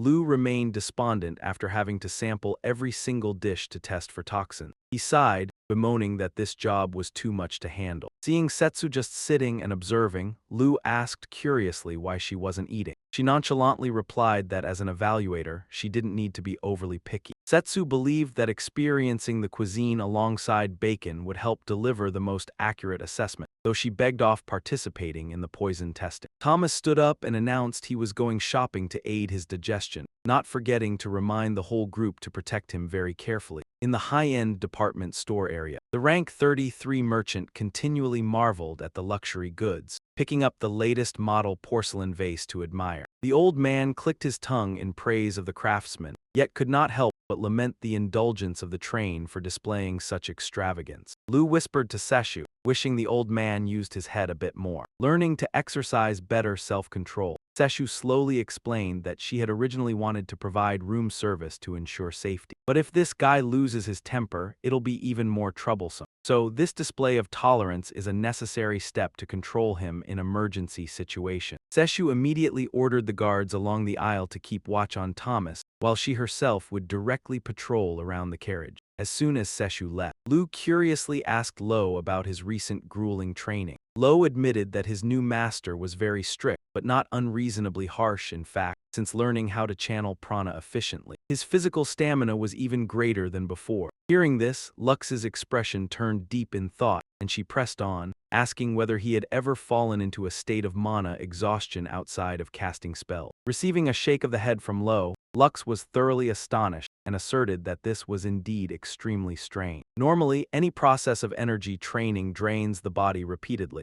much like physical conditioning naturally consumes one's strength. Lux began to analyze Lo's abundant prana source more deeply. She realized his magic consumed a colossal amount of energy in just a brief moment. Initially, she had thought Lo's ability was to erase everything he touched. Just a brief moment. Initially, she had thought Lo's ability was to erase everything he touched. But if that were truly the case, even his clothing or the ground beneath his feet would have vanished. Lo listened in silence to his friend's analysis, forced to admit that the whole thing was indeed bizarre. Lux noted that while there were a few similar types of magic, Lo's skill operated at a completely superior level. With such a staggering consumption of prana, the resulting effect surely had to be extraordinarily powerful. She curiously guessed that this magic was an ability to negate any threat directed at Lo. Lo remained somewhat bewildered after listening, but Lux found it completely logical. Even so, Lux pointed out a fatal weakness. The prana consumption was far too massive. At the same time, it wasn't a state of invincibility or apotheosis. He could only use it a single time before remaining immobilized for an entire year, creating an extremely high level of risk. Returning to the main task at hand, Seshu walked over to apologize for keeping everyone waiting for so long. Realizing the enemy had not yet shown themselves, Lo reminded himself to stay vigilant at all times. Suddenly, the entire carriage plunged into darkness. Chaos broke out as screams erupted everywhere when the passengers panicked over the sudden blackout. Lo instantly knew the enemy had made their move. Amidst the chaotic scene, Seshu reminded the team not to act recklessly. Old Thomas screamed in terror demanding protection, forcing Seshu to snap softly at him to stay quiet. Right at that moment, Seshu took a sudden blow and only managed to let out a groan of pain. She realized the assassin had pinpointed Thomas's location through his screaming. Seshu tried to sense the prana to locate the enemy, but amidst the sea of panicking people, she was helplessly unable to isolate the target. Just then, Lo spoke up and asked, "Seshu, is it all right if I create light?" Though unsure how he would pull it off, Seshu gave a decisive nod. Lo told her to keep an eye on Thomas, then leaped up and drove the tip of his sword into the floor of the carriage. Concentrating deeply, he released a colossal surge of prana, akin to a storm of energy. A brilliant blue radiance burst forth, illuminating the entire dark hallway and leaving everyone in awe. A child squealed with delight, saying how beautiful it was, while the man beside him looked bewildered and startled, completely clueless as to what was happening. Seshu stood as a shield in front of Thomas, secretly admiring the sheer volume of prana capable of lighting up this entire carriage. She called out encouragingly for Lo to hold this state until power was restored. Lao clearly replied, right when he was focusing on keeping the light. Diu Man stepped closer. Grasping his shoulder and speaking coldly, Lao was shocked before he could even react. He was sent flying far away by an extremely powerful punch. Quickly regaining his balance, he drew his sword, staying vigilant to face the enemy. With a glowing, menacing axe tightly in hand, he clearly declared the start of the monster hunt. At the same time, in another train car, Sizu was startled to realize they had been separated. An assassin lunged out from the darkness to attack, making her groan in sharp pain. Suppressing the pain to parry, Sizu noticed the opponent was using an exquisitely crafted black-painted blade. She inwardly determined that tough enemies had pursued Lao. Immediately after, a blazing red stream of prana erupted around her like the flames of a war god. Sizu charged forward at terrifying speed, unleashing a powerful blow that knocked the assassin away, while the remaining one stood frozen in place, completely bewildered. He couldn't comprehend the mechanism of that recent attack, whether it was a bomb or an overload detonation skill. Even so, his eyes managed to clearly capture every single movement. In just a brief moment, that woman had unleashed 3 glowing slashes that intersected into the shape of a star. A star of death, and around Sizu, sparkling snowflakes erupted in a brilliant pink glow, making the assassin tremble. Terrified, he was confused about what technique this was, as there was no prana fluctuation. How could everything be so magical? Realizing that the more he hesitated, the easier it was to fall into a trap. He gritted his teeth and decided to go all out to finish her before power returned to the train car. He lunged forward to attack, unaware that he was facing the supreme ultimate technique of the Sword Saint faction. Heavy Sword is a technique of overlapping slashes. Perfectly stacked sword paths will detonate. When the final slash is triggered by holding the setup slash and maintaining balance and equal power across all sword paths. Sizu created a suffocating pressure that encompassed the enemy's entire space. At that moment, an explosive charge in a suspended state was created. That was the essence of the undefeated Sword Saint's swordsmanship, the pinnacle of which was the ability to execute everything with just a single slash. Standing amidst the fallen opponents, Sizu inwardly affirmed that even if a true master existed somewhere else, she would absolutely never yield this devotion. Sizu looked up with brightly burning, proud eyes, resounding to affirm her position. The one who truly understands the Sword Saint's swordsmanship is me. On the roof of the speeding train car, Lao decisively threw the rope forward, causing it to fly straight as a wind-piercing arrow. Witnessing her disciple's remarkable progress, Sizu nodded in approval. You did very well, remember this feeling very carefully. She began to explain further. This is a technique called flow, an extremely rare skill at low levels but a common weapon for high-ranking masters. Sizu confidently affirmed, just wait and see. When flow is perfected, you will unleash much greater power. Returning to the tense reality in the train library, Lao was facing Xuman Temple in a one-on-one duel, a brilliant green stream of prana bursting around Lao's body, completely contrasting with the terrifying composure of the enemy brandishing the axe in his hand. Without giving the opponent time to strike, Lao darted off like a phantom among the towering bookshelves. His terrifying speed allowed him to close in on the target in the blink of an eye. A shocking sound of impact echoed as Lao's sword struck Diamond's axe blade. Lao gritted his teeth in intense tension. His fierce resistance left Yuman utterly shocked and amazed as he gasped, he can use flow. The clash completely distorted the atmosphere in the library. Lao braced himself against the pressure from the axe, his hands gripping the hilt so tightly they trembled. A earth-shattering prana explosion erupted from the point of impact, blowing away everything around and sending severe shockwaves through the train cars. People around panicked and fled from the aftermath. Stunned, they wondered if this was a battle between. Gaining the upper hand, standing amidst the rubble, he looked at Lo with a tinge of regret. You have potential. Destroying you is truly a bit of a waste because Lo was exhausted by this time, sweat running down his cheeks as he realized the immense power gap. He thought to himself, he's too strong, I'm completely outmatched. He utilizes the flow so masterfully. Could he be the high-tier Dabata that Lu mentioned? Even knowing his opponent was superior,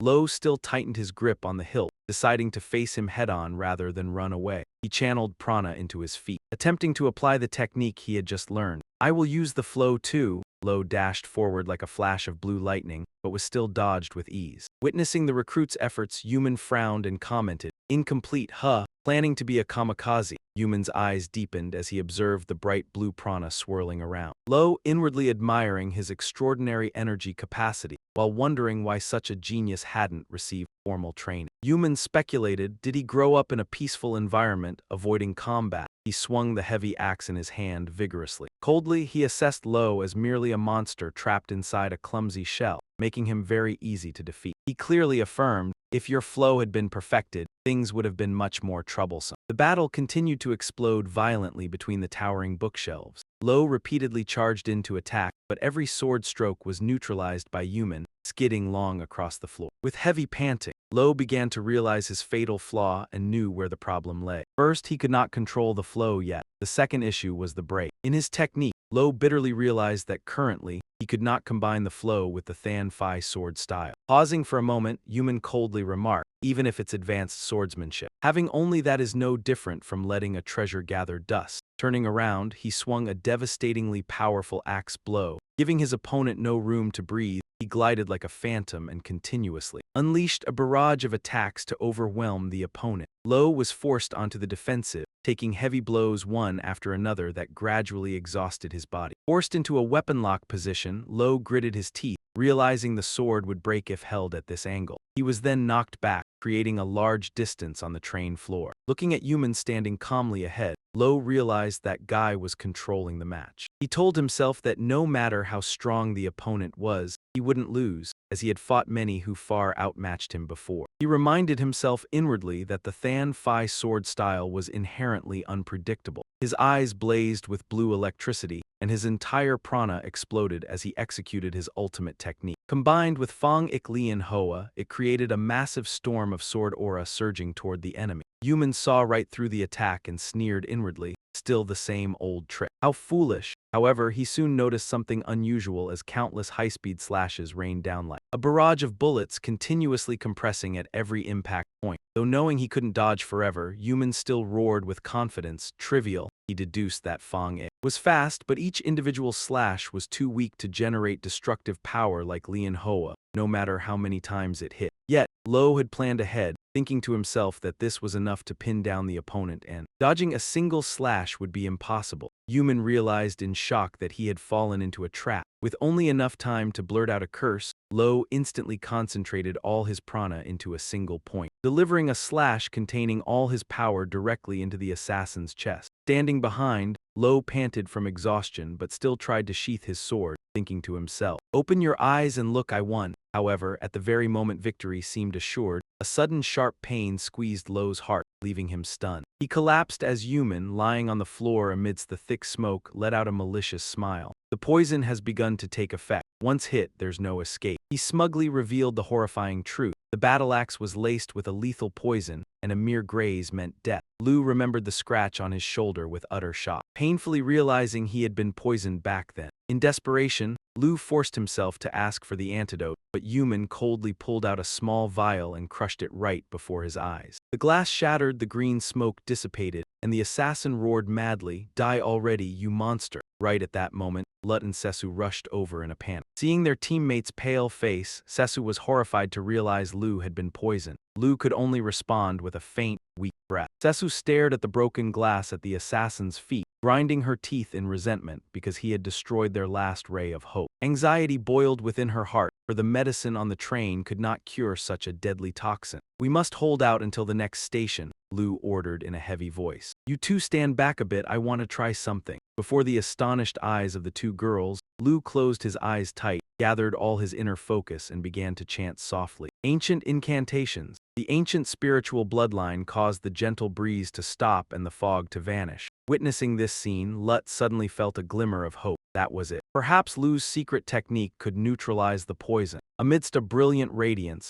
the secret technique of the Tu Lai clan officially awakened under the name Heavenly Spirit Descent. A deep blue aura enveloped Lu, glowing brightly like a divine flame that cleansed all impurities. After a moment of intense concentration, Lu exhaled gently. The usual composure returned to his eyes as he announced, "I've completely neutralized the poison." Seeing this extraordinary self-healing display, Lut and Sesu were left in utter awe. Right then, the train's loudspeaker system began broadcasting an announcement. Attention passengers, the impromptu performance at the Commercial Center building has now ended. Our train is about to arrive at the La Central station right on schedule. The announcement also reminded passengers to check their luggage and cautioned those heading to the Ellis Republic to absolutely not disembark at this station. Sesu stepped up to inform Thomas, confident that the announcement had been made as planned. Thomas sat cross-legged on the couch, smugly taking it for granted since he had poured a massive sum of money into the trip. Sesu turned to look at Lu, who was wrapped in bandages while recovering, and remarked that he had very tactfully covered up the fight at the library out of sheer necessity. They agreed to tell the witnesses that it was merely an impromptu exchange between artists. Even so, Sesu asked with concern whether the passengers would truly believe such a reason. Lu casually replied that the key was to have a convincing explanation, while the rest could be settled simply by offering a small apology gift. Deep down, the appraiser girl secretly worried about how she would explain this gift to Lut. After coming to his senses, he walked toward the medical bed where Lu was lying. Lut switched to detective mode and spoke gravely.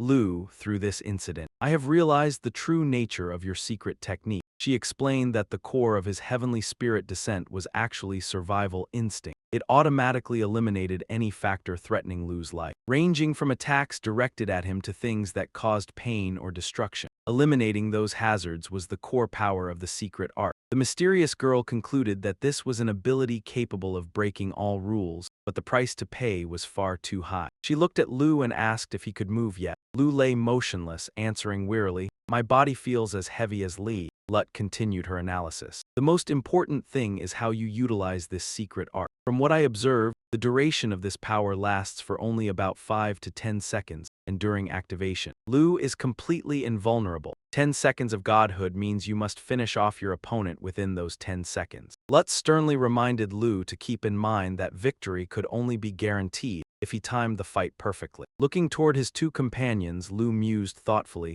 in that case, the tactical element will be crucial. At this point, Sesu asked Lu out of curiosity about how he had managed to defeat an assassin whose skills far surpassed his own. Lu calmly explained that he had used the Lotus technique, but transformed all the sword slashes into gale winds to optimize landing hits on the target. Hearing this, Sesu instantly realized it. So that's how it is. That must be the Lotus strike specifically used for crowd control, she explained. She added that this was a fundamental technique of the Sword Saint style, which could be adapted with great flexibility. With the Lotus technique, the user could alter the detonation conditions of the final strike in various ways. Sesu gave an example. He could shift the blast point toward the opponent, throw something to trigger it, or just a slight touch would be enough to create a shocking magical explosion. Unlike Style A or Galaxy, the core of the Sword Saint style lay in its diverse adaptability, requiring sharp reflexes. Hearing technical terms like Style A or Galaxy, the merchant guy sitting nearby watching TV looked completely bewildered, understanding nothing. Sesu promised to explain in detail later. What mattered was that she acknowledged Lu had enough potential to inherit the Sword Saint style, seeing that he had mastered the basics. Sesu excitedly announced that the group was preparing to move on to lesson number 2. Lu looked at her appreciatively, thanking her for her dedicated guidance. He even added a line that froze Sesu in her tracks. You teach even better than Master Adu. The female knight immediately flew into a rage. Nonsense.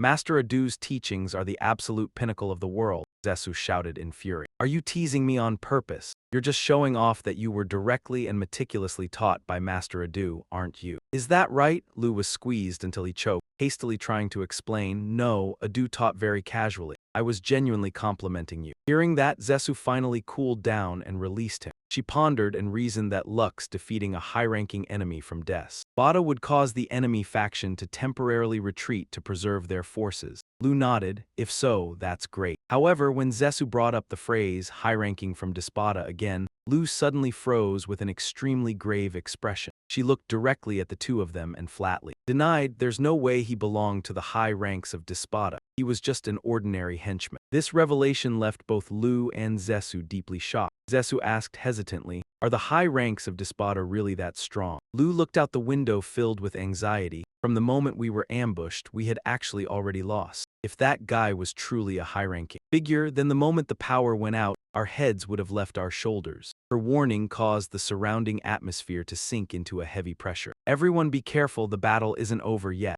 Lou shuddered, thinking to himself, still, we're extremely lucky. In the quiet night, the train Dream Zephyr glided slowly into the central station. Standing on the bustling platform, an excited little girl cheered, pointing out the performing artist to her mother. Amidst the crowd, a pink-haired man dressed as a clown was casually juggling sharp knives, calculating to himself that if that kid failed, he would be forced to make a move himself. He sarcastically noted that the other guy had been doing paperwork lately, so he had definitely gotten rusty and was prone to failure. Although it was a hassle for the organization's collective interest, he had no choice but to take action himself. Unexpectedly, a gold coin dropped. He instantly pounced to grab it and shouted loudly, "It's mine, nobody touch it." He realized in shock that his old habit from his begging days had flared up again. He told himself that old instincts were truly terrifying when he still unconsciously acted on them. Just as he stood up to keep walking, he accidentally bumped into a stranger wrapped tightly in a cloak. Both immediately apologized, acknowledging their own lack of observation. As they moved, the cloaked figure suddenly paused, turned to look, and remarked that the clown's makeup looked quite unique. Curious about this behavior, the clown spoke up, asking if they were from the Republic. The mysterious figure wearing a modern metal mask nodded slightly, confirming they had just returned from a long journey. Looking into the distance with deep eyes, they thoughtfully revealed they were longing to meet someone again. The DMZ Express train continued to slice through the wind, hurtling across a magnificent natural landscape. Lou woke up after a brief nap. He stretched, rubbed his eyes to clear his head, and walked toward Mr. Thomas's lounge. Stepping inside, he greeted them, and Zizou looked up to respond, "Good morning, Lou. Did you sleep well?" Lou nodded in response and then anxiously asked if any incident had occurred while he was away. Zizou reassured him that everything was currently very peaceful. Standing before the electronic route map, Lou wondered how far it was to the Republic, and Zizou pointed to explain. Since the group had left the center of Thela last night, they were now halfway there. Right at that moment, Mr. Thomas walked over to announce that lunchtime was approaching and decided to order room service instead of going out. Lou quietly observed and realized that the merchant had become much more cautious after the attack. Suddenly, Zizou looked straight into Thomas's eyes and voiced her doubts about the true nature of this trip. "Are you hiding something? Hiring elite gunfighters like them just to resolve a minor dispute with a business rival made no sense at all." Zizou continued to press him, firmly asserting that there must be another reason why they were relentlessly hunting him down. While demanding a clear explanation, Thomas broke out into a heavy sweat, fumbling around without knowing how to excuse himself. Seeing that their client still chose to remain silent, Zizou abruptly stood up and declared she would cancel the protection contract immediately. Lou anxiously asked if that would be okay, but Zizou insisted that the fault lay with the client for deliberately concealing crucial information. She did not want her comrades rushing into life-or-death battles when the pay was nowhere near worth the risk. Lou added that with her presence, the Academy would certainly side with them if a contract dispute arose. Under intense pressure, Thomas finally caved. "All right, I'll confess everything and raise your pay. Please don't abandon me." He began to reveal details about a product named Papillon, an item that was extremely easy to manufacture given enough raw materials, yet had massive demand on the black market and was frequently used by criminal organizations to generate profit. Thomas admitted that Papillon was being exploited by various criminal gangs as a money-making tool, and Disbanda was one of them. This meant that his true opponent from the very beginning was not a rival company, but an entire notorious criminal network. Hearing this, Lou looked at the merchant with skepticism and asked directly, "Then why do you need insect steel? Are you trying to use it to manufacture Papillon?" The question struck right at his weak spot, causing Thomas to panic and cry out, "No, that's not it, I swear." He babbled nervously while the group continued to look at him with suspicion. Turning to Lou, Zizou sternly reminded him that for now, they were still teammates on a shared mission. Because of the mission, training had to resume immediately. Realizing the enemy was far stronger than anticipated, Zizou urged Lou to master the suppression technique as soon as possible, and then asked if he had managed to activate it on his own yet. To illustrate the next lesson, Sisu held the shovel and channeled mana into it. She explained that Leo had already grasped the core essence, so the upcoming goal was to maintain and stabilize this flow. Meanwhile, during the battle, as Sisu was absorbed in explaining what Leo needed to do, not far away, a mysterious mechanical beetle with glowing blue eyes was silently locking onto its target, detecting Leo Tully through its scanning system. This entity knew he was undertaking an escort mission with 3 teammates. Having just survived a life-or-death ordeal in the Azemban forest, he was astonished to see Leo still frantically grinding and ranking up so fast based on the acquired data. The mysterious figure wondered if Leo truly desired to reach the Divine Island that badly. At the same time, the surveillance system captured an intruder sneaking through a train carriage window soundlessly. The intruder was the purple-haired assassin clown. He chuckled triumphantly, deciding to take down Leo's entire group at once before drawing a pair of daggers. Suddenly, he hurled a powerful throw straight at Leo and Sisu's position inside the train. However, the mysterious mechanical entity intervened just in time using a long-range weapon. Before the jester could even figure out what was happening, the mechanical bug had already landed on his shoulder. A strange notification echoed, confirming that the nanomachine injection process was complete and the body transformation would finish in 7 minutes. Watching the back of the mutating assassin, the mysterious entity muttered, "I really look forward to this guy becoming a quality touchstone." The Dream ZF train continued to speed past the treacherous cliffs. Outside, Leo was struggling, running along the side of the train to build endurance under the intense wind pressure, his face drenched in sweat as he panted heavily from exhaustion, trying hard to keep up with the train's speed. Observing this scene through the window, Zesu sighed in exasperation at this method of training. She threw a rope outside for Leo to grab, then pulled him back inside to safety with sheer strength. Seeing her student exhausted, she remarked that stamina isn't infinite like Pana. Leo panted while nodding in agreement that overexerting himself would severely affect the escort mission. Once both of them stood firmly in the hallway, Zesu asked about the training session. Wiping away his sweat, Leo confidently replied that he could still manage and clearly understood the core of the second lesson. This rapid progress surprised Zesu, who praised him for learning very quickly. Unexpectedly, Leo asked about his appraiser friend, "How about Lux?" Zesu replied, "Lux is interrogating Mr. Thomas to verify his background, ensuring absolute safety." In the room, Thomas repeatedly denied the allegations of trafficking illicit substances. Lux thought to herself that if he was truly guilty, she would immediately cancel the mission without further discussion. Hearing this, Leo fell silent, firmly asserting that Mr. Thomas was not a bad person. When Zesu expressed doubt, he explained that it was all thanks to his intuition. When he was admiring the ceramic vase at the department store, he looked genuinely excited. "I think he is just an honest merchant." Zesu nodded in agreement, reasoning that a greedy person would never admire a competitor's product like that. Considering it a reasonable analysis, she shared that Mr. Thomas had once donated a large sum of money to a rehab center, so both decided to wait for the investigation results. Finally, to confirm his innocence, Zesu solemnly raised 3 fingers, warning him before more assassins arrived. Lesson number 3 would be the final phase. She affirmed that this lesson combined the flow state and swordsmanship, something that could only be comprehended through actual combat. Leo nodded decisively. Immediately, a loud explosion echoed as a new enemy revealed himself with vibrant pink hair. He was Cornell Super Circus, the 21st ranked assassin of the organization, possessing overwhelming spider power. Panicked, Lux shouted loudly to warn Leo to be careful, as that man could turn anything he touched into a weapon. Cornell grabbed an M-tower and threw it with the immense force of a master projectile thrower. Leo barely managed to dodge in the nick of time. He thought to himself that without Lux's warning, he would have lost his life. The assassin then grabbed wooden debris, preparing for his next attack. Facing an unfamiliar opponent, Leo intently observed his every move. The assassin relentlessly threw everything at Leo, making him realize that the enemy was targeting him alone.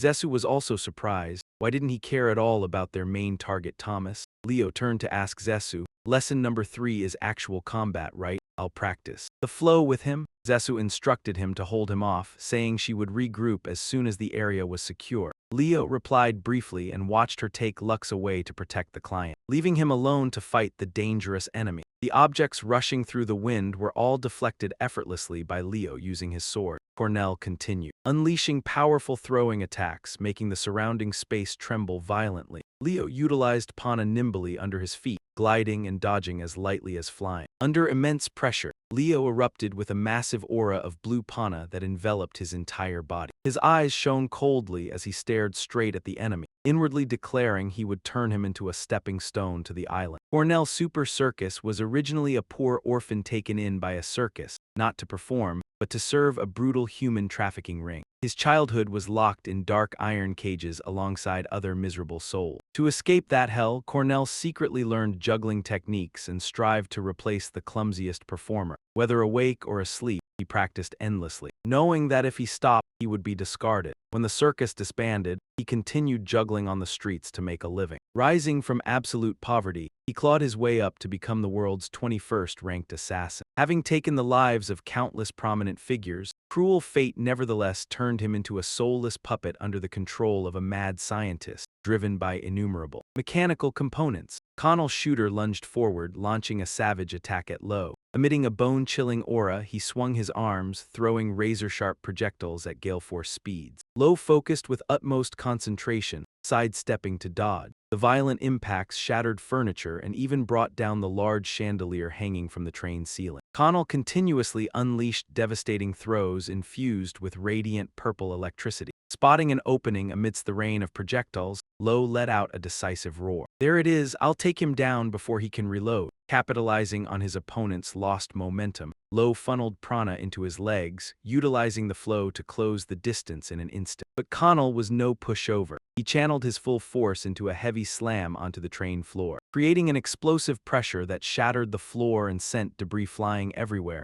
completely obscuring Lo's vision. Fortunately, Lo reacted lightning fast to dodge the direct hit. He thought to himself that if it weren't for the hole the enemy had just jumped through, he would have been torn to pieces. Lo leaped high into the air, escaping the danger by a hair's breadth. Connell clicked his tongue in regret as his prey narrowly escaped through the gap in the carriage ceiling. Lo stood firmly atop the speeding train. A brilliant, powerful blue prana aura surged all around him, his eyes burning with intense determination. Though he had trained for only one brief year, being instructed by the strongest holy knight was an immense privilege, granting him the skills of a top-tier master. The lessons from Adu served as the ultimate paragon for Lo to break through every limit right now. Standing before three masters who possessed unique techniques, Lo realized he needed to restructure everything from scratch. To upgrade himself, he decided not to merely infuse the flow into the Sword Saint's swordsmanship, but to integrate it in reverse, embedding the Sword Saint's swordsmanship directly into the flow to truly master it. Lo roared, "True Sword Saint swordsmanship." He then unleashed the Storm Strike, radiant with bright blue energy, driving it straight forward, taking Connell completely by surprise and leaving him no time to react. The strike created a long trail of light that shook the roof of the speeding train. Yet, Lo suddenly froze in utter disbelief as he realized the location of the damage inflicted on his opponent. Despite being covered in wounds, the enemy showed no reaction to pain whatsoever. From the shadows, the mysterious mechanical entity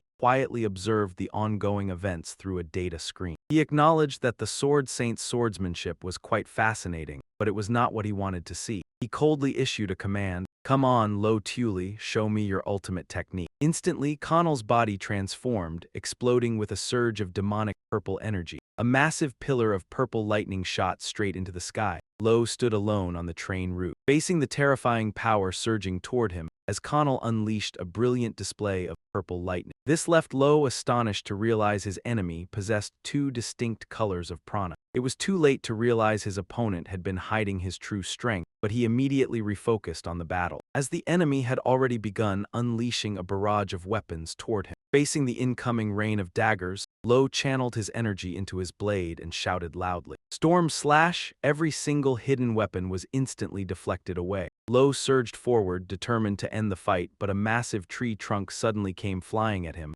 leaving him stunned. A tree, with insane strength, Connell was uprooting ancient trees along the track to use as weapons. Seeing that the enemy could run parallel to the train while throwing massive objects, Lo recalled his battle with the Dankin monster and realized he couldn't let the train get dragged into this. He concentrated all his prana into his legs and leaped off the carriage. Lo decided to jump high to draw all of Connell's attention, ensuring the safety of the passengers. However, while high in midair, Connell grabbed Lo's leg as fast as lightning, preparing to unleash a deadly throw. knowing he would lose all chances of winning if he were flung away. Lo had no choice but to reveal his final trump card and began lightly activating his jujutsu. From below, a mysterious mechanical entity coldly observed, thinking to itself that it had waited for this moment for a very long time. Lo collapsed, panting heavily as the blue surge of power from his jujutsu exploded beyond control. He realized the situation was extremely dire, because there was no way to stop the activation process any longer. Suddenly, the mysterious mechanical entity appeared alongside hovering flight devices around it. Jen Coldbladded announced that he would immediately proceed to analyze Lo's sorcery techniques. Lo looked up in shock as the stranger revealed himself, introducing himself as Jen Cole. From the organization Eulabros, Lo repeated the name in disbelief and suspicion, as this was a name completely absent from his database. Jen casually asked if he knew the criminal rankings, then made a shocking declaration. "We are just like you. We are also hunting for the God Island." By this time, the assassin pig was utterly exhausted, its entire body covered in wounds, swaying unable to stand firm. Jen approached, cold-bloodedly raised his weapon and declared, "You have fulfilled your mission." A massive wave of energy shot forth, instantly vaporizing the pig in a blinding flash of light. While Lo was still in utter shock, Sesu rushed over in panic, anxiously asking if he was all right. Seeing Lo's exhausted condition, Sesu immediately realized that he had just used sorcery. However, Jen pointed his weapon at her, issuing a ruthless threat. "Don't interfere, I won't hesitate to take you down." Facing the overwhelming murderous intent, Lo could only lie helpless, staring at Sesu's back. Desperately wanting to stand up, his body had completely given up, his strength entirely drained. Yet Lo still forced himself up, causing the blue mana around him to violently blaze once again. Jen calmly observed and recognized that Lo was the type of person whose terrifying power would explode when driven into a corner. Curious, he asked whether he was carrying a psychological trauma from loss, then coldly snapped his fingers, preparing to end everything as swiftly as possible. Jen stood tall in the middle of the cracking space, revealing images of innocent passengers, going about their lives on the train as clearly as a live broadcast. Jin Cole commanded Lo to unleash his full ultimate power, accompanied by a brutal threat. "If you fail, countless people on this train will lose their lives." Lo collapsed at his feet, eyes blazing with rage as those cruel words echoed repeatedly in his mind. Exhausted after the battle, he still thought about summoning all his remaining strength, using his trembling hands to stand up amidst the surging blue magic that boiled over to the point of almost exploding. However, the gap in power was simply too vast. Jin looked down coldly, uttering disdainful mockery.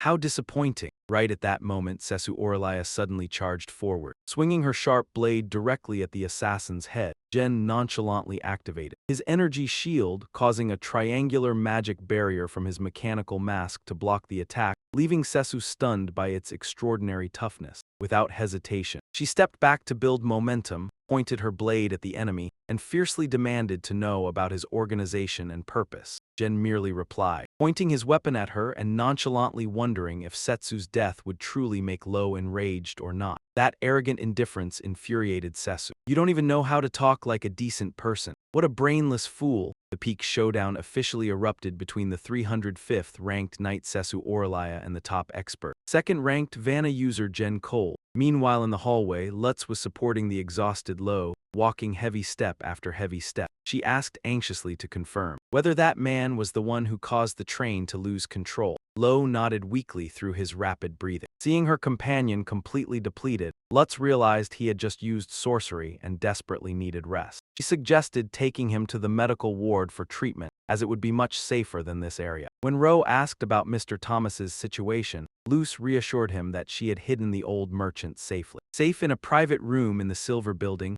Lutz struggled to support Ro along the hallway, her head filled with continuous thoughts about this strange young man. "Should I find out more about him? The more I interact with him, the more mysterious he seems, like an unsolved secret." Entering the medical room, Lutz carefully helped Ro lie down on the hospital bed to rest. Ro faintly voiced his thanks in broken breaths. Seeing Ro lying there helplessly, unable to move, Lutz fell into a state of extreme anxiety. If the enemy really belonged to the Ouroboros organization, Sesu alone certainly couldn't withstand them. While Ro was completely exhausted, if they couldn't stop the train, everyone would be in danger. She blamed herself for being helpless in such a critical, thread-hanging situation. Suddenly, a hulking figure approached and spoke in a deep, calm voice. Move aside so I can take care of him. It was Mr. Thomas, leaving Lutz so stunned that she thought her ears were deceiving her. Thomas quietly checked the medicine bottles on the shelf and revealed a little-known secret. "Do you know that I was originally the son of a pharmacist?" Receiving this unexpected help, Lutz bowed her head and earnestly begged the old man to take good care of Ro. Ro tried to ask where she was going, and Lutz replied decisively,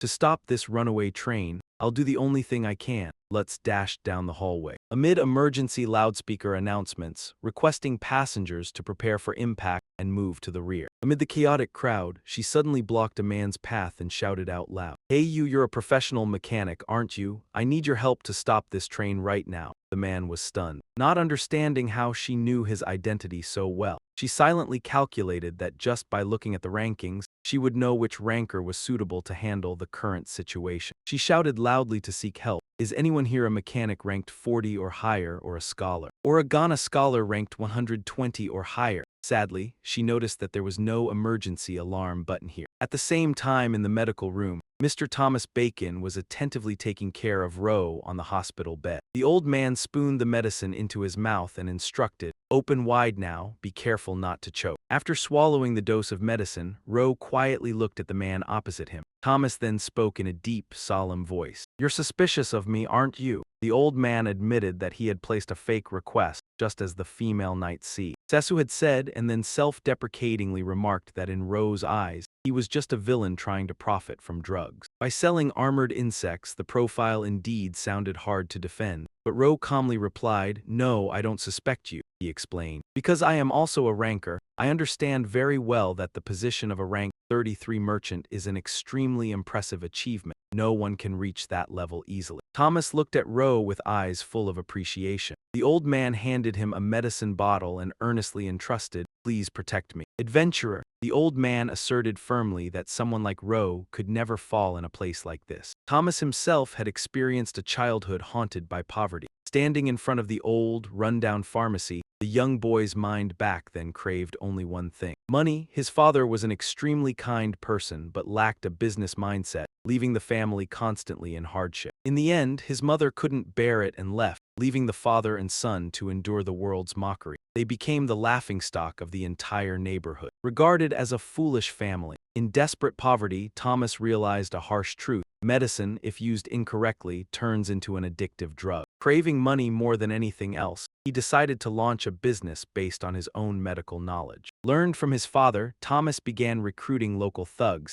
turning those ruffians into his most loyal customers. His father had no idea of that dark reality. He was still working harder than ever, believing that the family business had finally taken off. It was only later in adulthood that Thomas was shocked to realize how terrible his actions were. He painfully understood that he himself had turned his respected father into a clown in the eyes of the public. That was also why Thomas decided to spend the rest of his life making amends. Returning to the hospital room, Thomas pulled out a glass vial containing shimmering gold powder to show Lou. Curious, Lou asked what it was. The old merchant proudly introduced it. "This is tyrant beetle steel," Thomas explained. "If it falls into the right hands, this steel can be used to create great life-saving remedies. Although finding the technology and raw materials is extremely difficult, for my company, it is no problem at all." His eyes burned with the determination to win the negotiations at all costs. Thomas hoped that, by increasing the medical demand for this steel, he would completely wipe out the rampant black drug market. "If I can achieve that, my work will finally be complete." Lou listened in silence, secretly admiring the merchant's noble ideals. Still lying in the hospital bed, Lou softly suggested, "Next time, let me visit your shop." Meanwhile, the battle on the roof of the train was still raging fiercely.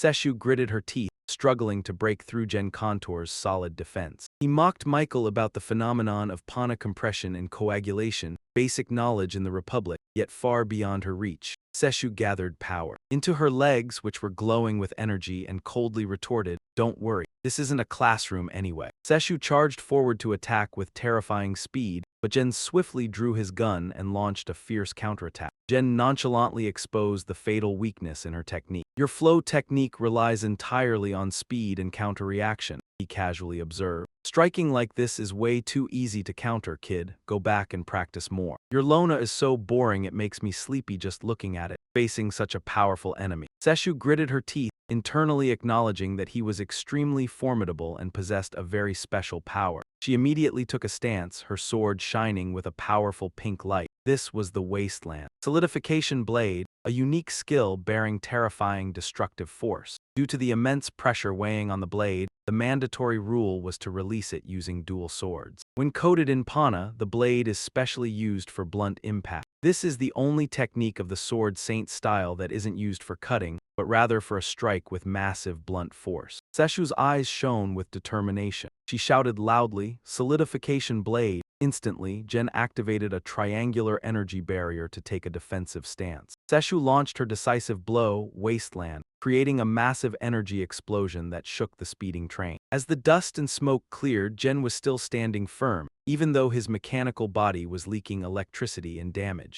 Witnessing her opponent remaining unharmed after her full-power blow, Seshu exclaimed in shock. "What on earth is this guy made of?" Jen looked at the sparking injury on his shoulder and said coldly, "Allow me to take back what I just said. You do have some research value." He continued to mock her, saying that the sword saint's swordsmanship changes depending on the user, especially for an unofficial successor like her. "You were far too naive." Seshu lowered her head, sweat rolling down her cheek. "You're right, I'm just an imposter." But she suddenly raised her head with a confident smile. "Because of that, take a look," she asserted. "The real deal has arrived." Standing in a brilliant ring of light, Luchili officially returned to the battlefield with an utterly overwhelming aura. Jen narrowed his eyes at the light source and muttered in disbelief, "Huh, you haven't logged out yet? How on earth did you revive like that?" Lu stood tall on the train roof, deep blue pana surging violently and engulfing his entire body. Seshu stepped back, looking at Lu with eyes full of trust, and whispered, "I'm leaving the rest to you, man. I'm pulling back so I don't drag you down." Lu gave a decisive. Lo nodded, understanding that in his current condition, Sizu would only be a hindrance. Sizu decided to retreat through the opening on the carriage roof, silently placing his trust in his comrade. Facing Zem, the scholar from the Dulebelos organization, Lo focused his entire spirit into his sword, preparing to execute the technique of a true sword master. Even though he had partially recovered, he understood that his remaining prana was limited, so he had to calculate every move carefully while observing his opponent. Lo realized Zem wasn't merely fast at reacting. Rather, he seemed capable of predicting every incoming attack. Lo immediately charged forward, unleashing a storm of deep blue sword energy sweeping toward the target, prompting Zem to hastily activate triangular shields to defend himself. His cellular bug system automatically deployed a barrier responding to the enemy's prana, yet Lo kept pressing the attack relentlessly, believing this relentless sequence of blows would quickly drain the energy from Zem's shield. Seizing the right moment, Lo dashed fiercely past the shields, forcing Zem to draw his energy sword to engage directly.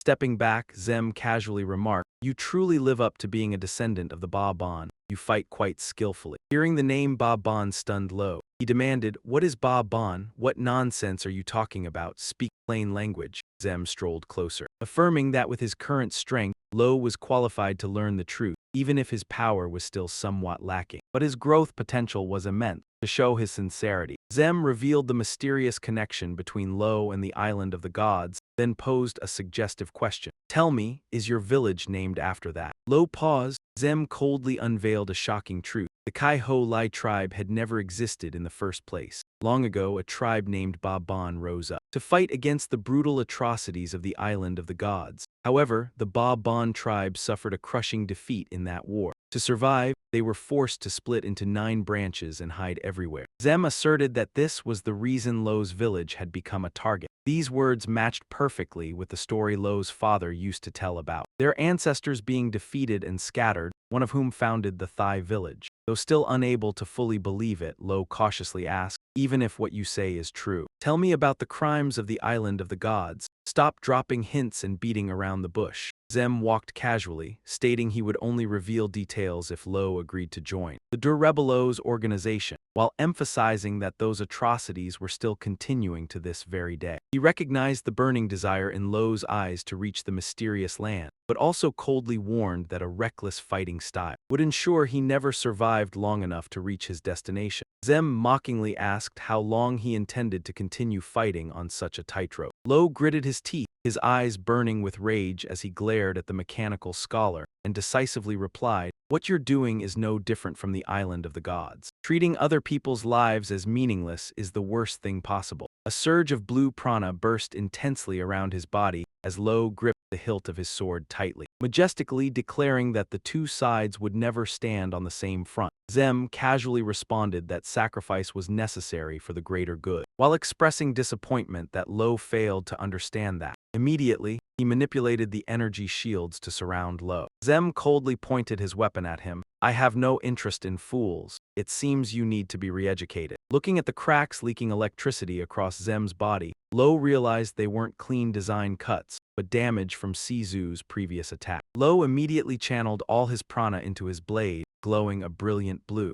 He lunged forward, swinging a heavy strike straight at Zem's mechanical chest. Though he managed to activate his energy shield in time to block, Zem was still stunned by the destructive power of the absolute spatial technique. However, the scholar quickly stepped back to create distance, confident that such a technique would be useless if Lo couldn't get close to him. Staring straight at his opponent, Lo coldly retorted, "Zem, the sword techniques of a sword master are far deeper than you think." The surge of blue energy under his feet erupted. Lo poured all his strength into a single slash and shouted loudly, "Desolation." Massive dark green shockwave unleashed from his blade, leaving Jem stunned as he realized Lo could now perform long-range attacks, a earth-shattering power that crushed every energy barrier Jem had in an instant. Amidst the ruins, the mechanical components of Jem's body were shattered to pieces. Collapsing miserably, Lo stood silently on the roof of the train, looking down at Jem's body, which was now reduced to just a head. He was panting heavily, drenched in sweat after using all his strength for that hit. Just then, Sizu and Lux also rushed over from behind in panic. Seeing the scene of total destruction before his eyes,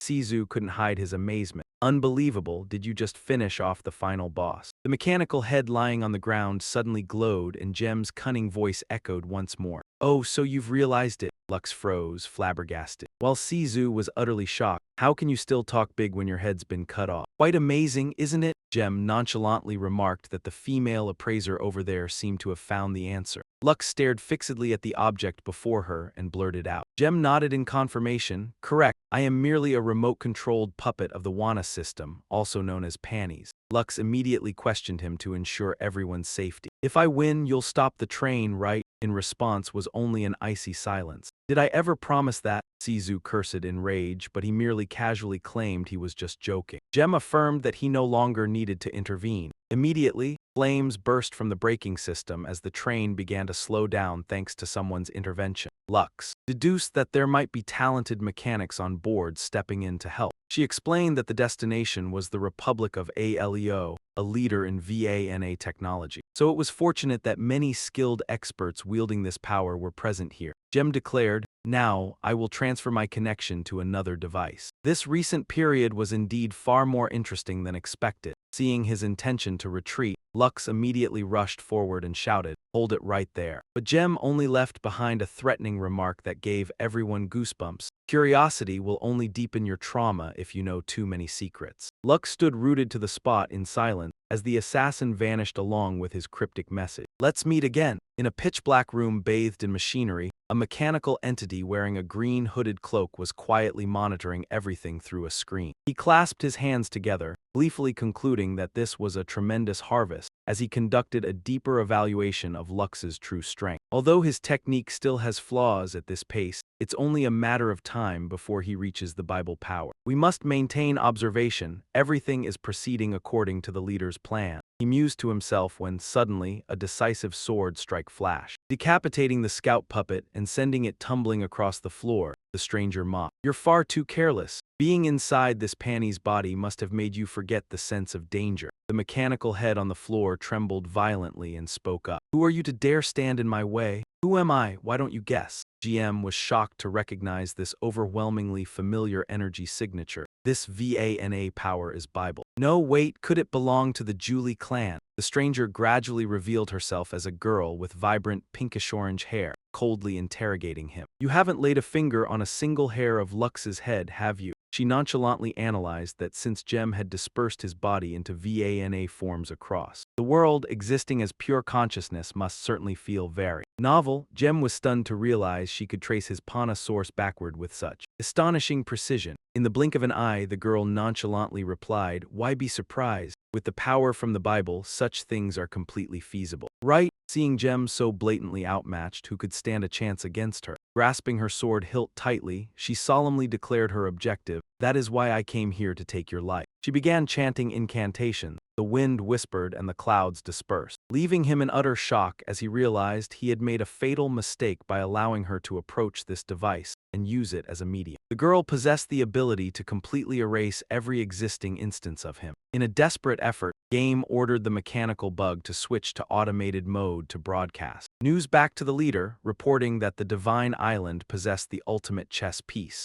The girl's hand glowed intensely with deep blue energy, dealing the final finishing blow to the enemy. Motes of blue light radiated in the pitch-black vault, marking the disappearance forever of an evil entity. The Dianziefa train grandly pulled into the central station of the Arlo Republic. Standing beneath the majestic vaulted ceiling, Thomas Benkin and his bodyguards said goodbye to Lu's group. The rank 33 merchant bowed slightly, expressing his heartfelt thanks to everyone. Seeing the clear change in his client, Luke remarked that he was much more sincere than the first time they met. Thomas wiped his sweat while explaining that the business world is naturally full of mutual deception. Even so, he admitted he only wanted to open his heart this one time. Thomas looked at Lu with eyes full of sincerity and guilt. He expressed his deep gratitude, admitting that it would have been difficult to keep his life without their help, turning around to walk away with his entourage. The old man didn't forget to promise a very generous reward. Luke gently bowed in thanks, then left the station. Before their eyes was a bustling modern metropolis that left him amazed. Looking at the heavy traffic, Lu was surprised to realize this was the Ilyo Republic. Setsu beside him also nodded, acknowledging that this place truly fit the standard of a highly developed country as Planalux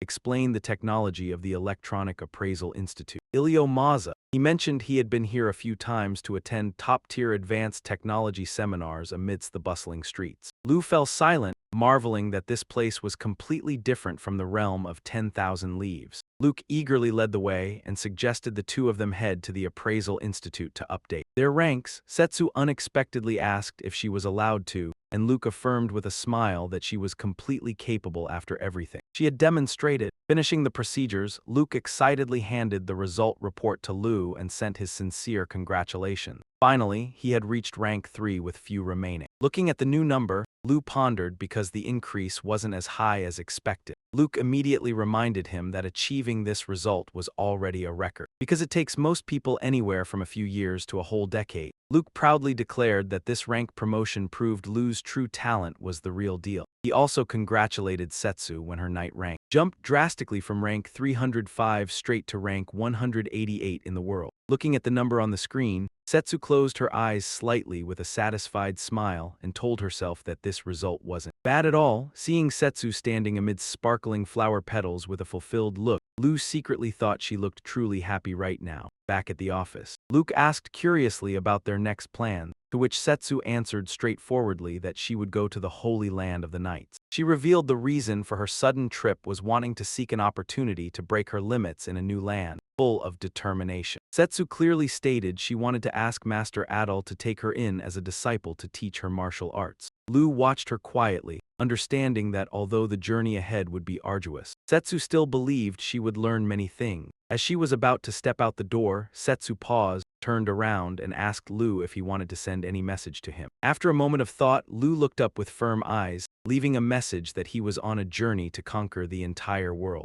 Setsu looked deep into his eyes and nodded to remember it. The door closed, ending a brief but meaningful reunion. Watching Setsu's back as she departed, Luke exclaimed that it was such a sudden farewell, but Lu was certain they would meet again with joy. Luke agreed, believing that the bond between adventurers was strong and that they would still need each other to overcome challenges. Seeing his friend seemingly calculating something, Luke curiously asked, Lutz smiled and revealed that it was a famous grand professor, an extraordinary scholar holding the powerful rank 3 position. Despite his somewhat eccentric personality, before Lutz could mentally prepare herself, she immediately received a splash of cold water from the receptionist upon hearing that the minimum waiting time was a whole year. Lutz was so shocked that she froze and then yelled out, "A whole year?" But the receptionist insisted that was already the shortest time frame because the professor was extremely busy. Unable to accept this truth, Lutz firmly asserted, "We can't wait that long, right, Lo?" Her words left him with no choice but to nod in bitter agreement. Refusing to give up, Lutz burst with enthusiasm, claiming that negotiating was also the responsibility of an independent appraiser. Right at that moment, in the research sector of the institute, scholars were busily working alongside advanced machinery and robots. A worried researcher brought news that the professor had just conducted another risky experiment. A minor issue caused them to suffer a severe power shortage. To resolve the incident, Lo was led into a massive container filled with a pana mixture. The researcher instructed him to simply release his energy into it, and the system would automatically store it. Lo softly reconfirmed, "Just releasing energy, right?" Thinking it was nothing difficult, he immediately unleashed a vibrant, brilliant blue surge of pana, completely filling the container. Admiring the beautiful glow, the researcher gasped in amazement, having never seen such a pure color before. The extraordinarily powerful energy emitted sent shockwaves through all the scholars in the institute. Panicked, they rushed over and asked frantically whose pana was just released. Someone explained that the energy from this provider was overwhelmingly intense. Suddenly, an blue-haired old man appeared and yelled loudly, "You fools. The issue isn't the quantity, but the purity. The purity of that pana surge is fluctuating strangely." Standing in the middle of the gradually fading ring of pana light, Lo remained calm amidst everyone's astonishment. Curiously, he asked, who are you?" The old man lightly pushed up his glowing glasses, revealing eyes filled with wisdom, and clearly introduced himself. "I am Newman. People usually call me the Grand Professor." This was Newman Lennard, the renowned Vana researcher holding the 3rd rank in the world. Lutz ran at full speed down the hallway, her face beaming with joy because she had just accomplished a major feat. She rushed straight into the control room, held up her hand in a smug victory sign, and shouted loudly, "Lo, I did it." Lutz proudly boasted that after all her efforts, she had managed to secure an appointment with the Grand Professor, even though the date was not until June 6. But compared to his status, this was already a success beyond expectation. However, the smile on Lutz's face suddenly froze when she saw Lo standing casually next to him, an unfamiliar old man right inside the lab. Still unable to believe her eyes, Lutz pointed at the old man and asked bewilderedly, "Hey Lo, who is that old man standing next to you? He looks kinda familiar." The old man lightly pushed up his glasses, his eyes deep and solemn as he clearly introduced himself. "People usually call me the Grand Professor." Hearing this, Lutz was so shocked that she fell backward onto the floor in utter dismay. Seeing her friend react so dramatically, Lo could only awkwardly turn to apologize to the professor. Lo began to explain that he had previously been warned that measuring Vana in the kingdom was extremely difficult. Professor Newman nodded, confirming that he was indeed the one who invented the measuring device there. But that was just a simplified version for mass production. He assured that with the Modo 1 version here, analyzing Lo's power was entirely feasible. Lo smiled, took off his outer coat, and stepped into a specialized chamber under the supervision of the researchers. As requested by the professor, Lo began to activate his secret technique. Closing his eyes in concentration, he softly chanted, "Gentle breeze and scattering clouds." Instantly, a brilliant blue surge of graina exploded fiercely, enveloping Lo's entire body. The measuring instruments began rapidly ticking non-stop before the massive energy source. Lo was releasing pana as if he were trying to break the meter. Professor Newman closely monitored the screen, silently marveling at the miracle unfolding before his eyes after the test concluded. Lutz curiously asked about the purity, as the recent burst of energy and abnormal fluctuations in the readings left her feeling deeply skeptical. Sitting on the high platform, Professor Newman began explaining that the purer the mana, the higher the magic casting efficiency. He emphasized that although purity could be improved through training, that process usually occurs extremely slowly. Professor Newman further analyzed that the purity of Lloyd's mana fluctuates very strangely. especially whenever he casts spells. Observing the glowing energy wave chart, he remarked that Lloyd's mana seemed to be longing to raise its purity even further. Don't you find this pattern fascinating? It's like a living creature longing to grow, striving to break out of its eggshell to be born. Lloyd fell into deep thought and replied, "To put it bluntly, my magic is still inadequate, right?" Professor Newman acknowledged that possibility. Seeing this, Lutz couldn't help breaking into a cold sweat. Shocked, she wondered if his current overpowered strength was still considered incomplete. What would happen when it fully burst forth? Suddenly looking at the screen, Lutz gasped in surprise. Rank 3 in total mana worldwide. Facing her panic, the professor calmly replied that this was what he had just mentioned. Looking at the unbelievable numbers on the screen, Lutz silently admired Lloyd's extraordinariness. She realized that if she hadn't coincidentally met him that day, Lloyd might have already reached heights she could never touch. Lutz believed that the goal of reaching the Isle of Gods, which once seemed out of reach, had now become more realistic than ever. Thrilled by this result, Lutz ran off while cheering that she was going to update the rankings right away. Professor Newman turned to ask Lloyd why he didn't seem surprised. He calmly replied that Lutz had been surprised enough for both of them. Right after, Lloyd's eyes suddenly turned intensely sharp. He asked who Jem was and urged him to spill all the information he had. Lloyd was determined not to overlook any clue about that mysterious person, for this was the key to unlocking the Isle of Gods. Professor Newman pondered, adjusted his glasses, and sighed, confessing that he didn't know much either. He began recalling his former assistant. That person named Jem was once an extremely brilliant student, the only one who had ever assisted him in this laboratory, even excelling far beyond him. However, a tragedy struck unexpectedly one day, when he suddenly lost his older brother. The image of Jem standing alone before the gloomy grave re-emerged in the professor's mind, and just a few days later, he disappeared. That was all he knew. Professor Newman ended the story with a somber gaze while Lloyd listened in silence, lost in thought. Returning to the rest room, Lutz also appeared very anxious. "We are still in the dark about our Ouroboros until we actually clash with Jem, and we can't even identify what the members of this organization have in common." She hoped tomorrow's analysis results from the professor would help the group understand why Ouroboros was targeting him. Unanswered questions kept rising in Lloyd's head. They were heading toward the Isle of Gods, but for what purpose after all? The entire city had sunk into sleep. Yet dark conspiracies were still quietly taking place in the night beneath the Research Institute. Suddenly, the tranquil silence of the Research Institute was shattered by an incredibly unexpected raid. The security force lay scattered across the floor, completely losing their ability to resist. In the laboratory, Professor Newman collapsed in terror, shouting out, "What do you want?" A girl with a cold, fairy-like appearance reached out her hand and declared, "For the sake of our Ouroboros." In the dark corridor of the Research Institute, a figure clad in a yellow cloak walked quietly as the laboratory door opened. Before them was a strange scene. The room had been ransacked with papers scattered all over the floor. Stunned, the stranger thought, "Oh dear, where did everything go?"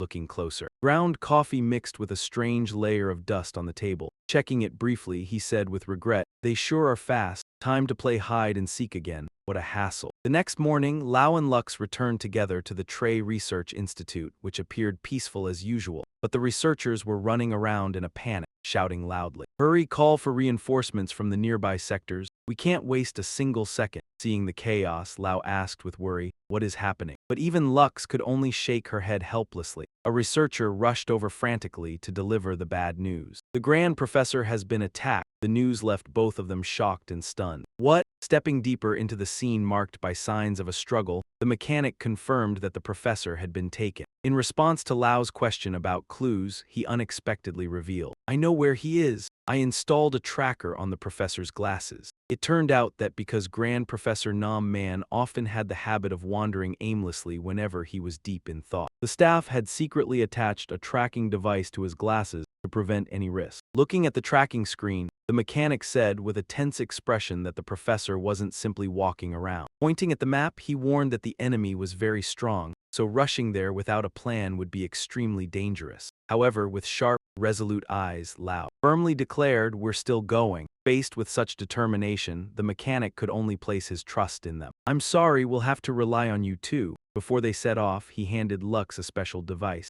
Take this. This is a tactical analysis visor prototype that helps observe the flow and structure of prana in the surrounding environment. Lux put on the visor and was amazed by the advanced technology here. Excitedly, she urged, "Let's go save the Professor Lau." Heading toward the city area under a gloomy sky, the tracks led them to an ancient, mysterious brick building. Lux confirmed that the signal from the transmitter was coming from right here. Lau cautiously pushed open the large door, leading Lux into the dark space. Pitch black, the two carefully advanced deep into the wide hallway, where only dim blue light from pillars guided their way. Lau came to a halt when he noticed footprints on the ground. They are still very fresh. Immediately, Lux's visor beeped a rapid alarm. She screamed in horror, "Huh, what is this bright red signal?" Before Lau could process it, numerous giant dark figures towered and emerged from the shadows, surrounding them completely. In the darkness, a series of glowing blue eyes suddenly flashed, revealing a towering army of Pranny's robots advancing forward. Lau gasped in shock, "What is this?" Before he could react, one of the robots lunged forward. Lau quickly grabbed Lux, jumping to dodge the strike in the nick of time. Looking through the tactical analysis visor, Lux noticed an anomaly and shouted out loud, "No, they aren't connected to any external prana source at all." "Lau, that means they aren't being controlled remotely." Lux panicked, asserting that these were autonomous prannies, just like the receptionist robots often seen back home. Lau immediately swung his sword to block a swift attack. He thought to himself that it would be very dangerous if the boss could duplicate itself. But if it was just this lifeless army of dolls, there was no need to worry. Stomping his foot hard to gain momentum, he channeled deep blue energy into his blade and shouted,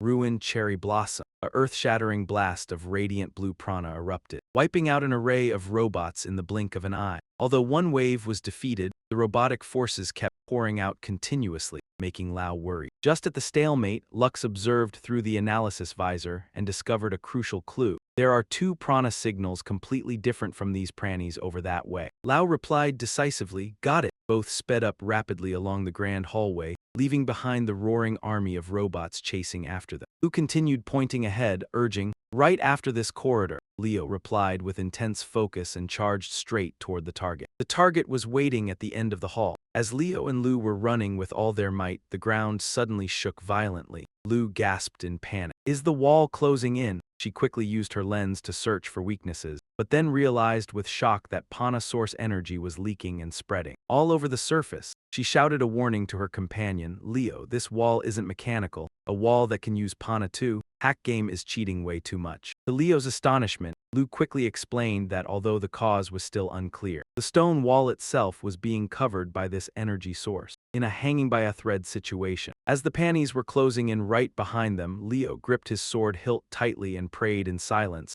"Please be in time." Instantly, he channeled all his strength and unleashed the ultimate technique, Desolate Cherry Blossom, smashing the wall blocking their path. As the dust settled, it revealed a petite figure with brilliant golden wings hovering in midair. The stranger spoke, "Welcome, Leo and Lu. I am Luvia, a member of the Uleblos organization." The girl with green hair and pointed ears looked directly at Leo with eyes full of malice. The young girl uttered sarcastic words, "I've heard your name constantly from Game's mouth. I wondered what you'd be like, but you're actually quite ordinary in person." Leo stood frozen, his sharp gaze locked on the newly arrived enemy. Standing before this small creature, Leo silently wondered whether those glowing wings were real or fake. He clearly felt a terrifying pressure emanating from her, making his skin go numb just from her presence. When Leo asked about the relationship between the two of them, Luvia nonchalantly replied that they were merely comrades in the same organization. Luvia's eyes showed a momentary sadness as she revealed she felt heartbroken upon hearing Game had fallen in battle. This information left Leo utterly stunned. "He's dead."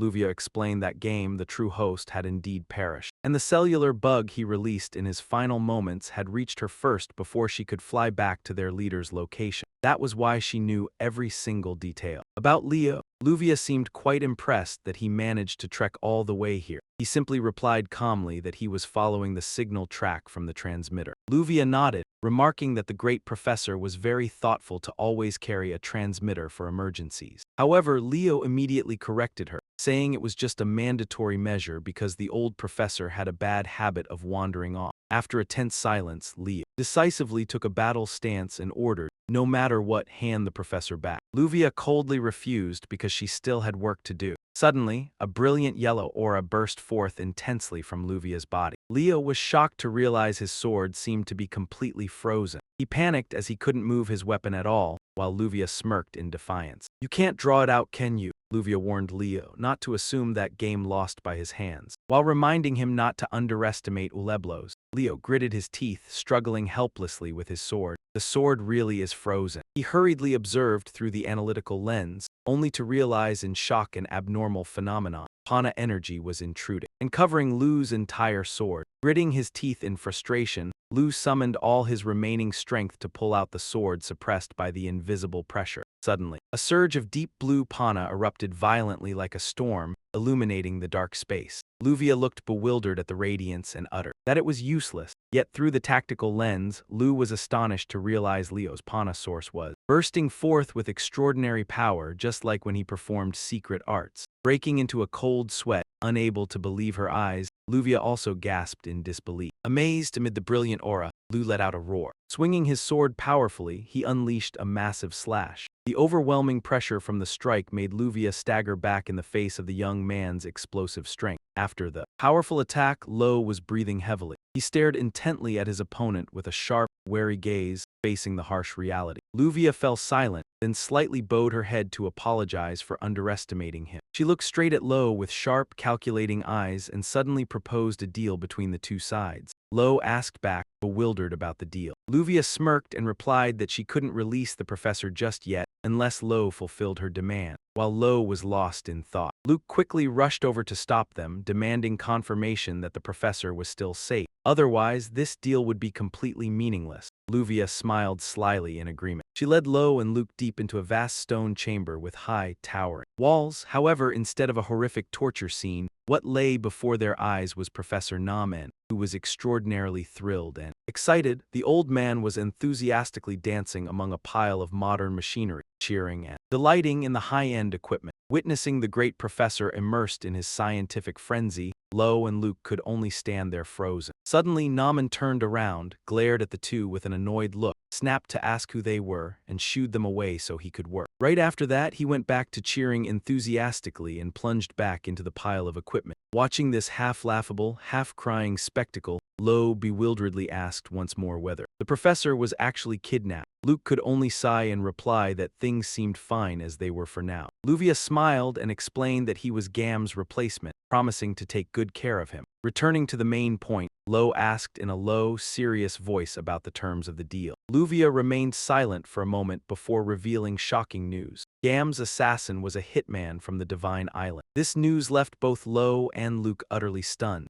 Luvia made her direct demand. She wanted him to capture the hitman for her and would allow him to finish them off if he wished. Lo's mind was in turmoil with thoughts of the assassin from the Divine Island. The place he had always longed to set foot on had now sent a hitman after them. He realized an important clue had suddenly opened up right before his eyes. Lo clenched his fist, his eyes burning with determination as he extended his hand and solemnly agreed. Luvia smiled radiantly, shaking his hand in return. Thus, the deal was completed, marking an unexpected cooperation between the adventurer and the group member. Luvia began explaining the plan, stating that the assassin from the Divine Island was targeting Professor Nam-en, and they already knew he was here. Lo and Luke listened intently with serious expressions given the situation where the enemy had figured it out. Luvia continued. They had also identified her Vanna, so it was only a matter of time before this place was discovered. Luke anxiously asked if this location was at risk of being exposed. Luvia reassured him that she had prepared a decoy to distract the enemy. She had left a strong Vanna trace at another set of ruins. Luke gasped in amazement. "Up, fooling an assassin like that? You really are something else," Luke said, looking at the brilliant glowing wings and curiously asking if those were the signature wings of the fairy race. Luvia nonchalantly nodded in confirmation. She further explained that the fairy race possesses the ability to turn Vanna into powder form to create a decoy flare. Witnessing the legendary creature, Luke could not help but exclaim in admiration that this was her first time seeing a member of the fairy race with her own eyes. This clan had never appeared on any ranking list, just like a mysterious ghost race. Luvia revealed that she used to hide her wings to register documents out of necessity. If memory serves right, she once dominated the top position in control ability. Vanna, this revelation shocked Luke so much that she gasped out loud, hurriedly checking her device. Luke checked her computer and was stunned to confirm that the information registered by Luvia 3 years ago was completely accurate. Since Luvia's name was deleted after her disappearance, Luke hadn't recognized her. Luvia admitted that back then, she stood out too much because she didn't know how to suppress her power. She affirmed that all fairies are skilled at controlling Vanna, and she was no exception. However, she still conceded defeat to her younger sister. Luke, pensive, asked whether her younger sister belonged to the Lula Bolo organization. Luvia only replied ambiguously that she should find out for herself, as she didn't have time to explain. Both Lu and Luke fell into a state of doubt before the mystery shrouding this race. Luvia returned to the main topic, asserting that the assassin would definitely take the bait because of the large amount of Vanna energy she intentionally left behind. Therefore, the plan was to set up an ambush to capture them alive. This game of ambushing was truly nerve-wracking and thrilling. Luvia looked straight at Lu, her eyes shining brightly with utter seriousness, assuring that she would point out the location for the two of them. Lu pondered and speculated that the assassin would most likely sneak in tonight. Luvia did not forget to remind them to be extremely careful. Night fell, enveloping the high-rise buildings. Inside the dark, abandoned house, Lu and Luke were patiently hiding behind a large stone pillar to ambush their prey. Using analyzing lenses, Luke suddenly flinched as she spotted an abnormality and called out quietly. Lu replied, standing in a battle-ready posture. Soft footsteps gently rang out, breaking the quiet space. A figure wearing a yellow robe strolled casually into the deserted hallway. Instantly, Lu closed in from behind like a ghost, resting the blade against the opponent's neck, and cold-bloodedly ordered them to stand still. However, the stranger reacted extremely fast, turning around and swinging their sword to block Lu's restraint completely. The violent collision created dazzling sparks of energy, and the opponent's raw strength left Lu in utter shock. He quickly stepped back to take a defensive stance, feeling the suffocating pressure weighing down on every breath, not letting the opponent strike first. Lu immediately erupted a surge of deep blue Vanna to attack. The force of the impact tore through the opponent's outer cloak, revealing familiar pink hair that left Lu completely stunned. His eyes widened in disbelief as he clearly saw the face hidden beneath the mask. In that moment, memories of his childhood friend smiling radiantly flashed by. Unable to believe his own eyes, Lu tremblingly uttered the name Yuna. The two stood facing each other in a suffocating atmosphere, weapons still brandished in hand. Suddenly, Yuna turned around and dashed straight out the window to flee. Lu hurriedly gave chase, shouting in desperation for Yuna to stop. He repeatedly called out his old friend's name, pleading for her to listen. Without a moment's hesitation, Lu leapt out of the tall building, beginning a breathtaking rooftop chase in the dead of night. Both continuously executed perilous leaps across numerous buildings. Lu gritted his teeth, his eyes shining with determination, firmly believing that it was indeed Yuna. He told himself he couldn't have missing. He immediately channeled all his Vanna into his legs and unleashed a lightning-fast dash. To close the distance, standing face to face with the girl on the rooftop, Lu urgently asked in shock why she had to run away. He could hardly believe his eyes when he came face to face with that familiar face. Lu shouted, demanding that she speak, but in response, Yuna began softly chanting mysterious incantation. As the wind gently cleared the clouds, Lu realized with a shock that those were familiar traditional chants from his own clan. Suddenly, a brilliant yellow aura surged and enveloped Yuna as she shouted a powerful spell. Loki was surprised to discover she possessed the exact same power as him. Estimating that this energy couldn't last long, he decisively drew his sword, quickly apologizing to Yuna, while remaining determined to hold her back until the spell ended. Lu lunged forward to subdue her, but Yuna effortlessly neutralized every single attack. He startled, noticing something unusual. Time was passing, yet the aura around her showed no sign of fading. How strange had the spell really not vanished yet? Seeing the terrifying persistence of that radiant energy, Lu couldn't help but be deeply shaken. Unleashing her ultimate move already, who could counter something like this? Yuna remained silent. Suddenly, she backed up and threw herself off the building into the dark night. Lu reached out in despair, shouting, "Wait!" He cried out his old friend's name once more in vain. But Yuna's figure had completely sunk into the pitch-black void below. Standing alone on the rooftop, Lu's mind raced with terrible questions. What on earth is happening? The assassin from the Island of Gods, and the person who wiped out Game.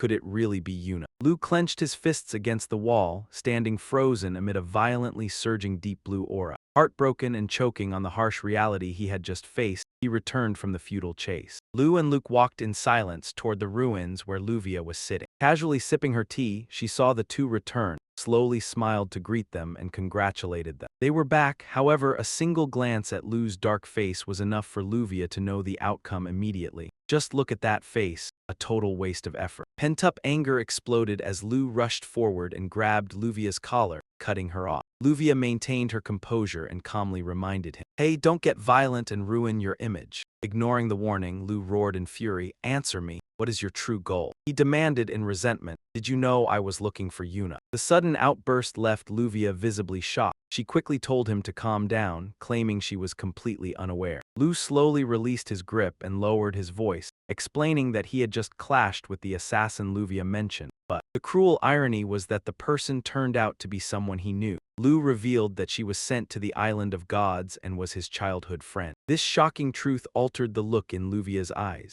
Unable to hide her astonishment, Luvia fell silent for a long moment, then let out a knowing sigh. Seeing Lu's dazed expression, she explained that it might have just been a coincidence. However, although the chances were extremely slim, it was still a scenario that could have been foreseen. Luvia slightly bowed her head to apologize for unintentionally hurting him. Yet she straightforwardly affirmed a brutal reality. Even so, the fact remained that she was the one who killed Game. Unable to accept that his gentle friend had turned into a killer, Lu roared back in objection, insisting Luvia was lying because Yuna would never hurt anyone. Luvia locked eyes with Lu and asked him coldly, "From your perspective, has she really not changed at all? Was she truly still the same as before?" It was harsh. Hearing it left Lu completely stunned. Luvia's question was like a bucket of cold water thrown directly into Lu's face, leaving him in shock as he recalled the fiery eyes of Yuna just a moment ago. A total stranger, cold and murderous, worlds apart from the childhood friend in his memories. Lowering his voice, he demanded, "What do you plan to do once you capture Yuna?"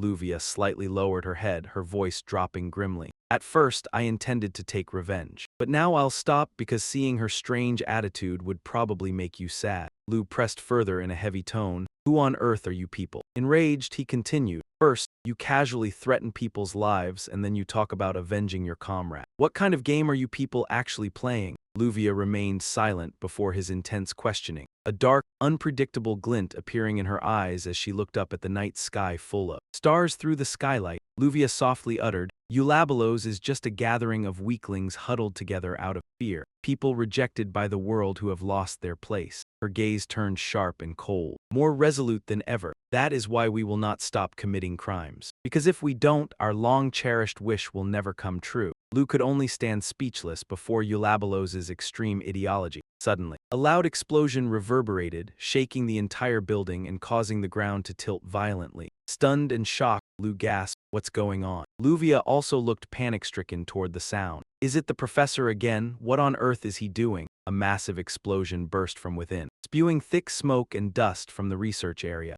As the smoke cleared, what appeared before their eyes was a giant pile of rubble from completely destroyed machinery. Professor Nam Man was overwhelmingly ecstatic. He jumped up and down, cheering with joy, "It's complete, it's finally done," facing Luvia's bewildered expression. Lu asked again to confirm, "Wait, it's done. How was that so fast? Why are you so happy?" The great professor declared proudly. "Indeed, nothing is impossible once it falls into my hands." He held out a small, mysterious dark purple object, immensely proud of his creation. Luvia began explaining the weapon's operating principle, confirming that the theory Game left behind was completely accurate. By colliding planar waves at opposite phases, it would completely neutralize the target's planar. She clearly announced that the device to neutralize Vatna, the heavenly descent platform, was finished. Lu asked again in shock, "Neutralize planar?" Luvia confirmed that this was the trump card she asked the professor to build, and with it, she would fulfill her ultimate goal. Luvia's eyes turned sharp and full of determination as she revealed her ambition. Overthrow the Isle of Gods. The shocking declaration left Lu completely stunned, standing frozen in horror. After thanking the professor, Luvia prepared for the next steps. Nam Man looked at the blueprint of his late apprentice on the table and thought to himself, HMPH, I should be the one thanking you. Game's design was too perfect, I merely followed it. This is our final joint work with that foolish student. It feels like I'm talking to him again. After a moment of silence, Luvia turned to Lu and made a decisive proposal. I'm glad to hear that. Let's fight together. Lu asked back bewilderedly, fight together. Luvia explained that the biggest risk right now was the destruction of the Heavenly Descent platform. Therefore, she wanted to eliminate the assassin pursuing them. The decoy bases containing traces of her soprana were being discovered and destroyed one by one, meaning Lu's childhood friend would arrive here in no time. Luvia looked straight at Lu and finalized the plan. We will join hands to face her. Noticing Lu's hesitation, Luvia made a promise. I promise we won't kill her, we'll only subdue her. Lu stared down in silence, bitterly realizing that Yuna was now too strong, and he couldn't beat her alone. After a moment of internal struggle, Lu looked up with resolve. All right, Luvia smiled back, thank you. In the quiet night under the crescent moon, an oath was uttered. This time you must hold on to the person important to you. From afar, a hooded figure silently walked toward the ruins deep in the forest. Yuna walked coldly in the night with her sword gripped tightly. Beneath her hood, her eyes burned with a ruthless red glow. Utterly emotionless, the dark night enshrouded the quiet, ruined building. Lo sat quietly cross-legged, breaking the silence. It really is quiet here. Lo answered softly, and Luvia's gaze grew deep. She looked at Lo intently. Before we fight, I'll tell you a secret about the Island of the Gods. Lo listened attentively in the tense silence as she revealed the cruel truth. On the Island of the Gods, among those captured, anyone possessing exceptional power will be brainwashed to be controlled and turned into henchmen. Lo gasped in utter shock. Then Yuna is also. Luvia nodded in confirmation, most likely yes. Her mission is to eliminate threats. That's why Professor Nam Min was targeted, because a mind capable of creating weapons like heavenly judgment is a major threat. Lo fell silent, suddenly remembering the rumors about the brutality of the Island of the Gods. He bitterly realized that kidnapping people and turning them into war machines. Was this truly the extent of their cruelty? But Luvia shook her head. No, it's not. Their crimes are far more heinous than that. Suddenly, both of them felt a familiar bloodlust approaching rapidly. From above, Luke had also taken a spotter position with a deeply tense expression. Luvia whispered softly, an honored guest has arrived. Let's prepare to welcome her. Amidst the hazy green prana smoke, Yuna's familiar figure quietly stepped out from the shadows. Lo stood frozen, his eyes showing clear pain as he called out his childhood friend's name, Yuna. Beneath her hood, Yuna's eyes shone with a cold yellow light, completely devoid of any past emotion. She suddenly accelerated, gliding like a phantom straight at Luvia to attack. With lightning-fast reflexes, Lo lunged forward, swinging his sword to block Yuna's strike, protecting the elven girl just in the nick of time. Seeing her ally hesitate, Luvia stepped back and remarked casually, "Oh, so you really don't want to hurt your friend." Floating up into the air, she mocked coldly, "Frustrating, isn't it? Now she belongs to me, try to show some patience." Luvia began releasing sparkling flakes of prana light to disrupt the surrounding space. Knowing he could no longer hold back, Lo channeled all his vibrant green vana into his blade. He rushed forward, unleashing powerful slashes that forced Yuna into a desperate defense. Floating high above, Luvia telekinetically hurled debris to attack Yuna, setting a trap in the battle. Yuna quickly dodged, but Lo instantly spun around to follow up with a devastating, high-powered strike. The bursting power knocked Yuna far back, accompanied by a painful groan. Giving his opponent no room to breathe, Lo dove down from above once more. Pouring all his strength into a decisive strike, the two blades collided fiercely, creating blinding sparks in the suffocatingly tense air. Lo suddenly looked up and shouted loudly, "Strike now!" Luvia floated above with glowing golden wings, answering coldly, "No need to remind me." She raised her hand high to activate a massive surge of energy, causing the ground to quake violently. Witnessing a scene far beyond imagination, Lo exclaimed in shock. "What is this?" Large stone blocks from the rubble began floating into the air and assembling themselves together. Under Luvia's control, a giant stone hand emerged imposing, blotting out the moonlight and exuding a suffocating pressure. Yuna looked up in boundless shock at the terrifying matter manipulation abilities of the elven race. Luvia looked down with fiercely glowing, cruel eyes and coldly declared, "All done." Crushing you like a fly saves us the trouble. Instantly, the massive stone hand crashed down with the force of thousands of pounds, crushing the entire area below accompanied by a earth-shattering tremor. Lo and Yuna simultaneously unleashed the secret technique, Heavenly Spirit Descent, and charged at each other. Slashes collided amidst a powerful, deep blue aura. Lu, gritting his teeth, told himself to maintain the spell, resolved not to lose to his childhood friend, so he poured his power into stabilizing. With energy surging, looking at his opponent's Pana, Yuna was astonished to realize Lu's unstable spell was recovering. She secretly admired it, thinking, his ability was truly amazing. Is he learning by observing my Lana, watching from afar? Lu was stunned to realize that when the celestial spirit descent was activated, it created an absolute state of sudden death that prevented anyone from interfering. In the private world of the two of them, however, right in the middle of the battle, Lu suddenly noticed something unusual as the longer this spell was used. The strange feeling grew. The sensation became increasingly odd. Not just Lu, Yuna's mind also seemed to be pulled by an invisible force. Drawn by a phantom force, she realized in shock that her consciousness was being pulled away. The figure of the girl gradually vanished into an extremely powerful energy vortex, leaving behind a stark white void. Suddenly, space transformed completely, transporting Lu back to the peaceful scenery of an ancient village. Standing among familiar thatched roofs, he exclaimed in utter bewilderment, "Where is this place?" Standing among unfamiliar thatched roofs beneath a bleak blue sky, Lu looked around in shock and asked himself in distress where this was. Amid the silent space, a burly man with orange hair casually approached him. He gently remarked that this was a face he had never seen before. Lu immediately grew wary and asked who he was,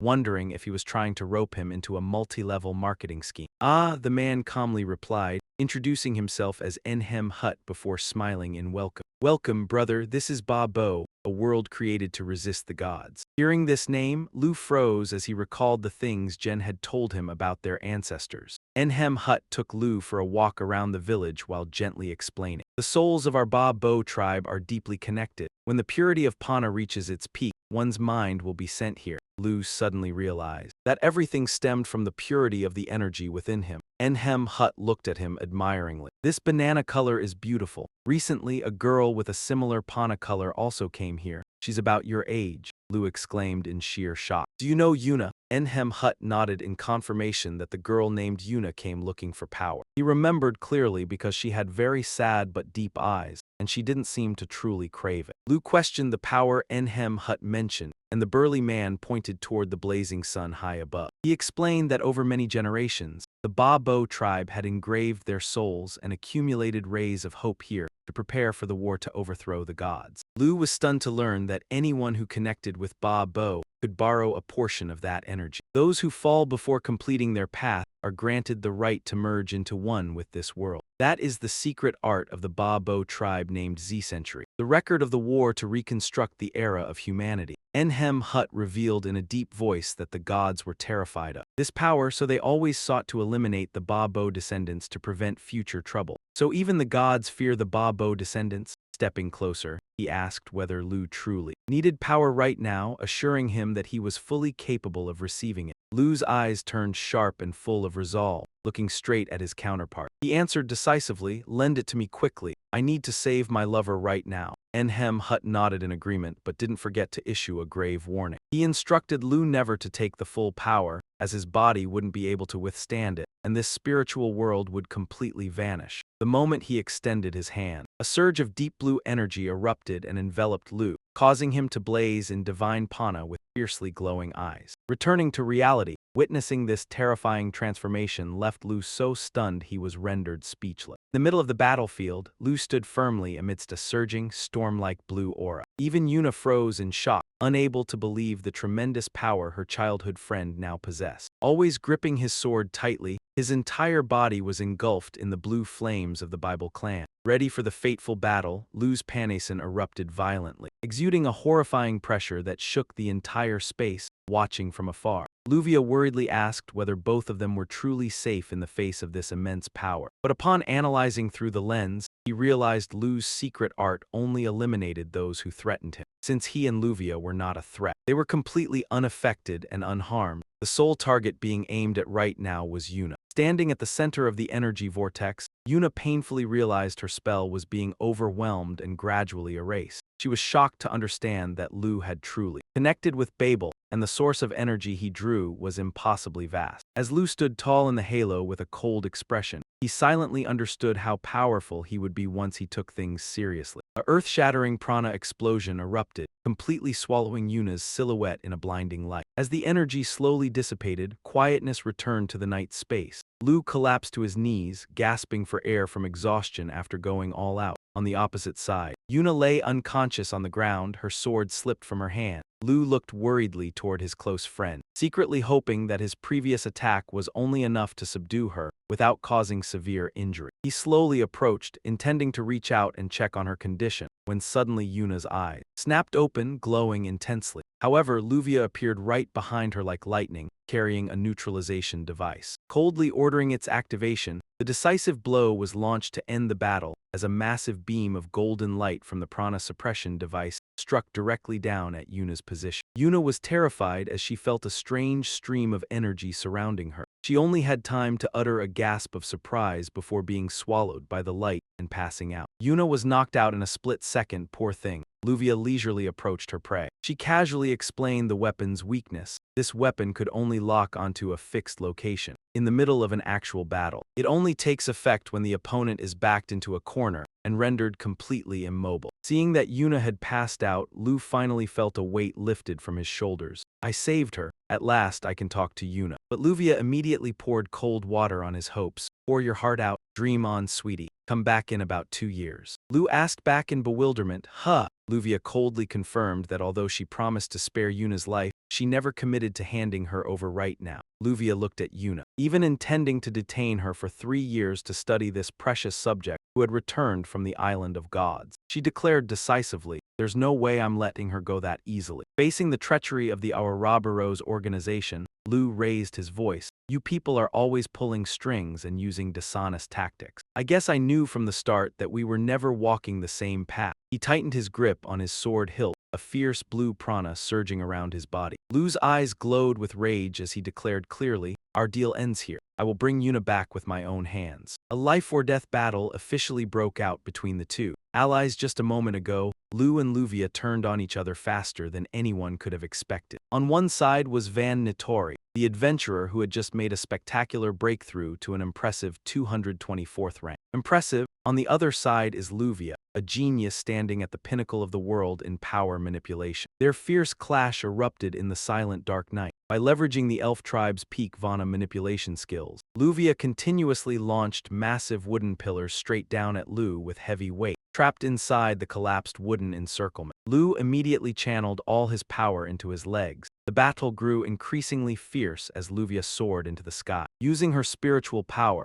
she lifted a gigantic boulder that obscured the entire night sky. She decisively rained down the thousands of tons rock mass to crush the young man below. Nevertheless, Lu did not flinch. He concentrated his energy into his blade and swung, slicing the massive boulder in half, instantly shattering it into countless small pieces. After a barrage of attacks, both retreated briefly to probe each other. Lu stood tall on a high rocky outcrop, facing Luvia who hovered in the distance. Luvia narrowed her eyes at him and taunted, refusing to attack, are you hesitating? You are far too kind for your own good. Why soften your heart for an enemy just because we collaborated a little? Hearing this, Lu coldly retorted, you sure talk big, but you're the one who is hesitating. Why don't you target Yuna? He pointed towards his childhood friend who lay unconscious on the ground, then continued, you know full well that if Yuna were restrained, my hands would be tied completely. If you were truly a cold-blooded villain, you wouldn't have cooperated with me from the start. Lu's words made Luvia freeze. Her eyes suddenly softened with deep gloom. She looked straight at Lu and whispered softly, you shine so brightly,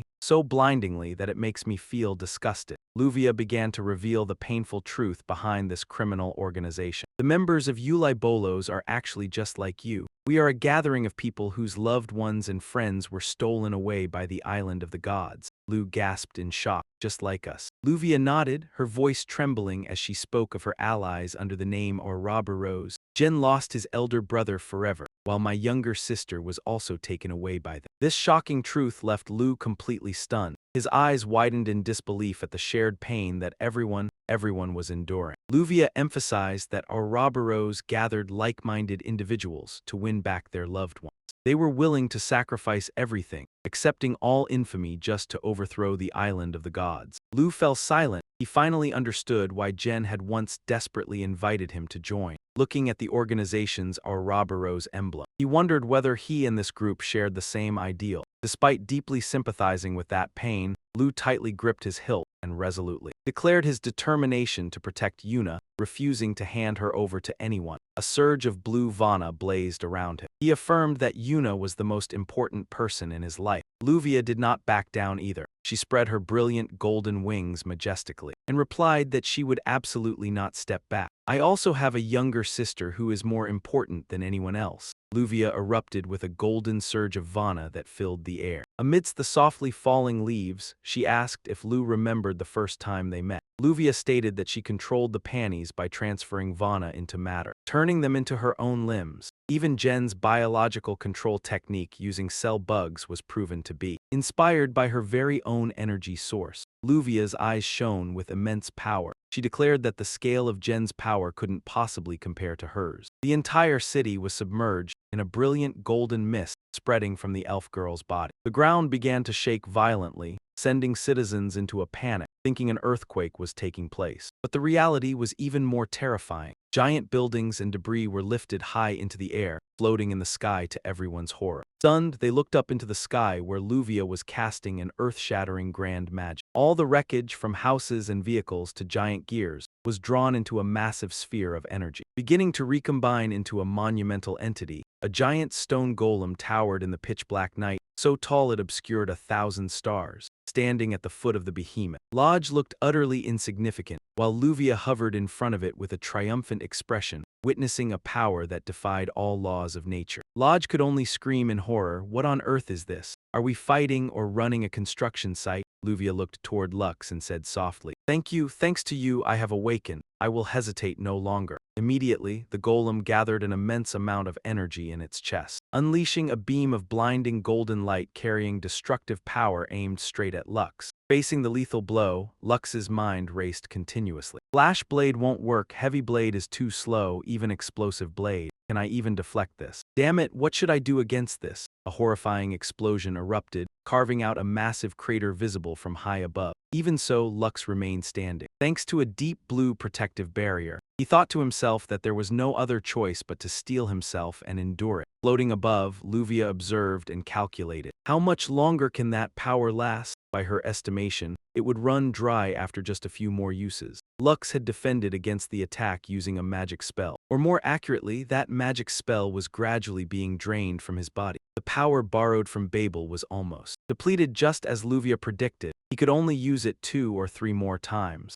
Lutz hurriedly ran up to Lux, who was panting heavily amidst a swirling vortex of deep blue energy. Adjusting the analytical monocle over his eye, he looked directly at his opponent and called out loudly, "Van, try using this move quietly." Lutz adjusted his analytical monocle, looking straight at Lux and calling out clearly, "Van, there's something I want you to try." Receiving his comrade's trust, Lux gave a firm, decisive nod in response. "All right." Luvia hovered in midair, looking down at the two with defiance in her eyes. "Are you two discussing a retreat?" She nonchalantly declared, "To be honest, I don't mind sparing your lives, but I won't hand over this girl." Looking at Yuna lying unconscious behind them, Lux fell silent, his eyes glowing intensely at last. Lutz gripped his sword tightly, preparing for a life-or-death confrontation. Luvia sneered, charging in as suicide, "Sweetie." Cut the arrogance. Instantly, massive boulders from the golem rained down like hail. Lutz darted through the wreckage, focusing intently to observe. Reminding himself, "I must see through it." A giant structure with visible joints appeared right before his eyes. "There it is!" Lutz leaped into the air, his sword glowing brightly with deep blue mana as he aimed straight for the target. He dealt a fatal blow to the monster's weak point, causing energy to erupt. Leaving Luvia stunned, Lutz landed safely, celebrating that Lux was right. It turned out this giant was merely an assembly of countless pieces combined together.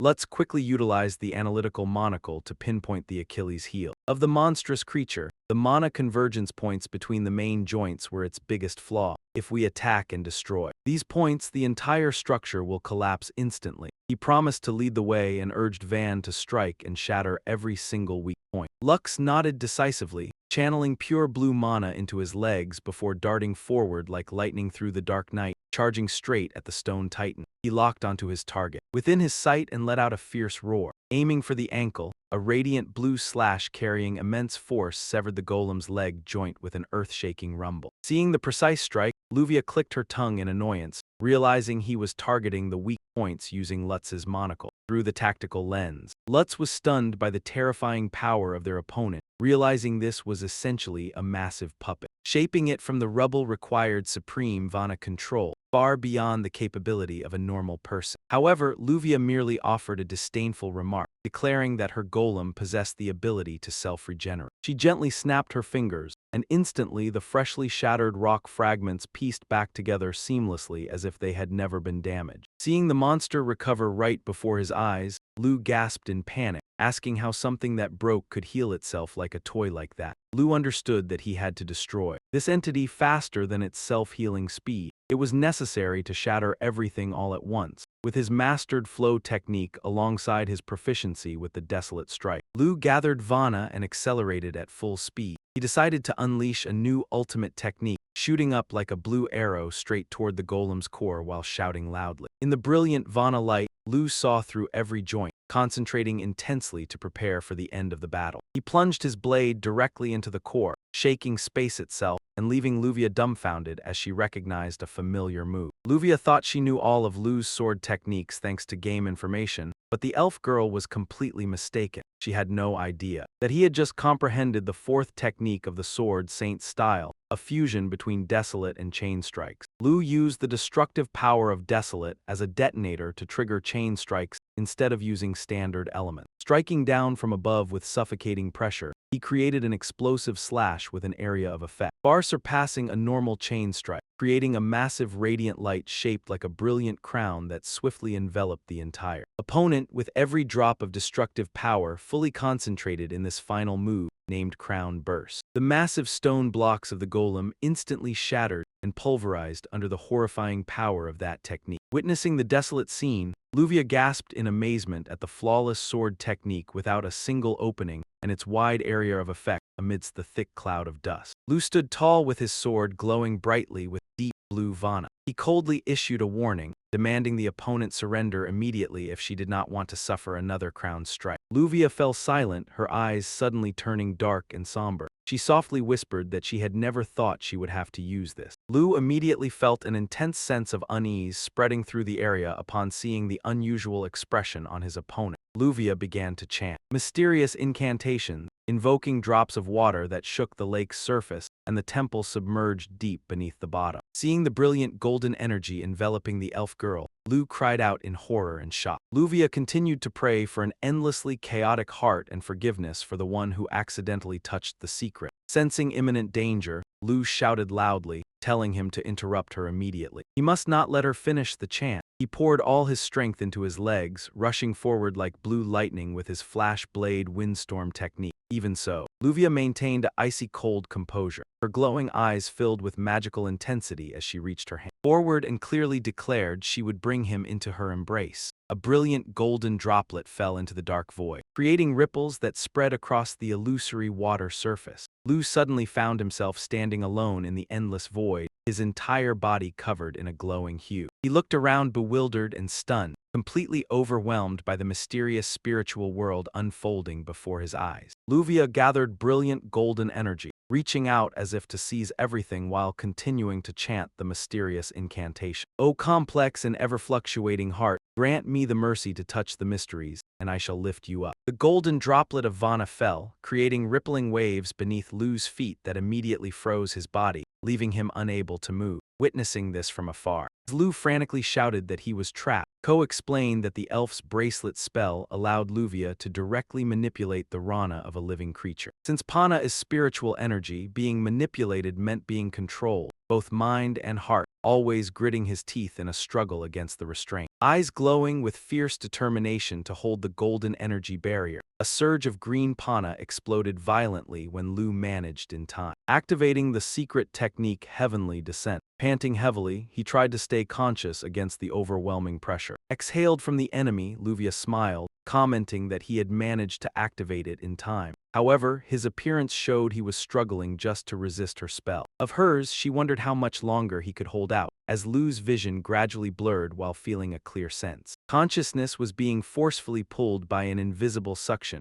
dragging him back to the Ba Bayo world. Standing in the middle of the peaceful Ba Bayo village, Lu stood frozen, gazing at the brilliant light shining down from the high sky. Suddenly, a familiar voice echoed from behind, calling Lu to wake up. He turned around and was shocked to see Iona standing there, her face radiant as if she had never been invaded by darkness. She smiled gently. Greeting him with long time no see, Lu gasped, calling her name. Iona explained that Babel clan members could appear like this because both were currently connected to the spiritual world. Lu recalled Enhim Nut's words. It turned out Iona had been here before. She revealed that it was his technique, enhanced by Genesis. That helped her break the brainwashing. Lu realized he had saved the beauty with a bizarre brainwashing attack. Strangely, however, she solemnly stated her real body still needed more time to wake up. Therefore, she couldn't fight alongside him in the outside world right now. Iona stepped closer, instructing Lu, "Listen to me. Have you ever wondered why Luvia didn't dare to face you directly?" Although Lu thought she was afraid of ruining the newly completed pin of heaven. But Iona confirmed that was only part of the reason. Her eyes filled with conviction, she placed her hand on Lu's chest and revealed a much simpler truth. "That's because she is terrified of our power. Use the secret technique of the Thule clan," Lu asked in confusion. "Don't you mean Genesis?"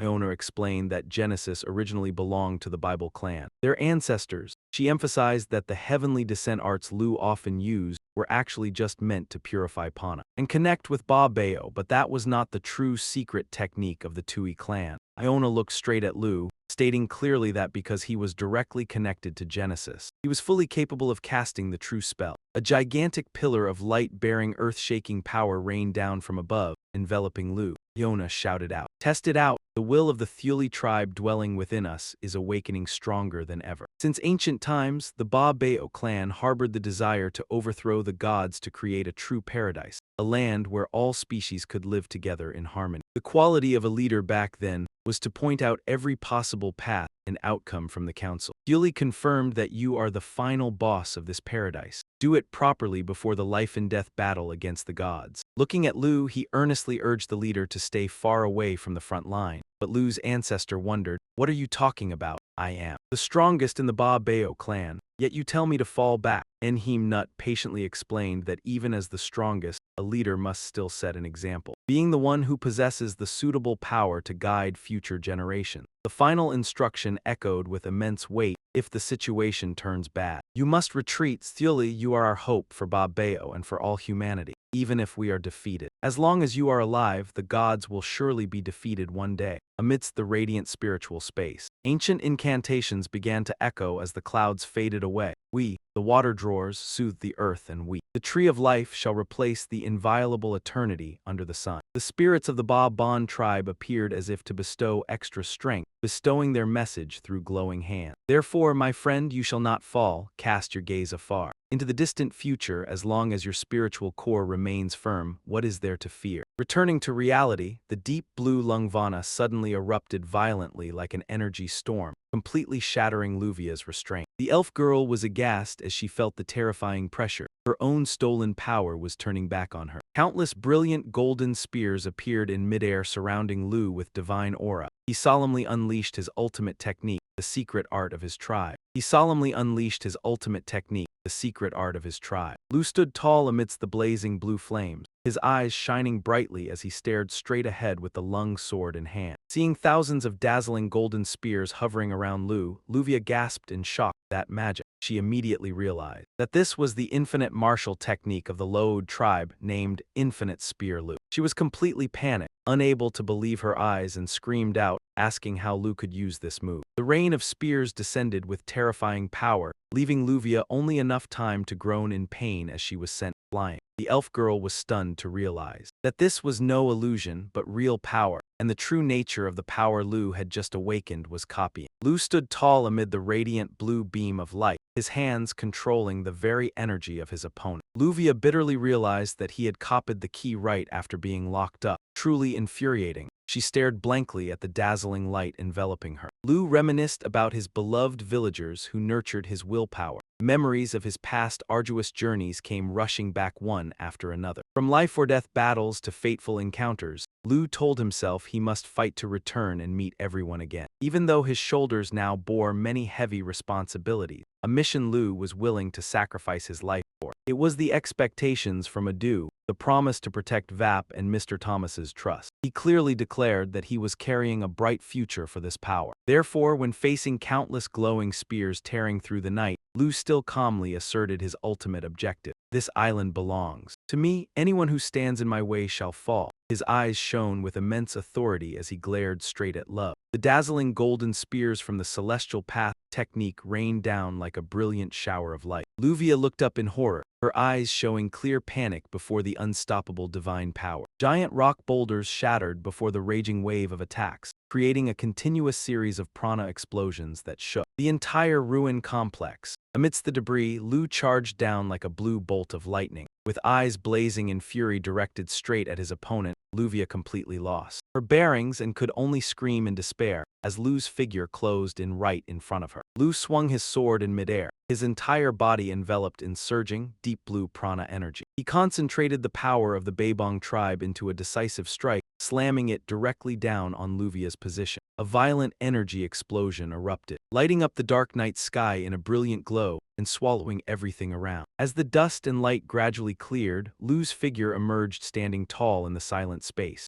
Luvia lay collapsed, unconscious on the ground. Her metallic wings had also burnt out after that destructive strike. Luvia had failed completely, a tragic fate for such a beauty. Amidst the ruins, Lu was still burning with a deep blue prana. Though exhausted, his eyes still shone with the aura of a victor. The system immediately announced the result, along with a leap in progress for the young man in the ruinous scene drenched in night fog. Lu and Luke were anxiously tending to Yuna, who was still lying limp. Suddenly, the girl's eyelids fluttered slightly and then opened slowly as she felt her mental energy recovering. Yuna let out a soft groan. Instantly, Lu cheered in overflowing joy upon seeing his childhood friend wake up. Lu hurriedly asked, "You're awake. Do you still recognize who I am?" Yuna looked at Lu silently for a moment, then a gentle smile appeared. "How could I not? How could I forget this silly face?" She softly offered a greeting after years apart. "Long time no see. Old friend." Lu's eyes widened with happiness upon realizing that Yuna had completely broken free from the manipulation. Lu smiled softly in response.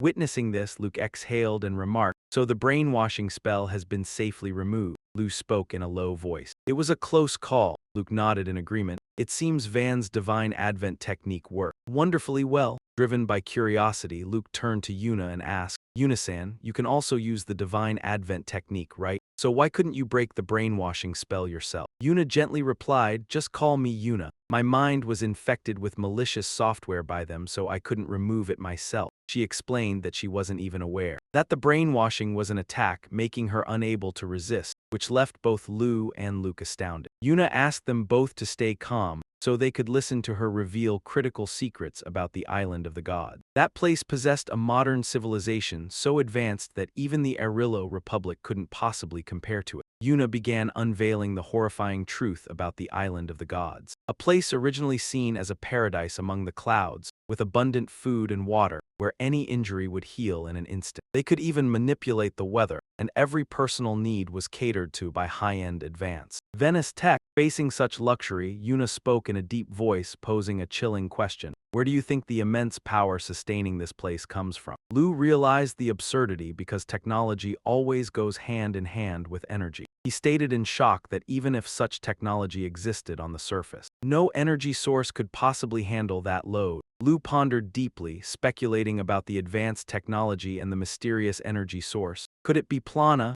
Yuna confirmed decisively. Precisely. She revealed that the operating principle of the island of the gods was identical to the Arillo Republic, but far more brutal. They stole prana in the form of bioenergy from kidnapped victims. Appearing before their eyes was a row of massive containment tanks where thousands of people were imprisoned as energy sacrifices. Yuna bitterly revealed that the island of the gods had been capturing people for a long time to turn them into biological batteries. Whoever possessed stronger prana became premium fuel. The island of the gods is truly the worst power company ever. All captured victims were still alive, but existing as nothing more than pure energy sources. Witnessing the cruel truth, Lu recalled in shock the game's warning about utter despair. He gritted his teeth in outrage as he finally understood the monstrous crimes hidden by the island of the gods. He shuddered thinking about the scale of this atrocity. Because keeping an entire floating island airborne required an unimaginably massive amount of prana. She gasped, wondering how many people were actually imprisoned on that island. Standing before the glowing dawn, Lu stepped forward decisively, his eyes burning with determination. He declared loudly that they had to save them. Not just the villagers, we will rescue everyone on the island. Lu made a pact to save them. Looking at the unconscious Luvia, Lu shared pensively with Yuna that after talking with her, he realized that with just one mistake, maybe I would have ended up like Dila Blouse. The tragedies caused by the God Island have twisted lives, leading so many people astray. He clenched his fists, determined not to let them create any more victims like them or Yulabala. Yuna looked deep into his eyes, placing her total trust in her friend, while Lu's mind was filled with thoughts. But memories of his beloved village flooded back, a place he once thought he would never leave because of how much he loved it. Lu reached out to accept a warm handshake from Yuna. She smiled gently. You've really grown up, haven't you? The unexpected praise made Lu slightly embarrassed. Seeing this, Luke, who was standing nearby, seized the chance to tease him. Praising him like that is a bit too much, isn't it? Yuna burst into hearty laughter.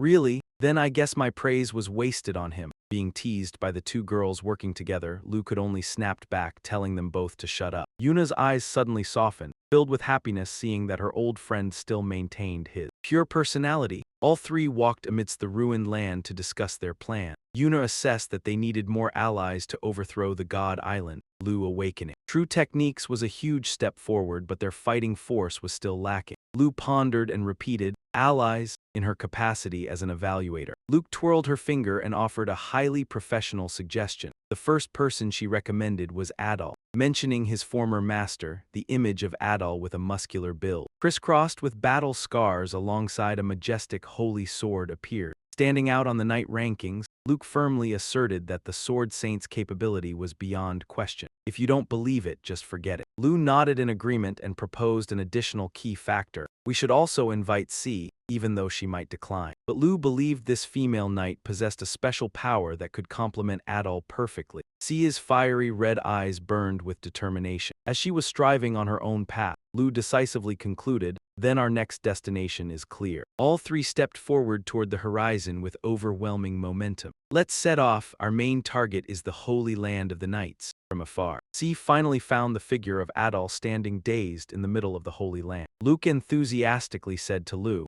if you want to recruit other allies besides the two of them, then the information network of our evaluation institute will be of great help. She assured him that out there were still many trustworthy masters, from powerful mages, who summoned spiritual beasts, to reclusive masters, or even powerful merchants holding thrones. Lu thoughtfully turned back to look at Luvia, who was still lying motionless, and softly asked, and what about Luvia? Unexpectedly, the fairy girl slowly opened her eyes. Lu noticed immediately, you're awake, aren't you? Luvia struggled to sit up. Her brilliant golden wings sparkled brilliantly in the dark night. She coldly left behind a message, your way of doing things is too naive. We will destroy that island in our own way. Having said that, Luvia soared into the air and vanished behind the clouds, leaving Luke to exclaim in shock, oh my goodness, she slipped away so fast. That's truly the style of a master. Looking at Luvia's receding silhouette, Luke sighed and admitted that chasing after her right now was hopeless. Yuna nodded in agreement because the whole group was exhausted and no longer had the strength to keep fighting. Standing before the city view gradually appearing under the sunrise, Lu softly asked, shall we set off too?